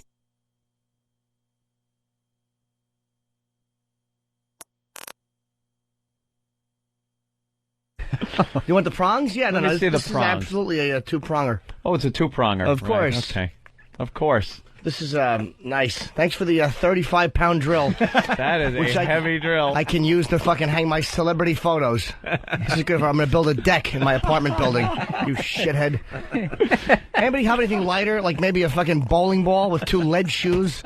You're a creep, Andy. It is a little strange, to say the least. Fucking weird gifts I get. How about just some pictures of vaginas and some pornography? Right. Let's say hi to Reg on Long Island. Reg? Yo, what's up, fellas? Go ahead, Reg. Listen, man. I love the show and everything. I've been listening forever. I mean, Thank back you, when sir. Opie was on the Nighttime Attitude, but fucking Norton is totally pissing me off. Why, sir? What, sir? Dick bag. Why? Dude, you don't appreciate shit. What, did That's I had true. to send you a fucking drill? Oh, hey, wait, you sent him the drill? No. No. Oh. I'm saying, whoever this guy was, it wasn't me. I wouldn't fucking send him shit. You don't understand something. Dude, here's what you don't get. We do get really Tell me strange what gifts, I though, don't Reg. fucking get. Yo, I'll tell you what you... Dude, I'll tell It you. would be nothing without the show. Dude, And I'll you tell fucking you... sit there. I'll tell you what you don't get. I want a new drill. Do you understand? I'm an entertainer. And if a common person wants to send me a gift to pay homage, that is Yo, listen, acceptable. you want to jerk me off with your common person bullshit? But You're it an will be entertainer. a new fancy drill for a man of my caliber. You want me plugging a cord in like you have to? Yo, I want a cordless fancy drill, boy. And think about how that guy feels. He paid for the postage, shoved it in a box, sent it to you. Hey, Did he really? Well, think about how I feel, hoping I have a new cordless gift and seeing that cumbersome cord. Think about how a man in my position feels. You don't deserve to sit there. I wish Bill Burr would kick you right in the fucking teeth right now. Bill Burr wouldn't dare. Bill Burr knows a fancy person when he's sitting next to one. Yeah, stop trying to divide and conquer. That's right, sir. You're not smart enough to hurt my feelings. You with your tools with the cords on them. There, so I can't kick him in the mouth. Nah, you wouldn't kick me in the mouth. All right. Kick you right in the mouth. Nah, you wouldn't. Fuck you and fuck your mother. What do you think of them apples? Oh, shit. Fuck you. What do you think? That shit gets to me? What, No, like, I'm just saying it to you. Well, Bill Burr kicking me in the teeth gets to me, so I'm saying fuck you. How much was the and postage fuck- on Why that don't you gift? go hang yourself with the cord on your drill? Hold on. Wait, I want to know Hold how on, much the common man. Hold on, union guy. I want to It's, know how much postage was on this. I don't know, but whoever this is, it was shit, and it should have been first class overnight postage. Don't ever You don't send me. deserve it. Even Shut if you your fucking- fucking mouth. you don't deserve it. Shut It your doesn't dumb matter. Italian mouth. I'm talking, boy. Shut up, common person. There's a fancy entertainer talking. I don't know where do little people put prices. I don't even know. I don't look at prices. I just say ship. and they pick it up. All right, Reg. Jimmy, you're a cock. All right. Yeah, good one, Reg. There you What, go. you fucking Italian with a black man's name. Take care, Rufus. Let's say hi to Paul Anka. Paul? Besides, it's my birthday, and people want to send me gifts. Tools. The hosts get tools. Drill retails for $29. Does it really? $29 of that hard-earned. All right, here's that a, guy's here's a hard-earned little cash. Here's a new rule on the Opie and Anthony radio show. Yes? You're permitted to send me gifts, but they are not to be under $50. $50. If Do you hear that? Look, do you understand how valuable my time is? If I'm going to open a gift, A, it will be new. Uh-huh. B, it will be first-class postage. And C, it will be over $50 with a receipt in case I don't like it and want to bring it back. Or actually have one of the interns bring it back for me. Yeah. And make an exchange. I'm wearing a nice gift from one of the listeners. Of course you are. I don't wear I gifts from appreciate listeners. the gifts. But Eric tapped me during that and had plugged in the drill. So, oh, there we are. Riveting. Unplug that hunk of shit and take it out of this studio or I'm going to fucking drill a hole through your face. It still has sawdust on it. Yeah. Did you see the cloud come out of it when he had... Hold on. He tapped me during that bitch, so let's do it twice. Pull over. This is going to be a big laugh getter. There we are. Remove it. Good one. That stupid Reggie with his toolbox. Hey, you know, the guy sends you a gift. Shut up. Jim Norton's drill bit for you on E-Rock Radio. I am E-Rock. 866-WOW-1-WOW. Reminder for this Saturday Night Virus, 9 o'clock, it's the Sam and Than Show. You can find them at thanandsam.com. That's right.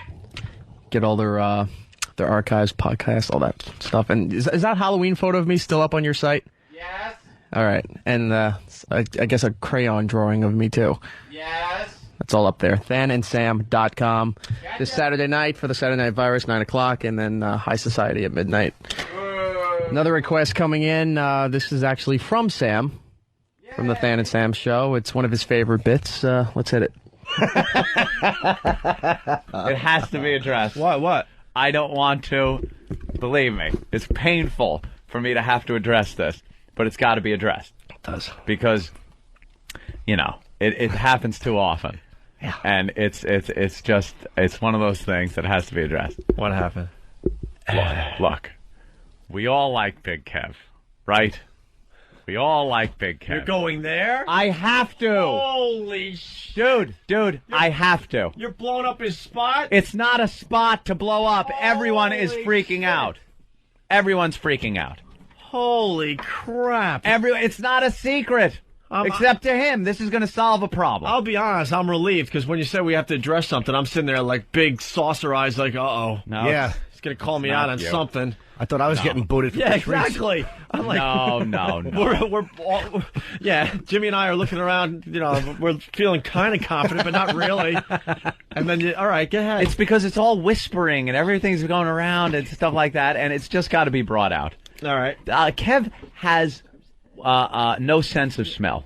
None. That's what it is. He Right. doesn't. It's a medical thing. He's talked about it on the air a few times. Which means he has no sense of taste, by the way. Which means how do Really? you eat so many cupcakes when you can't taste them? Well, I thought... Why not just mash up carrots and eat them? I thought that explained what he wears every day. He had the surgery, and he has lost a lot of weight. Yes, he over, has. Well, over for the new course of listeners, year. you got to explain that. I was talking to Kevin before the show today. He was close to 600 pounds when we first met him. Yep. He's now Yeah. down to 320. Giant. I believe. Giant. And he's getting 2 operations to get the excess skin removed, which I think is part of what you're going to bring Maybe up. part of an issue right, that's go ahead. going on. So since he has no sense of smell, he's not able to really get a sense of what he is emitting at certain times. And there are certain days he comes in here, today being one of them, that it's not that pleasurable to be in his company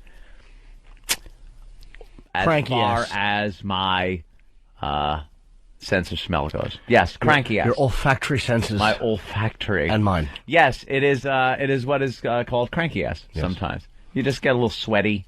You get a little thing. Hey, we've all had our times. I know sometimes I sit in here and I'm sweating, and I know perhaps I, should maybe, psh, psh, a little BO. A little bit, yeah. You're like getting hot. Sometimes it's 110 degrees in this fucking studio. A little BO never hurt anyone. And I'll plaster everybody. I'll plaster my arms down, run for my coat, and get the fuck out of here as quickly as possible. Why would you care? If I had, believe me, if my pits stink, I'm fucking raising my arms and walking by every one of you creeps. Who cares? Not only raising your arms, you would get the fan out. Yeah, I would just fucking flop a little like I was doing the bird. What's that? And with all due respect, and with all due friendship, and I'm so uncomfortable with it that's the reason. If anyone ever asks, well, why don't you just say it off the air or something? Because I'm too uncomfortable to face somebody and say it off the air. Now I'm a big pussy. Now he's hearing this during the replay. It'll get back to him. He's going to hear this during the replay. It'll get back to him. So just say what you got to say. Because you don't want to say it privately. I think I did. Doing it in front of the entire country. I think I just did. That's a hell of a friend, I got to tell you. I think I just did.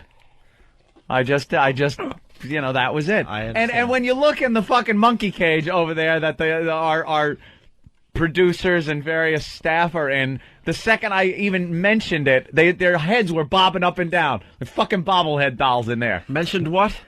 Kev? Yes? Hi, Kev. Hi. Hi.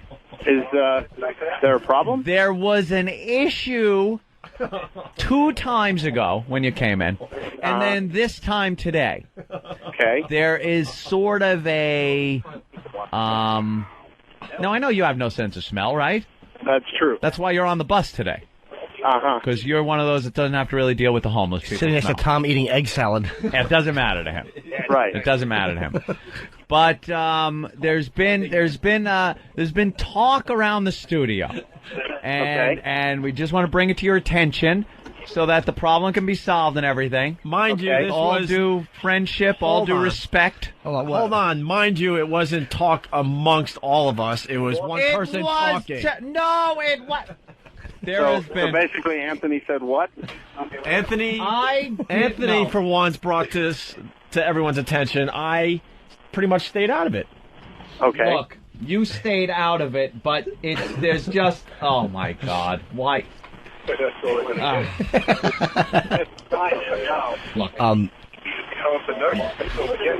yes, Anthony. You're my friend, Kev. Oh, okay. And normally, I guess this would be a face-to-face thing, but I am really too much of a pussy to actually come out and face-to-face say something. But there is kind of a fragrance, I guess, that was coming off of you that was a little... Well, Jimmy, help me out here. He stinks, and I don't like him. No, that isn't true. That isn't true. Okay. Yeah, I just wanted you to know. If that's true, I Smells apologize. Smells like. I love And, the smell they come in the morning. Yes. I assure you, there's an explanation. Oh, okay. Well, that doesn't have to be something public. No. All right. Okay. All right. So I apologize. Are you sure it was me and not anyone else? See, look, these motherfuckers over there nodding their heads. There's 5 people nodding their heads in the other room. And Bill is throwing his shoulders up like he didn't know. It was a little rough to narrow it down with a lot of the homeless in here today. Okay. But well, thank you for bringing it to my attention. I would, and like I said, if I wasn't such a pussy, I would have said something in private. But it's not like these little co-conspirators that are sitting there fucking saying shit. Well, it's really easy for everybody else just to kind of sit back and not say anything while letting you do the heavy lifting. Jimmy. Yeah. Right. Well, I assure you, there's an explanation. Well, we had speculated. And it has to do with an upcoming surgery. Yes, it does. Yeah. Okay. There's some preparations that are happening, and that may be involved. That's what was speculating, and although I can't identify it exactly because like you said, I have no way of telling myself. That's a tough fucking nut. No sense of smell. Yes. That's rough. All right, there it is. There it is. Well, Problem solved, people. Thank you very much. I apologize. All right. No need. All right, Big Kev. Okay. Take care. Bye. Oh, Jesus, Anthony. Well, I needed to clear the air. I just wish I had more balls instead of just sitting here nodding quietly. Now, let me also bring up the fact that is why Jimmy was fucking miserable when he walked in. Oh, really? Did you see Jimmy's face when he walked in? Yeah. He was fucking miserable. He comes in like, oh, Jesus Christ. Oh, and then he keeps looking over and looking at me and going, oh, Jesus. Fuck. No, it was the transit strike. I was so mad. Shut up. There are people walking to work today. And there you have it. Sam's favorite bit about Big Kev. DanandSamShow.com. Check him out this Saturday night.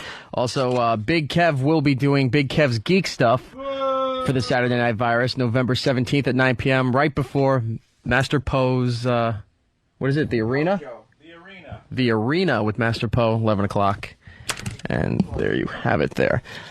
On the instant feedback, opieandanthony.com. Steve B. from New York City wants to hear the Harry Potter name bit with all of Jimmy's wizardry. Here it is. Harry Potter fever. Catch it.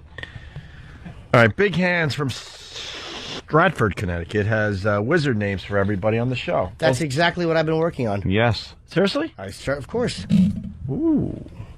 Let's see what he has. All right. For me, Opie, he has my wizard name being Javalog Von Mousekiller. Right, No, like Javalog. I called you Scab Hand Pickius. I've been picking the same scab for 6 months. Since 68. Said he was going to go with a nose-picking one. Thank you, Jimmy, for saving me. Let's and then for Anthony, Anthony's wizard name, Dreamweaver Disappointus. What? Well, Why would? That's not, what, mean? that's not what I had. Because for I Anthony. disappointed What do you got for Dreamweaver? Anthony? I had Addiction Spiralus. Yes, spiraling in. Look who it is! It's Fortune Vamoose. All right, and for Jimmy, Big Hands has Dump Chest Yellow Rain. No. How about this? Tinklemouth Underpaid. What? Underpaid? I just know it was the Tinklemouth. Are you crazy? The Tinklemouth is the important part. You got others for other people on staff, Jimmy? Name a person on staff, I'll see. E-Rock. Yeah. Fucks up Dumpy Douche. Dumpy It was nicer than the other one I had. Does he have wizard? Yes, he's a boy who practices wizardry. That's his good boy name. When he's being bad, his name is Flu Breath Dumpster Gums. And he'll practice wizardry. Wizardry. Than. I don't have one for Than. Oh, I didn't get that. faggot. Who else you got? Steve, probably? You probably got Steve. Do I? Yes. Yeah. Loves a cock fooling no one. Oh my God, it's loves a cock fooling no one. Here he comes. He wants everybody to go quirking. That's when 3 potential interns are shish kebabbed on his cock. Would you like to go quirking? It's going to help you get hired for this position. I'm loves a cock fooling no one. Loves a cock fooling no one. Right. Anyone else on staff? That's my good name. My bad name is Idius Foundry Stamp. It's Idius Foundry Stamp. Here he is. Loves a cock fooling. For Danny. Ooh, Danny. It's Brick Liver Sot. He's Brick Liver Sot. And oh my God, look, here comes Tom. It's Bracius Fun Killer. Bracius Fun Killer. And where's our own Jared, also known as Fatneck Blubbergut? Where's Fatneck Blubbergut to practice some wizardry? Wizardry. Here he Some comes. wizardry. Can you say his name as he enters the studio? Here he comes. Oh my God! It's Fatneck Blubbergut here to practice some wizardry. He makes a wonderful potion out of shit. That's all he uses is shit. Oh my God, he's putting on his duty hat. He's going to practice some wizardry. Perhaps he'll use his wizardry to make his arms even out. Because one hangs lower than the other, like he's carrying a pail of spells. But he's not. He's carrying nothing but an almost Down syndrome hairdo. That he lugs around. And a stupid Caesar beard. Steve from Bayshore. Steve C is Swishy Fondlecock. Oh my God, Swishy Fondlecock is here to practice some more. All right. Oh my God, look who it is. It's Waif Mixerace. Waif Mixerace has entered. That's Sam. He eats Gerbers and practices wizardry. He makes rosacea appear on the faces of black people. And there you have it. Jimmy's wizardry bit. Harry Potter names. Eastside Dave. E-Rock. How you doing, sir? I'm fantastic. Ron Fez, noon to 3. That's why I'm here, baby. I'd also like to hear Anthony doing Al Sharpton, too. That's one of my favorite bits. Okay, we don't have that ready, but... I was told it's C-Rock Radio, and you have everything at your disposal, so I was told Al Sharpton with Anthony Cumia was going to be available. I wasn't told that. Okay, well, noon to 3, baby. I'm looking. All right, let's just go to what Jeff from Staten Island requested. This is All the Way May on E-Rock Radio. Dead Monkey Hummer knows more about my family than I do. He's from Staten Island. Opie's great aunt was All the Way May. All the Way May. That might have been her baseball nickname, but yeah, her first name was May. He knows more than I do. Wow, maybe it was? Yeah, my grandma's sister, yes, May. The All the Way May, Jesus. And she was the inspiration for Leader on. All the Way May? Hey, man, it was like the 20s or whatever it was, 30s. Your grandmother's sister was known for getting deep-dicked in the back of a fucking Edsel. And now she is. She's been a nun for like 80 years. But she was getting her fucking womb busted in 1920. I don't know her. Never met her. I'll bet you that she's a nun now. Only because some strapping black buck gave her a fucking womb busting. Are you trying to say my great aunt was a size queen? I bet you she was. I bet you he sweated and he had overalls, and he undid his overalls and knelt and gave her the deep dicking of her fucking privileged life. That's my great aunt. He gave her a good kidney pushing. She's been a nun for her whole life, Jimmy. Well, played a little baseball apparently. God's work. She certainly is. She didn't call the police when he winked at her. She waved him into an alley and took that fucking buck and got that big Jim Brown cock smashed into her fucking privileged white body. She moaned with a weird satisfaction. It was like it was the moan of one who is finally being filled properly. Now she's a fucking nun. She was All the Way May back then. He named her that. I can't believe I got it all the way, May. She said, I've never taken a dick this deep in my privileged white life. Deep dick me, you. And you know what she said? Hello, you this is no gooder. Deep dick me. He fucking was kneeling between her legs in an alley, and I bet you he had her fucking knees pressed up by her ears while like her ass was in gravel. Fucking with those black buck thighs straddling her, giving her a fucking good stiff deep fuck. Wait, Madonna played my great aunt in the movie? Whoa. Oh shit! That's that would have been if that was All the Way May. What was the character in the movie? All the Way Meg? A.K.A. the stripper turned softball player that Madonna played? I was just thinking about your aunt getting deep dick. You are. Jimmy's filling up. Thinking about your great aunt. Getting a good fucking racial line crossing fucking lesson. Racial line. He was striking a blow for fucking 200 years of naughty behavior all the way May. In the 40s when it was naughty. I'll bet he fucking splooged in her too. He didn't give a fuck. All right. Town. He knew he was on a fucking apple truck going back to work somewhere. Whatever, that's what he did. He was an apple truck worker. He would lift and put the bushels back on. And he saw that fucking white man's prize and her blonde hair and her long nun clothes. And he fucking gave her a womb full of fucking taboo seed. He filled her womb with taboo seed.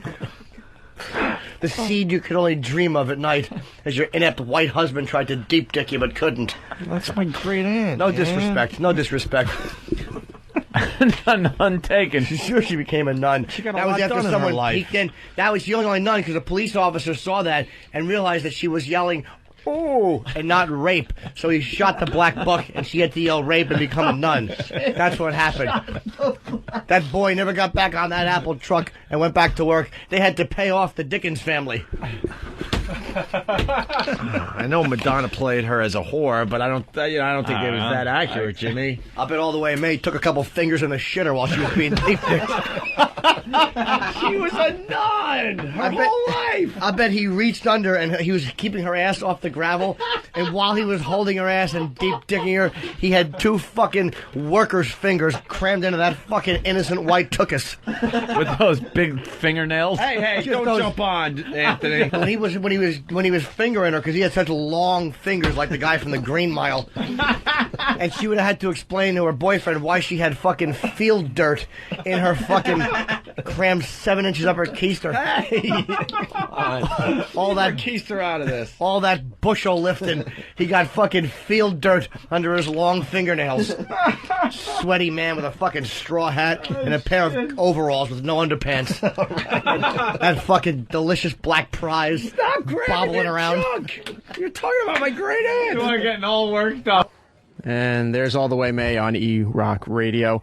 Message to Chad from Jersey. Hey, that being said, this Saturday, 8 o'clock, Kevin Smith and Scott Mosier host Smodcast, brought to you by QuickStopEntertainment.com. 8 p.m. Saturdays, right before the Saturday Night Virus. And let's go to the phones here. We've got Jeff in Utah. Jeff, how you doing? Hey, how you doing, sir? What can I do for you? Hey, actually, I got 2 requests for you, time allows. I got one for E-Rock Sweaty Pit, Okay. and the other one for the critique of Gangsta Fag with Street. All right. Well, we can get the Gangster Fag in since we only have a few more minutes, so I'll get that on there for you.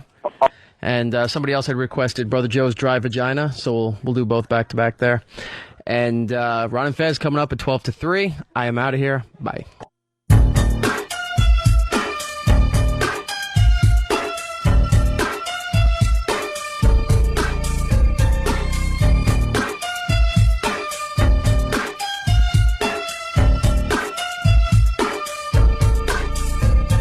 See, I was getting high with my boys one day, just kicking back, hanging out in L.A. When this dude drove by in this really funky Benz, I could tell right away this motherfucker had ends. Was a white dude, about 30-something, kept staring at me, yo, like he wanted something. He called me over and he asked for directions. I saw his dick was hard, so I peeked his card. I said, you lying, you know you ain't lost. You wanna suck my dick while I'm jacking you off? And he said, oh no, there must be a mistake. I got a wife and a kid, and I'm very, very straight. So I said, take my number and my name. You can call me up when you're sick of playing games. As I walked away, yo, I knew he would call. Cause if you see one fag, then you see them all. He wants it. So what the fuck you think? He needs it. So what the fuck you mean? He wants it. Cause if you see one fag, now you see them all. He wants it. So what the fuck you need? He needs it. So what the fuck you think? He wants it. Cause if you see one fag, then you see them all. So I knew that he'd be climbing the wall. 1 week later and he finally called. He said his family's gone for a week or 2, and he was really bored and needed something to do. So I drove to his crib up in Beverly Hills, a bomb man's house worth a couple of mils. He said he wasn't gay, he just wanted to check. And a half hour later he massaging my back. In his wife's room, he gave me some head. Went in the next room and fucked on his kid's bed. Fucked that we fucked like bitches in heat.